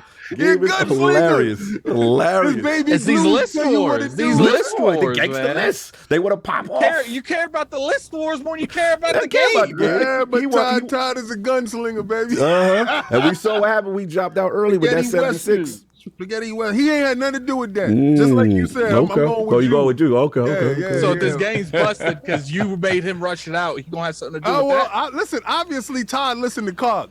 So obviously, the Kool-Aid won. So if y'all sit here and come for me, no, the list did not win at all. All right, they wouldn't have got the smoke if they'd have listened to the list. But no, they want to do what they want to do. They want to hold Todd back. Y'all holding Todd back. Let Todd live, man. So, and I think we got to talk with our brother. I think he's very compromised and upset after the meeting. The physical meeting of Todd to God Howard. He tried to strong arm God Howard and thug him out, and it didn't go down this time. And I think that's what we're dealing with. I think we're dealing with a bitter leather jacket fan hater. I can't talk to Cog. I gotta talk to Saul. Yo, Saul, those two pictures, the picture of me talking to Todd. I think that's influencing this song. And the picture of Saul with Todd. Y'all could have known right there that he wasn't gonna make his release date. Okay? If you look at him with me, he got the face like he been called to the office. Y'all didn't see the moment that King stood next to Todd. You could see the urine coming down. Nah, don't do him like that. He was really nice. He was really nice. He was like, yo, it was nice. He was like, who are y'all? Like, y'all cool. He's like, y'all dressed very well. He's like, y'all dressed super well for this. Absolutely nice. Terrified. He was the nicest guy. Until I said that joint. Until you thought the situation. Yeah. And then in his head, he knew September. He immediately looked at his phone. Todd was like, yeah. He started looking at his phone. He was like, I bet you he was thinking in his mind, like, way to kill the vibe. But whatchamacallit, Phil was in the background like, yo, Todd, stay strong. Stay strong. September, Todd. You know what Shout out to the Dominant. Shout out to Todd. That was a funny night. Continue, kid. Yeah, that was hilarious. Then we had, let me see, Clutch Man, $10 for chat. Microsoft is in a difficult position. Half the fan base says don't show games outside the next E3. The others say we want to get excited about the future. Show us a 2 to 3 year roadmap. Who do you listen to? It's hard because when you don't show it. It's easy to do both, though. Just you could show the games, just don't put definitive dates on stuff that like, you know. Well, it's this is the out. thing, right? They haven't hit a cadence where it's okay to be able to show, like where they're at the point where they haven't talked about a game. It's 6 months out, and they're sure of that, and they can show it, right? They haven't hit that. We got to be honest too. A lot of this is their history. You know, if absolutely. Xbox One was a phenomenal generation, no one would be giving them this smoke. Absolutely. That's why every time people don't act like they don't act like PlayStation ain't delayed and Nintendo delay stuff, because when their games come out, people are okay. I trust them. I trust their judgment because of the track record that they have. Yeah, but when you have the track record that's up and down like Microsoft, people aren't willing to give them that benefit of the doubt. The Xbox, they lost the generation they weren't supposed to lose. The Xbox One generation, technically, right? Because they came into the quote unquote favorite. People thought after the 360, at least the third parties, at least we know that for sure. And then the fact that they bungled that generation, now they're in this position where it's like. It does, like, they're not afforded what everybody else is afforded, and people will say it's unfair, and it may be unfair, but until they continue this cadence, like now that it seems to be this year, once they get on that, all that will stop. But that's why I said the games gotta be good, because if the games are good, you stop the talk. You know what I'm saying? That's what ended up happening is that they're able to, like, Starfield comes out, success, Fable comes out, success, Valid comes out, success, Hellblade, then you're not going to hear people say stuff let me like tell that. y'all something, and this is real talk. I know King is upset, but if Starfield is that game, and we talking Elder Scrolls type energy, the dudes that made Oblivion and Skyrim, and they are a nominee, just being forget winning, being a nominee for the game. When's the last time we had an Xbox exclusive on any stage? I think the Outer Worlds, and they didn't own them at that time. Exactly. So. That's what it's about. So when you get that, you start the chain reaction. Then here come potential Hellblade. Here come potential Valve. Then you take all that talking out, because now you've established quality. They've already started with Hi-Fi Rush. Let them cook, baby. And imagine if they rushed Starfield and they lost their opportunity to do that. I don't like that fake. I don't like. It's true. Like in a year when Hi-Fi Rush could be up there as well. Because I'm gonna tell you right now, if we got freaking the cat game last year, Hi-Fi Rush needs to be there, bro. You can have a nominee of Hi-Fi Rush. If Starfield do what Starfield do, and let's just say Hellblade come out and do what it do, you can have 3. in the mix. Yeah, I mean, and Forza gonna do what it does in its category. It's gonna be there. Forza ain't going up there. No, We know Forza that. no, not for game of the year. But not game of the year. Yeah, but we talking about we know Forza ain't doing the game. But we know of that's year the de thing, facto unfortunately. racing sports, whatever. Yeah, right? it will be the racing sports winner of the year. We know they just gotta show up. They just gotta come out and they're gonna win the sports racing title of the year. There's no question. So that's all I'm saying. King, stop The it. King is so bad. He is so devastated by it. No. You know what's crazy? I don't really care about The game this was Starfield okay. like that. Okay. So, and See, y'all know that. the My truth thing is come about out. these dudes All right. At least he telling the sticking truth. to their list. I feel that. You should have never said it. No, you're, So, I King, don't- you're right. funny? No, King, you're right. You Yeah, I 100%. don't care You about know I'm there nothing with else. you on that. You You should know have never they should have said it. never Never. said It's never. not I the agree. same as Starfield. I agree. It's It's 10, 12 months. games. Yeah. I feel that. That's a large. So then all you showed was 20 games last year. You're right. Let's keep it a buck. You're right. Like, you showed 20 games. The 10 most important games are not out. Hollow Knight, Flintlock. This other Yeah, game. you're right. Replace, not out yet. Replace You're right. Starfield, Forza. Come on, yo, No, you're most right. Yo, graphically You're right. was Lies of P in that? impressive games The aren't out. question, King, what we need to ask is why did they feel the need to do that? That's the real question, right? To your I know point. because they had nothing last year. That's so what I'm they saying. told So you yes. this But year I don't you're gonna get understand this. that, bro. Like But the 6 months you didn't get, you got just Josh. No, you're right. That's so weird to me. Like that's why I said it feels like it has to be like a business consideration or something, because it's just weird to constantly promise things that you know you're The gonna only have thing- to roll back on. Right. at The some only thing point. I can think of, and we got to let's be real about the business. You can't say that that affected positively the business of them trying to grow Game Pass with Starfield and Redfall does not make it in 2022. So Yeah, maybe yeah. the money people are like, yo, we got to give them something on the roadmap to stay in the joint. And maybe That's it's all it is. Yeah. Is locking in Game Pass subscribers Right. to believing that your service is going to have these 30 games for this year. It didn't, right? get that.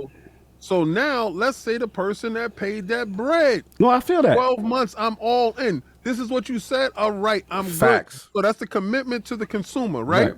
All right, now you're going to say, yo, but we did drop Hi-Fi Rush. That wasn't shown there. Right. And we did have a couple of other games that we put there that wasn't shown there that's in there. So that's to satiate you. Okay, that aside, 2-3 games you put in there. Where's the other 7 games? Facts. Where's the most graphical? Where is the showpiece? Where's the showrunner? Facts. You gave me a bunch of rice and beans.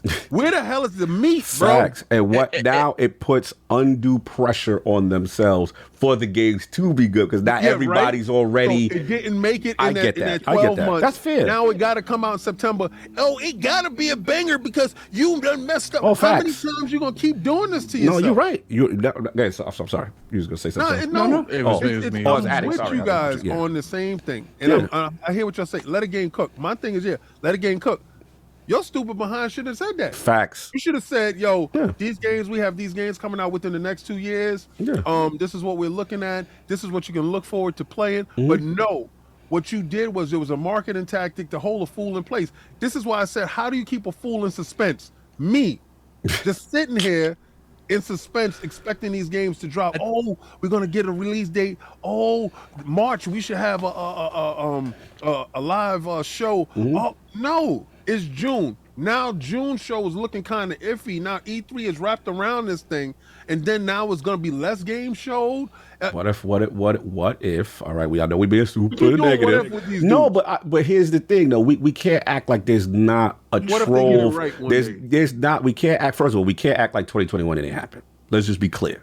2021, they happened where they actually had a monster cadence of the Right. games when they released on time. Psychonauts, Publisher of the Year, Publisher of the Year, the Metacritic. So they've Yeah, but shown at the that they same could time, do it. 2022. Right, but hey, nobody made Then this right for after that. that, you gave Popeye biscuits. Factual, and my throat was very dry. I was parched. Yeah. I'm I still was eating parched. Popeye biscuits right but now. my thing is, there is an immediate history of it. We've seen it. Psychonauts, Halo, Forza Horizon, I feel you, Microsoft, Carl. but you can't take that away like it don't exist. That's the thing. I understand feel you, but we're I being feel prisoners of the moment a little bit. Go ahead. Where I'm always. siding with Yeah. King more when it comes to that particular issue is we can definitely give them the satisfaction of 2021, Yes. but they've had way more misses on years than hits. Oh, for sure. And it's like one of those things where it's like, as much as I want to give them 2021 100%, at the same time, it's like, but you've only really done that one time in a long time. I respect that. Like 2022 was really lacking. I didn't feel like 2020 was that good. You know, they be missing a lot more than they hit, and you know, we keep saying stuff like, you know, we got to give them more time to get these, and what they do, they have to get these games out. But it's like, I think the biggest issue when it came to that whole 12-month thing is, if it would have been one game, that would have been different. You know, Starfield got pushed back a little both bit. is a double whammy. Forza's not there. You know, King says, Flintlock and stuff's not there. It's that messaging. And I think that's the biggest issue Microsoft has, is that messaging. Like, why would you come out there and just say bold statements like, you're going to play these games until... And guess what? The first thing that I saw the moment that delayed was announced was videos of Sarah Bond on screen says these games are coming out in the next 12 months. They did themselves no favor. All I'm saying is, gamers, we right to be upset and hold their feet to the fire to be accountable. But also, gamers, and that's why I'm being messy, if these games are fire after all this smoke, people gonna forget all that. So I remember when nobody remembers the release date after. Bro, remember when Ragnarok was catching the smoke? When it's gonna come out? When it's gonna come out? And that's the thing, gamers gonna forget if the choice is fire. It's just they put pressure on themselves unduly. It's just about me being consistent. I respect it. Right? First, you got to have some integrity with something, right? Yeah. If you're going to hold, and I roast PlayStation all the time. Oh, you get them to smoke. They get to work all the time, and rightfully so, because they're always doing something bungling. But I'm not going to look over at the one that, your favorite kid that is bungling as well. And this is of his own volition. Nobody forced that on you. Yeah. You did this to yourself. So to say that this hasn't been done in the industry and the 12-month thing, and so now they did it to themselves. On. And you fixing rights and you righting wrongs that was overhead that you was doing at 343, and everybody keeps pointing at Halo. Everybody keeps pointing at, y'all don't want another Halo situation. Y'all don't want another Halo situation. That was an isolated incident. I ain't no isolated. But I say this, and Chris RayGun and you guys have Halo been Master on it. Chief Collection. Y'all said it. Yes, you're right. How are you going to treat your main franchise that's supposed to be one of the pillars that holds everything up and everything right? Your name is basically Halo. How are you going to treat that with the disrespect that you have, in all these years? So, I hear you. I hear you guys. My rant has only been the 12-month thing. And I think honestly, it's just going to take these games to be great for you to get your confidence back on what they're saying, and then for them to actually not talk when they don't need to talk about dates, you know what I'm saying, and just put things out so that you don't have those situations again. And hopefully this is a teaching moment for them, because they cannot continue. Where I'm with you is they cannot continue to do that, right? Because then it's like your word mean absolutely nothing. But anyway, we go on super chats. I just remember back in the day when we never knew when the game was coming out. Remember that? You had to call the game store every day. Yep. You was fine with that. Factual. Yo, Faye, saw Face like, yo, you ain't read my $100 super chat? Yeah, we got you, Face. We got you. Yeah, it's coming. It's coming for sure. Yo. And we got Tipped Whale, $2 super chat. If Timmy could, he'd retire before Elder Scrolls 6. Yo, that little Timmy story gonna never die. No, it's hilarious. That was hilarious. Then we got Nintendo the Otaku, member for 1 year, $5 super chat. It was a lose-lose. If they didn't do the 12-month, they would get roasted again for no dates. At least there was a chance of a win by doing it. Yeah, but then the backlash if they do. Like, it's, whatever. I get it. Lose-lose. You're right. Then we got Face 23BKNY, $2 super chat. Spider-Man 2 and Starfield head-to-head this year. Could very well be, although I see Spider-Man later. I don't see September, but we'll see. We'll see. That'd be crazy. Then we have My Name is Mud, $50 super chat. Yo! $50 super chat. King, you are comedy gold. Thank you, Iron Lords, for providing the best gaming podcast on the web. Shame on them for killing Timmy. Look, we should get a little Timmy trending, man. Yeah. He did his thing today. Then we got Rob the Don, 202, $10 super chat. Everyone is entitled to be mad, but I understood why anyone would I never understood why anyone would trust a multi-trillion billion-dollar company. That's like trusting any fast food joint is serving you real beef potatoes / French fries. Yes. Messy. It's food. That's all. It's sustenance. Carl Andrews Jr. $2 super chat. King is 100% right. Xbox needs to do better. Yes, they absolutely do. Absolutely. Spartan Go 17 £2 super chat. Better start calling him Sir Capalot. Wow. Then we got Face 23 BKNY $100 super chat. Shout out to you. Thank you, brother. Appreciate that. Salute. Yes, sir. I give King props for calling out Xbox. PlayStation fans don't worry about delays because PlayStation pipeline is on point. Yeah, every game that you literally got has had some form of delay. The only thing is they don't tell y'all anything. All right? So y'all don't even have shows. Y'all get pop-ups. Y'all got pop-up stores that pop up and y'all find out what's happening. No. These are the only guys that sticking to a format that's actually being out there. So yeah, y'all don't have to worry about stuff because y'all get it when they serve it. You know what's funny, King? If you really think about it, and we always wonder, why do a lot of like PlayStation content is centered around Xbox content? Because they got not a lot to talk about. Because there ain't a lot of news.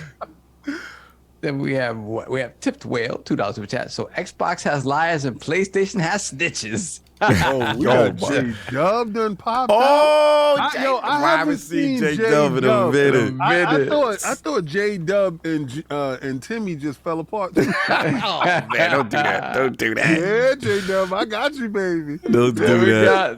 Tom from Toonami, $2 super chat. Attic, you still sure about Spider-Man 2 PS5 only? He's like, yes, Attic on that square. Keep sticking with that. Keep sticking with that. It's fine. When I get your knees. Yeah. I'm gonna put them right here. Listen, when you send them back, I want Lubriderm. That's fine. That's fair. That's fair. Because what we should low-key do one day? Once things start settling down, when you win a bid the niece of it, you get like one of those small little trophies to put somewhere. I can't continue. Make sure. And we have Hargeet Chani member for 1 year, $5 super chat. Have to disagree with the take on factions on PS4. You need a player base, and games like Fortnite are still on last gen. God is coming to Switch. You got to remember that. Yes. Yeah, it's coming to Switch in a different manner. Wi-Fi only. Then we got some said Wi-Fi only.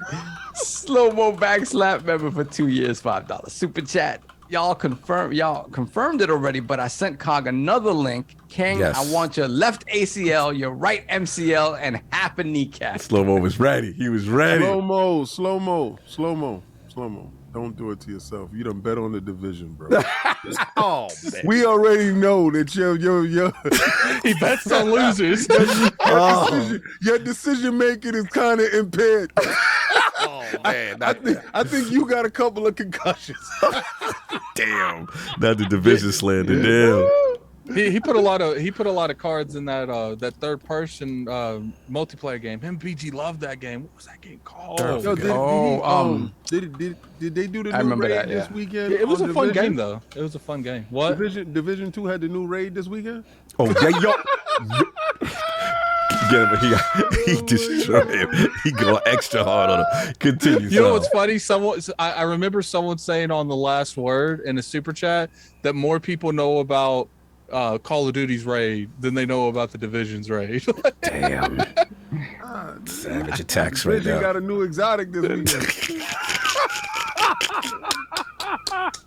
Then we got, I ain't gonna front them all for the division slam. I ain't gonna even hold you. Continue on. Then we have J1 member for 2 months, Lord Bronze. Greetings, Lord. Starfield trailer gave me Interstellar and The Expanse vibes. Can't wait for BGS to be back. Great show and great guest. Thank you. Salute. No, Starfield gave me delay vibes.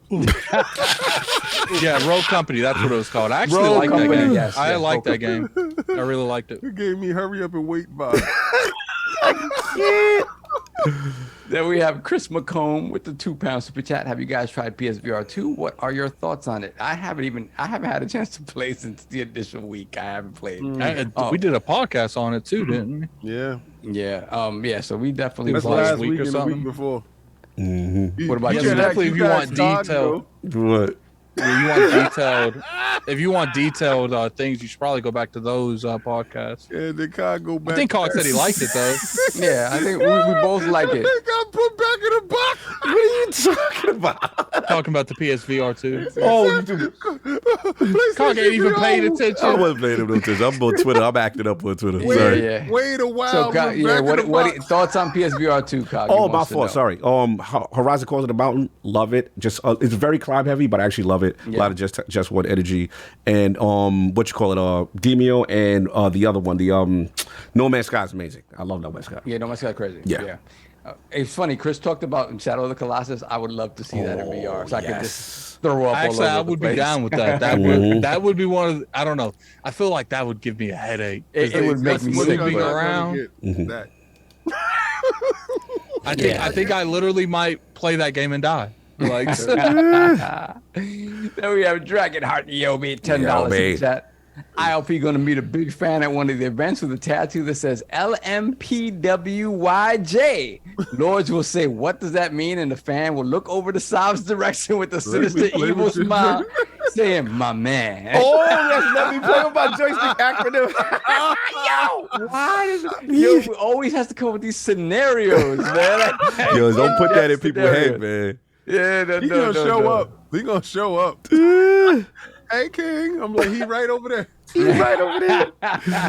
he's like, hey, King, he's right over there. He's like, He's right over there. He's right over there. He's going to be like, hey, King. He's right over there. He's Right going to come over up to King. He's going to pull up on King. He'll be like, you know what? After seeing you guys in person, I think I'm changing my name. Storm is still there.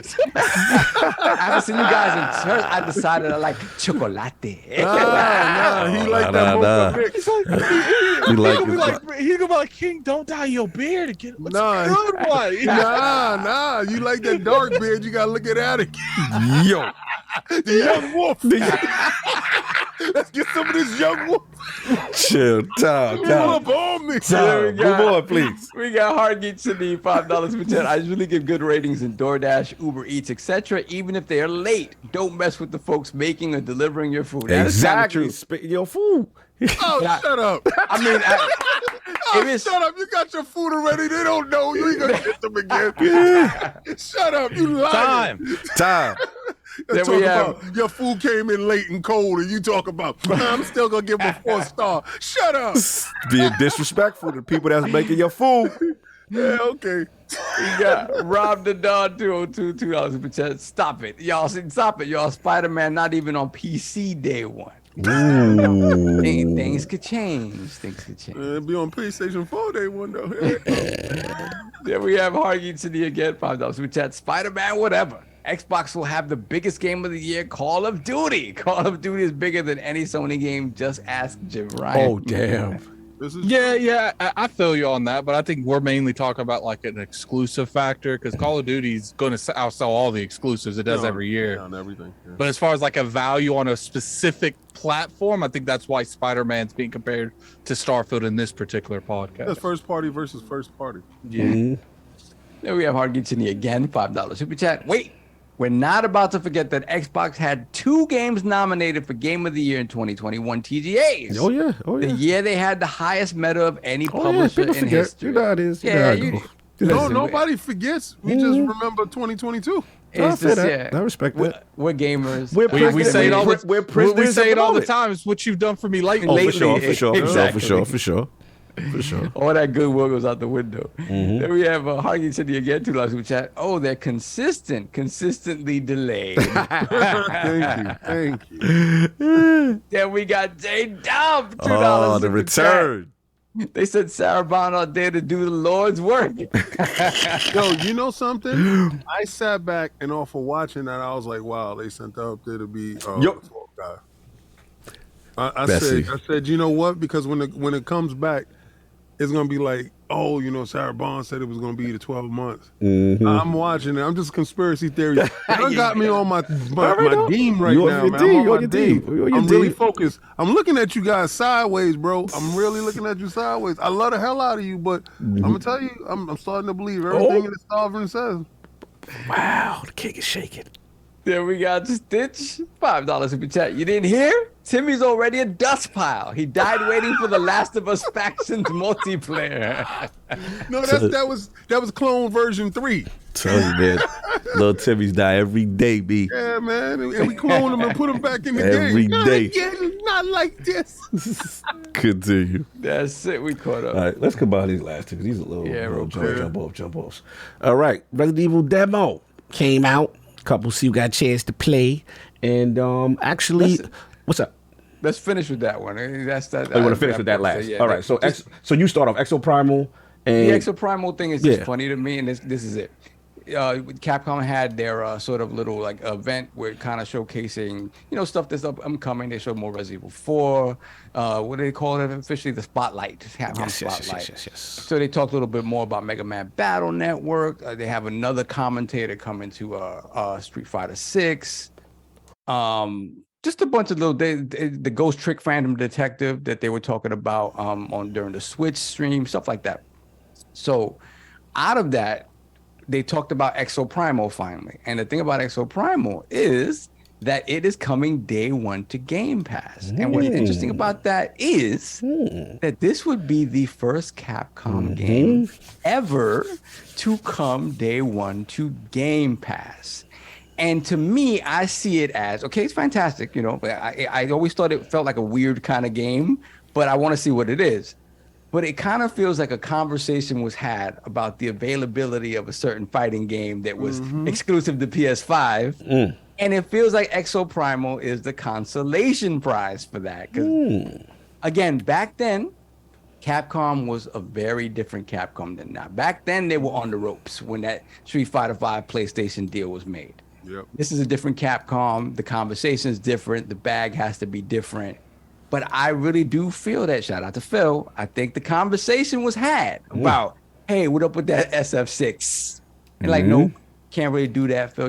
It's going to be everywhere. I think it's going to be a big thing. Take Exoprimal. But the conversations are happening with Capcom. Hello. For you to think how many years we've had Game Pass, and it's the first time we see a Capcom game day one in it, is very, very interesting. And I think, when we start talking about delays of games and stuff like that, I think the work is being done to fill in gaps where they see them arising. So this is cool. I hope Exoprimal is good. I hope we don't fall into the damn conversation about, Game Pass mediocrity. I don't want to hear any more about that. We don't want to, what is it, an extraction situation? Exactly. Rainbow Six extraction. The Rainbow Six. But I find this very interesting. I wonder if you guys agree with me or I got the tinfoil hat on. I mean, I'll jump in. Let's got his thoughts ready. Yeah, I mean, when it comes down to it, it's not a particular game that excites me. I actually got invited to like a content creator thing with it. But it's one of those things where it's like, I hope people enjoy it. I do think it does give a diverse kind of lineup that isn't necessarily in Game Pass currently at the moment. And, when it comes to these types of like, I don't know if it's a games as a service entirely. It looks like one. But when it comes to these type of games, to me, you never know when these things are going to hit, when they're not going to hit. Yeah. And, I don't blame Microsoft for going out of their way to get this particular game. And it gives me hope of Capcom, too, where, maybe that Mega Man game will come eventually. And not necessarily, to Game Pass, but just to the platform in general. Like, the more I see these games going in Game Pass, the more I feel like, okay, maybe the relationship's getting better to where their games will start missing the platform in general. Yeah. Okay. Your thoughts on the Capcom situation, Exoprimal? Any relation? Well, they probably had conversations about the Street Fighter, situation. And Exoprimal, this is a new IP. They're not too sure what it's going to do in the wild. They probably offered it to PlayStation. PlayStation was like, no, hard pass. And Microsoft was like, of course, we'll take it over here in Game Pass, give you some upfront money. Sony didn't care for the upfront money because they don't know what the IP is going to do. It doesn't have a track record. Microsoft is willing to take that gamble on these things. Sony has that $5 billion in acquisition money that they're looking to acquire stuff. Then they're not probably trying to invest inside their services. They have IPs that's going to hit their services, that's going to generate revenue in their services. So I don't think they looked at it as a viable option. Microsoft did because, again, they know their delays and the games that are supposed to be out. So here we goes with these bridesmaid games that are popping up, you know, that they're taking a flyer on. Microsoft figures if they take flyers on all these new IPs, these third-party IPs, and one of them actually hits, they can keep it in there for a while, and it can actually generate revenue. So they're willing to bankroll stuff and bet that it'll happen. In this way, you know, Capcom, this is a win-win. They're going to get the engagement from Game Pass automatically off the rip. You got 30+ million people that's going to engage with your game.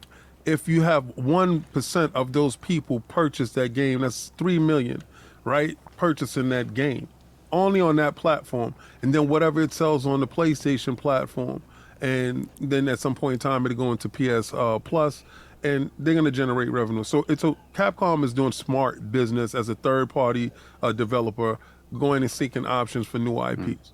So I think Microsoft, it's a lesson learned with like Genshin Impact, right? Yes, yes. No, you're absolutely right. I mean, I'm sorry. Go ahead. I was gonna say, and then you look at something like Outriders. Yep. You can make an argument that game wouldn't have been nowhere near as successful as without Game Pass. And I think Microsoft's smart for making it. I actually love this because one, you know, surprising too. It's surprising, and the Capcom relationship to me with Xbox has always been shaky. You know, I never understood. I mean, look, I get it, but people, I think what's more egregious than even the Final Fantasy VII Remake exclusive, and for the record, Cog doesn't have a problem with exclusive content, come on. But I have to say, I thought what was more egregious was Street Fighter V being exclusive to PlayStation 4. But you got to remember at that period of time, they went to Microsoft and asked Microsoft to bankroll them. Sony gave them the bag. Hey, and if that's the case, fine. But I just felt it was unacceptable. Any reason that one of the premier fighting games is not on the Xbox, right? Yeah, because it was everywhere. But them. If I give you the money, if you come to me and tell me, yo, I don't have the money to do X, Y, Z, and you fund the project, I get it. I fund the project, I get it, and I get the rights to have it over I get that. It just to me. With the relationship with Capcom just wasn't strong to me. It just felt all around. And then like Monster Hunter games and stuff like that. Now we're starting to see some of that kind of slip in the Game Pass, you know. And yes, make no mistake, this is the start of the relationship. This is something Exoprimal. First of all, I like the way it looked. I think graphically it looked phenomenal. Like I just want to see how it plays. I like the whole idea of an online kind of like a Dino Crisis co-op type situation. So it's speaking to me personally. And then the cinematics. Let me ask you a question. What's up? Was Phil in charge at the time? In the current position that he's in, when the Street Fighter deal went through? Not the head of Microsoft Gaming. He was probably he wasn't, right? He was not at the table at that point. He was president. He was still under people that had issues with the platform. So then it's easy to say that after he became he started getting these Capcoms. He started building. You see the Capcoms, the Atlases. You see, like that's why I kept telling me. People kept laughing and saying, "Oh, they're in Japan. They're not going to do anything." I'm seeing the fruits of the labor. You're starting to see where, and then Saab's going to talk about Guilty Gear Strive, and you know what I'm saying. So to me, yes, is it main vein Capcom Drive? No, but like Attic said, if this could potentially be an outrider situation where it's a new IP you're unsure of, it has a multiplayer component, has an online component. If it hits and you on Game Pass. What was the talk at the time Outriders came out and started to pop? It's free over there on Game Pass. Now you get all this engagement, right? You're starting to see the East ease up, even with Wolong. New IP. The key with Game Pass to make it more attractive. We know the first party stuff. I got you. 1 second. Is that to me, third party day and date is what really gets it to cook to me. Because you get someone to say, okay, why am I going to get another $70 version of this when I can get it in this service? Go ahead, Attic, and then I'll finish. And I was going to say, you know, sorry. Write it down. Remember, gotta write it down. All you was going to say was King is right, but guys. You messing. I mean, listen, he sent it to me telepathically. I'm just regurgitating what I heard. No, like I said, we'll see. I mean, I like the idea of it. We'll see if it's actually good, you know. But if it is good, it's a great it's probably low risk for Capcom, and then maybe that relationship gets better and you start to improve it. But I was gonna say, South, he was gonna do the. But there you go. We're gonna do Resident Evil. What are we doing? What other thing you want to talk Oh, about? I'm sorry. The, So we already got it. No. I like I said before, I was playing Strive, and again, back to the fighting game thing. I think Game Pass. You're not traditionally getting a lot of those games, right? These Arc System Works games that are launching kind of like on PlayStation. You have them on PlayStation, maybe PC day and date. The fact that they're coming to Game Pass, yes, better late than never. Strive has not hit PS Plus though, so that's important. That's important to point out that they're working to get this game on this platform, get it in front of a bunch of eyes. Anybody who, whether you like fighting games or not, you throw that game on. That's the thing. You look at, you turn, you be like, Mom, look at this. It's a cartoon. That is how like a cartoon fighting. Yeah, the thing I was gonna say is like I don't think Wulong would be having this much conversation on Twitter without Game Pass. I like agree. not even remotely. I agree. You give people so many, and the fact that so many people are mad because they can't beat the first boss, saying they're dropping it. Right, but it shows me how many people never would have bought it. Exactly, how many people jumped in that would have never jumped in. That's the key, and even Team Ninja has said that. But yeah, I was gonna say, and imagine the people that do like Wulong that's never played a Souls game. That's like, like newer audience, people getting into the ecosystem in general, and they're like, I like this. Then what are they doing? They're going back. Well, let me try Sekiro. Let me try Bloodborne. Let me try Elden Ring. That's how it starts. And you're already let me try these games. Yeah, and you're already in a system that has these other games that can be a gateway to others. But then we got this Resident Evil demo, Addict. Last one. Yeah. So if you can we both played it. I know Addicts played it more than me. Oh, we all played it. Okay, How much you haven't for touched it? It was $0. It was It was Beta Boy. Beta Boy action. Other places, people are paying for the demo. Oh, word? Yeah. Word? Oh, I didn't even know about that. Nah, it's Yeah, Beta that's Boy. about like people that you have to like pre-order the game to get it. I could not wait for this because they was paying 20 cents and I think Microsoft was like $2 in New Zealand or something. Oh, I Where are know. you getting this info from? Figure it out. Get on Figure Twitter. it out. That's the best sourcing I've ever I'm seen. tell you, Figure it out. Hey chat, send it to Addict. So what are you guys thinking? Again, I decided to play because I was like, okay, it's only the village part. And for me, I just really wanted, I had recently been playing 4 again, just to kind of get a feel for it, kind of to see where it needed to sort of change and grow a little bit. And I'm gonna be honest, what I've played so far is very close to what we had before. It's just considerably prettier, right? They made some changes that some people may like, some may not like. I don't know how you guys feel about the parry. Oh, yeah. The parry is something that if you're good at parrying, it makes you super powerful, because you're pushing back people all the time, right? Including like big bosses.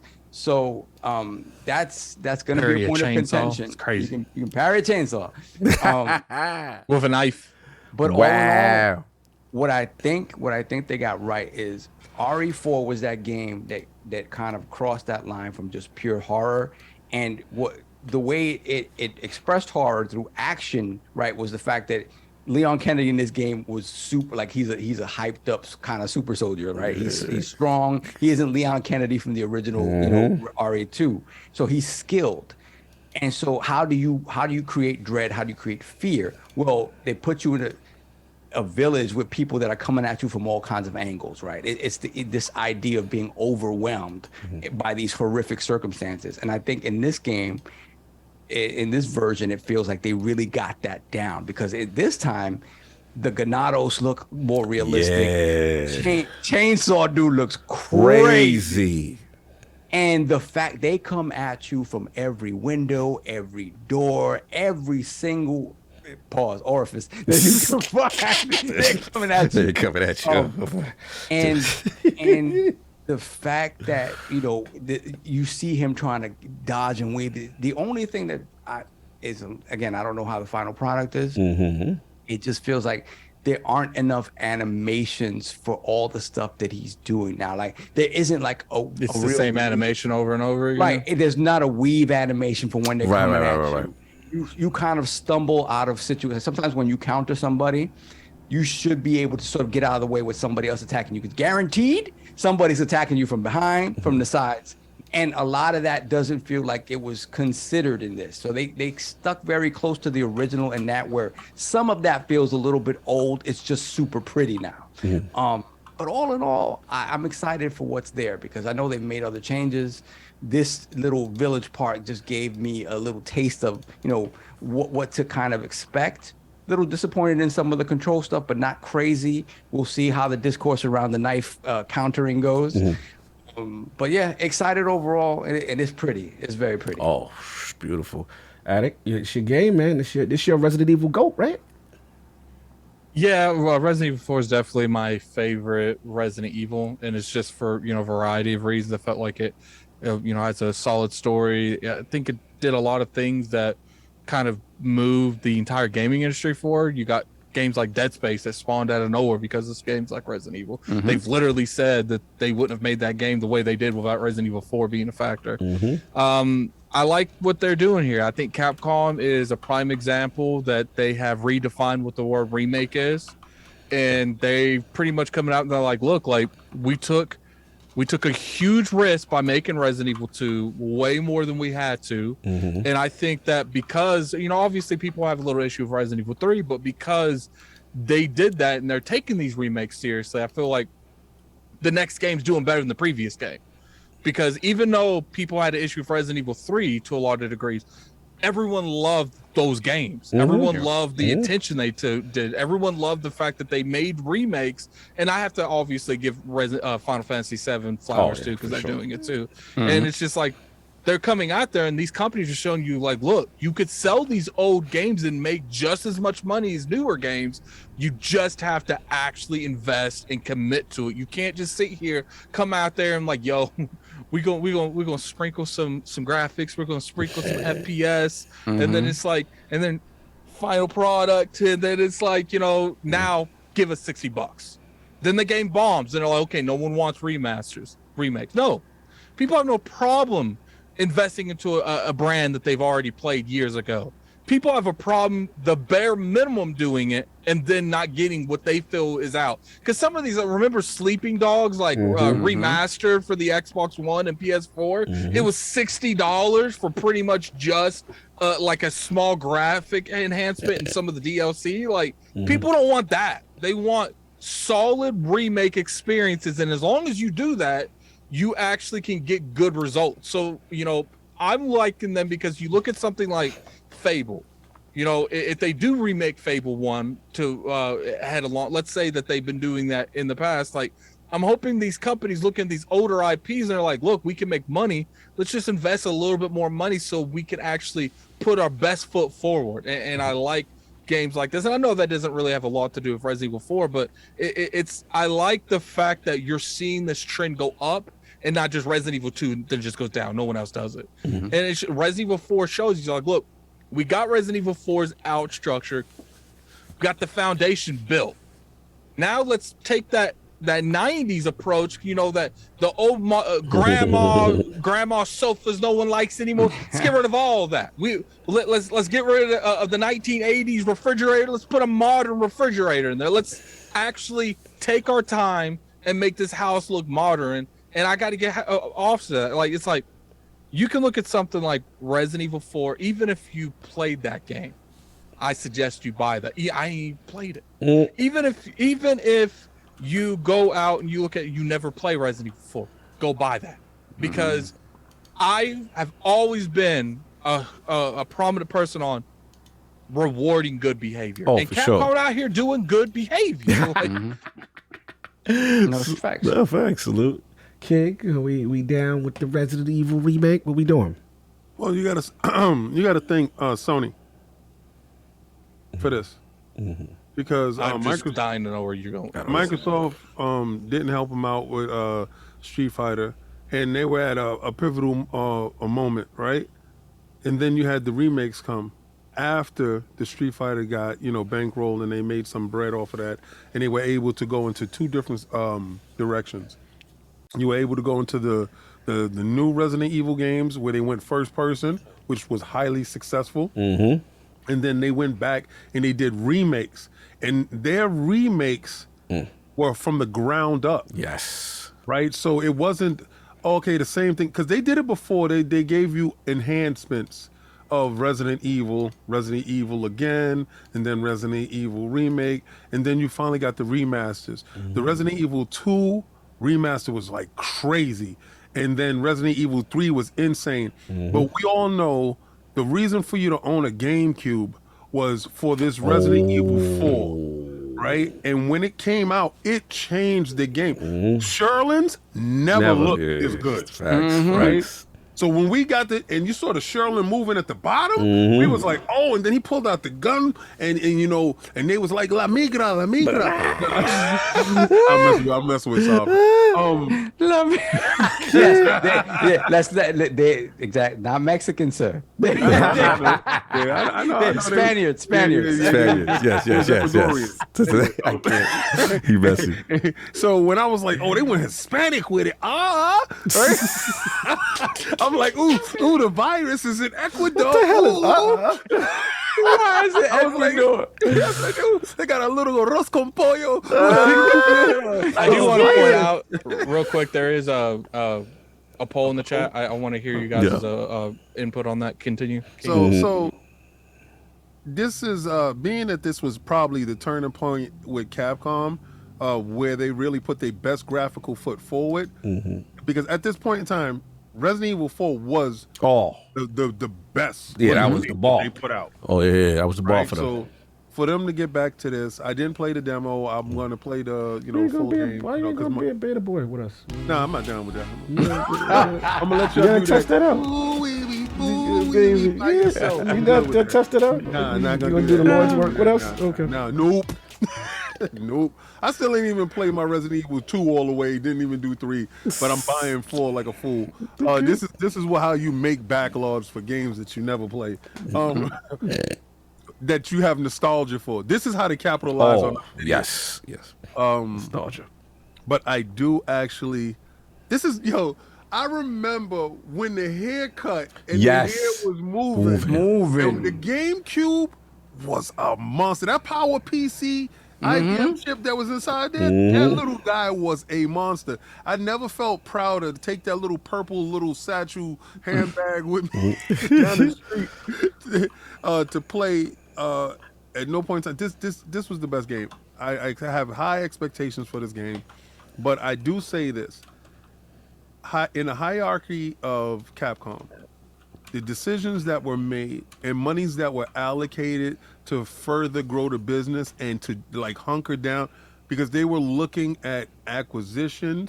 They was looking at probably going away. They was looking at a lot of a downside, and they just did a 180. They did a complete 180. It started with the Street Fighter. It ran itself over to these remakes, and it's still taking the Resident Evil, because Resident Evil 8 this is the same company that's giving you quality stuff. Resident Evil 8, they're giving you quality VR, because they add the VR extra charge. Bro, it's fantastic. The VR is in there, right?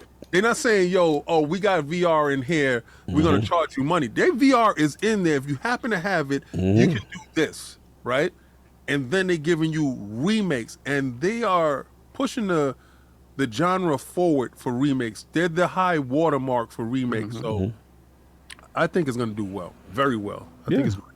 Yeah, play like an hour or two of it, and I was just blown away. I just, man, this looks phenomenal. The light source and the tension. I always like the over the shoulder with the camera joint. You know what I'm saying? The Sherlin. I'm just seeing the cinematics now, seeing the details of the enemies. It hits different. I feel like I get more what. What? I put in the thing. I said, "Where'd you hear the lords from?" And I said, "I learned from the Iron Lords because my ex-boyfriend told me about that." Shout out to the ex-boyfriend. Shout out to the ex. Shout out to the ex-boyfriend. Don't do that. Don't do that. Salute. But it just brought back the feel. It gives you the appreciation of it with more of a today modern feel. And it looks good. It looks bad. And I'm Leon Kennedy all day. I feel he's always in the best Resident Evils. I'm just saying, unlike this other guy that, when they talk about my guy, the steroid guy. My guy is the Barry best. Bonds, Redfield. Yeah. That's why I was so disappointed with 6, because it was the first time they brought all of them together in that kind of way. And then they just dropped the ball. Do you think there's enough good game in 6 story-wise, whatever the case, to remake it and really I'm gonna be real with you. I want them to redo 5 and add on to it like they did 4. But then when it comes to 6, I just want them to redo that whole game. I want Veronica. Where Veronica? Yes, Dreamcast Veronica. For some reason, 5 was one of the most sold Resident Evils. I highly doubt their next game's not 5. We ain't gonna get no Veronica. No, you know what? I think you'll eventually get Veronica. I just think they're gonna get the ones they know they can make all that money from. The thing about 5 is 5 great co-op game. It was more action game than it was horror. The thinking and conversation around it now is that it has some troubling depictions of race. That's when they went to Africa. When they had the yellow eyes and the yellow teeth. Yeah. Yes, I said, if they didn't get Pookie the crackhead.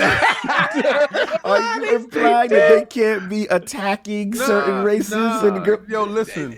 If you're going to do the Spanish, you got to do the blacks. Come on, man. You know what's funny? Listen, nobody was out there crying when they was doing affected whites, right? Lord. What's up? You know what's funny? Like Resident Evil 4, I don't know exactly where that demographic came from, but it's like they take 3 people, they scan them, and okay, let's put this one black. That's okay. Wait, now the same 3. It'd be the same 3 crackheads. But I didn't get outraged, all right? Because listen, nobody cared when it was hillbillies. Nobody cared. That was actually theory as hell. Nobody cared when it was infected whites in the beginning, right? Then when they went to Spanish, dudes was like, your eyebrows got a little bit raised, right? And I got to call my people out on this. Y'all don't want to be sensitive, but y'all don't want to be inclusive. Nah, then they went to Africa. Y'all was like, nah, this is racism. No, it's not racism, man. It's a zombie game. Everybody getting some. Everybody getting some. That's right. We're going to sprinkle a little bit zombie all across the world. I will say I think it's poorly researched, if anything. I wouldn't say it's like race, it's just poorly researched. I don't care where they do it at. Whatever's it was unintentionally racist. I want the indigenous people to be zombies. So I'm down for it. I don't care. It would look disgusting if I'm in Africa and I don't get no black zombie. So you equal opportunity with your zombie. The ones with the shields, man, I hated them. Like I couldn't stand them. You know what's funny? When I played Resident Evil 5 with Grace, I was like, okay, babe, this is what we do. Okay, like I ain't gonna fight with you on ammo, so I'm gonna rock with infinity ammo. Okay, and you gonna play like normal. No, what I didn't like when the zombies were shooting. When the zombies were on motorcycles, the zombies were busting back. I'm like, what type of zombie is this? Tell me how Grace had the basic handgun, and I'm rolling over there with the infinity, the infinity revolver, magnum. I'm just sitting there. What I was doing, I was just sitting back, and I'm just letting her try to kill them. And after enough of them came around, I was like, all right, I just shot 2 of them. I was like, you still got 2 left.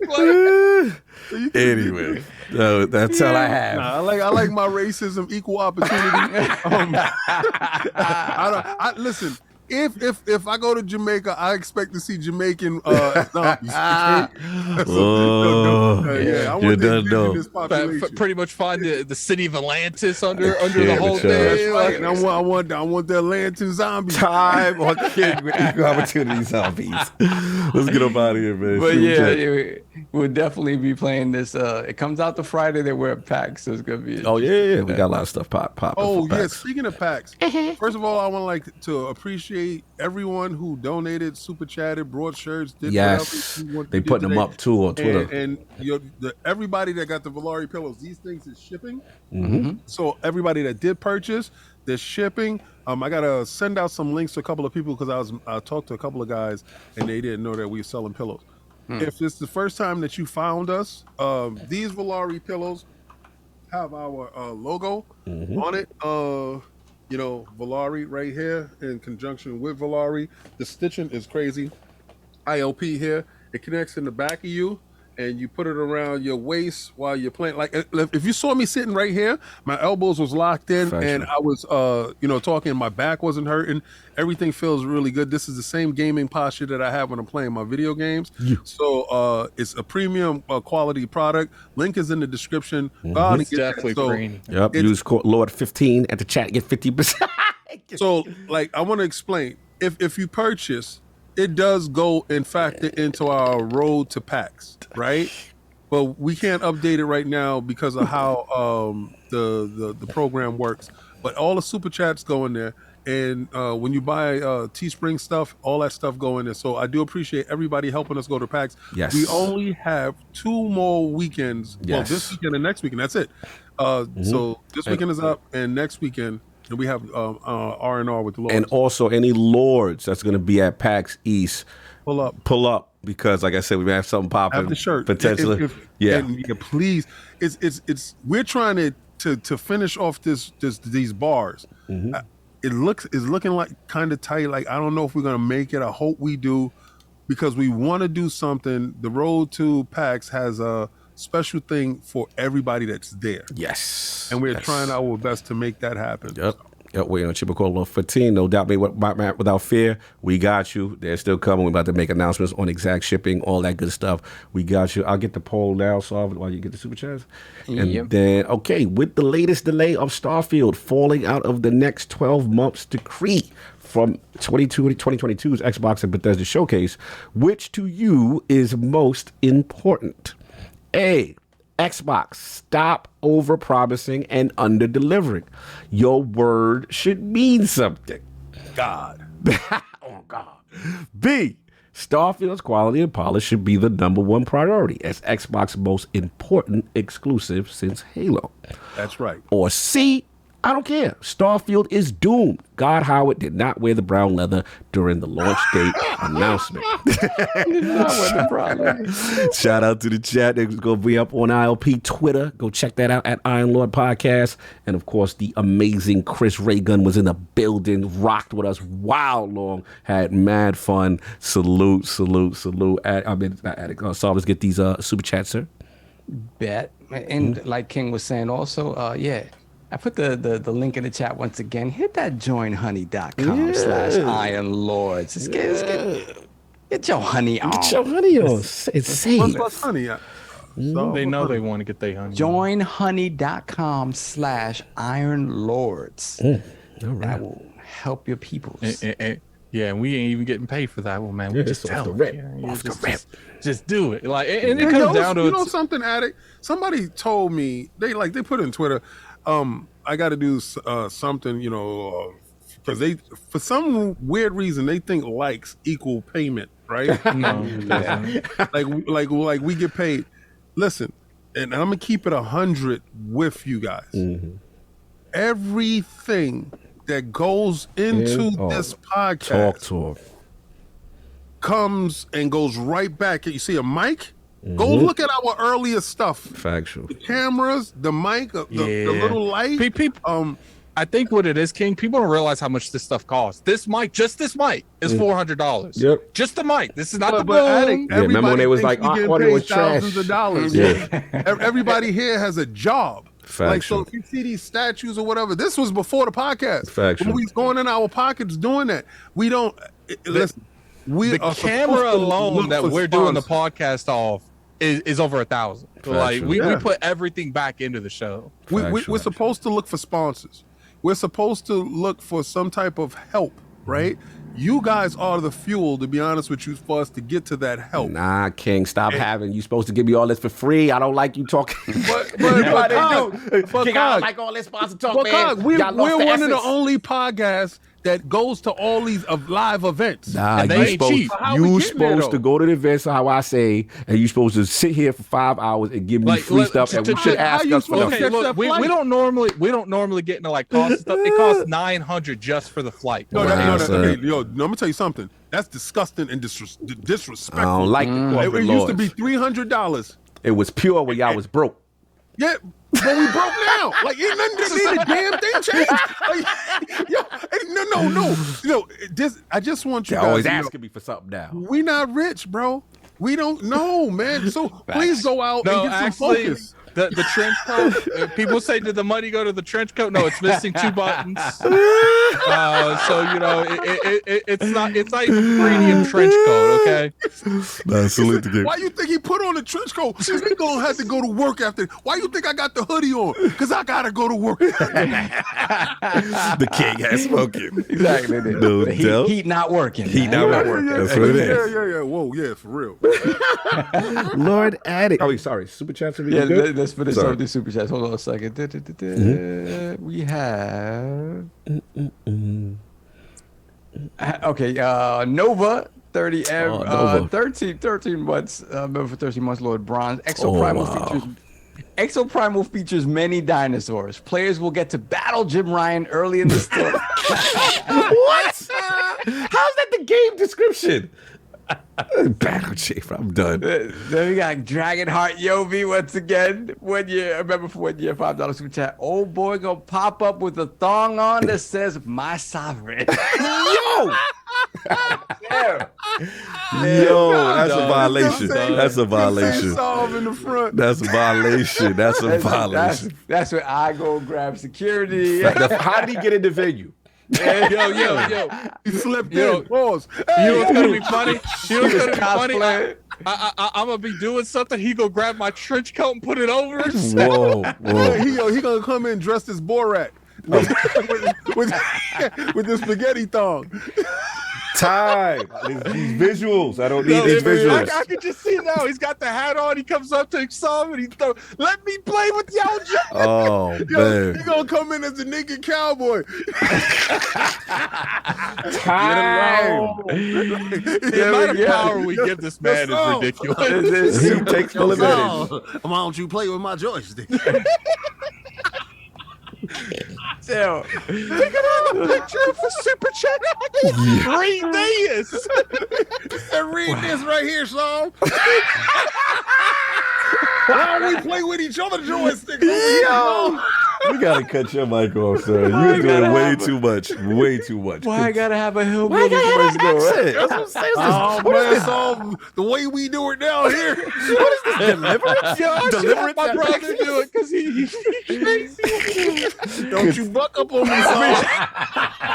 Don't you buck up on me, Don't Saul. you buck up on me, Saul. I done purchased your shirt now. Come on now. That does not something include nice, other Mr. favors. Gotta protect my man right here. Y'all out of pocket.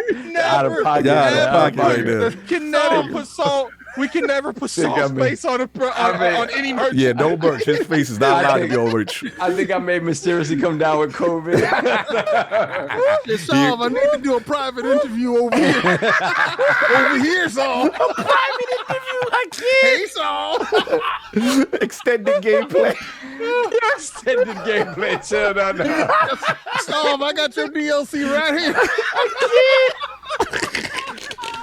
If some dude run up on him like that, I'm about to die. All right, we got to get it together. We got to get it together. Yeah, foul. See what I'm saying? Well, they got me last time. This time. We got free R. Kelly, $2 in the chat. Resident Evil 4 Remake Game of the Year 2023. It could be the conversation. Could be. Damn good game with the first launch. Then we got the homie. Hi, I'm Cells. $2 super chat. You guys are the best. Thank you, Cells. What's love? Monday. What's and love? Get this Fortnite on. Be ready Monday. Then we got Grail Knight, $2 super chat. First time watching live, excited to be here. But let's put the crest in the chat for the very first super chat from Grail Knight. Appreciate that. Thank you. Everything goes right back in. Then we got Nintendo on the Otaku. What happened, Cock?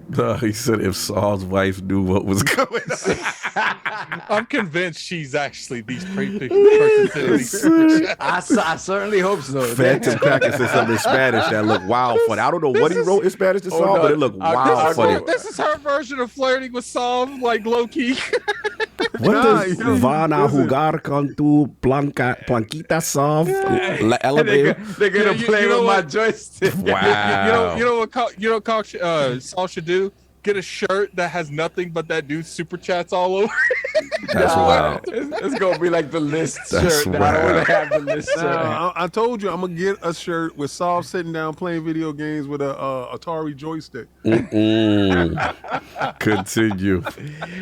All right, we have. Let me see. Nintendo on the Otaku. Remember when you $2 super chat? No more Resident Evil remake Mega Man Legends. Well, you getting Battle Network, so we'll see about Legends. Battle Network. Oh, salute to Dad Mod Gaming in the chat. And it can say pull up on me. You doing too much. You like co-op. We went so We left. ain't never gonna get out of We here. are never getting sponsors again, ever again. Couch co-op now. Not about that. They gonna pull this one up on our cancel video. We're out of here for this one. We are out of here. Then we have Gamer by Choice, $50 super chat. Just supported my favorite podcast. Salute to the Lords and the Realm. Thank you. Sir. Salute. No. Then we have Four Eyes Malone, $2 super chat. It ain't much, but it's legal, IOP, and inspiration. Thank you. Much appreciated. Appreciate you. Everything is on. Anything, man. Anything. Everything, man. Yeah, that's love. And even the people not, can't do it financially. You show up in here, give us numbers, give us likes. Like you don't realize just the numbers of the podcast alone can help us get these sponsors. And I keep telling y'all, if we can get to 15,000 subscribers, because we got to 14. Yes, sir. If we get to 15,000 subscribers, we're gonna give away a PlayStation 5. Let's continue. Let's continue. There we have Hi, I'm Cells again, $2 super chat. Wish I can give more. It's fine, whatever. Just being here is enough. We appreciate it. Just make Get sure those likes above 500 though, man. Let's do that. Let's get those likes above 500. Down sites, Fortnite. Let's go. There we have Tai Casares, $3 super chat. Have a great day, Lords. You as well, brother. Appreciate you. We are caught up. We out of here. Let's get out of here. Yep. Great show, everybody. Everybody got anything to say before we go? No, you ain't say your thing. I want to say my thing. On Tuesday at 5 p.m. where I'll be talking about the movie 65. It's a longer title when you see the movie. We're gonna talk about it. We're gonna talk about what's that movie you saw, Attic?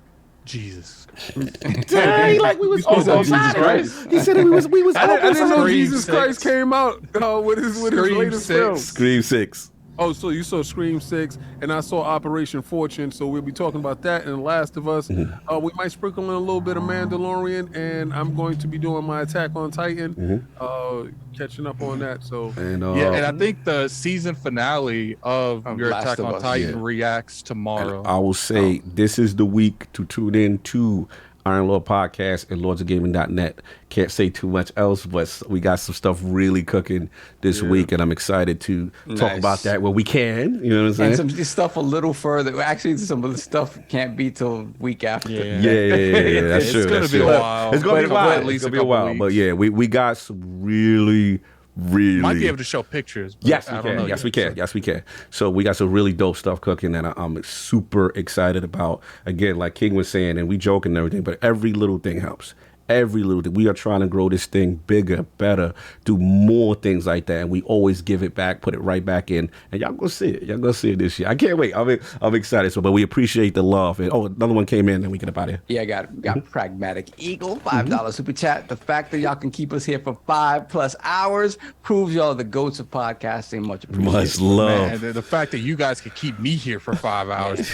My wife disagrees, but whatever. Master Keith just said IOP is coming to Game Pass. 500 likes. Yeah, or more. So anyway, that's it. That's all I got. Everybody enjoy your Sunday. Attic, we good?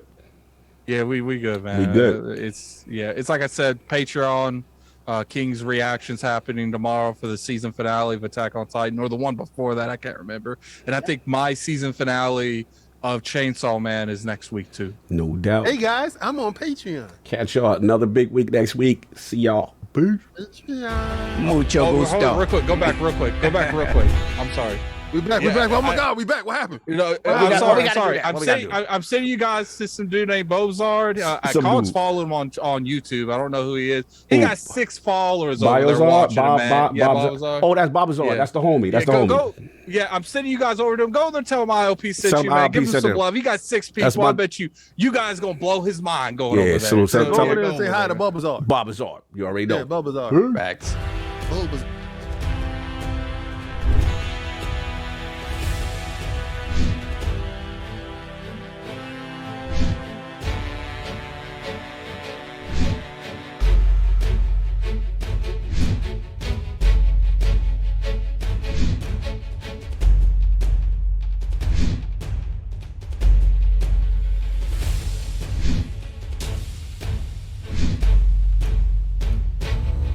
Boom.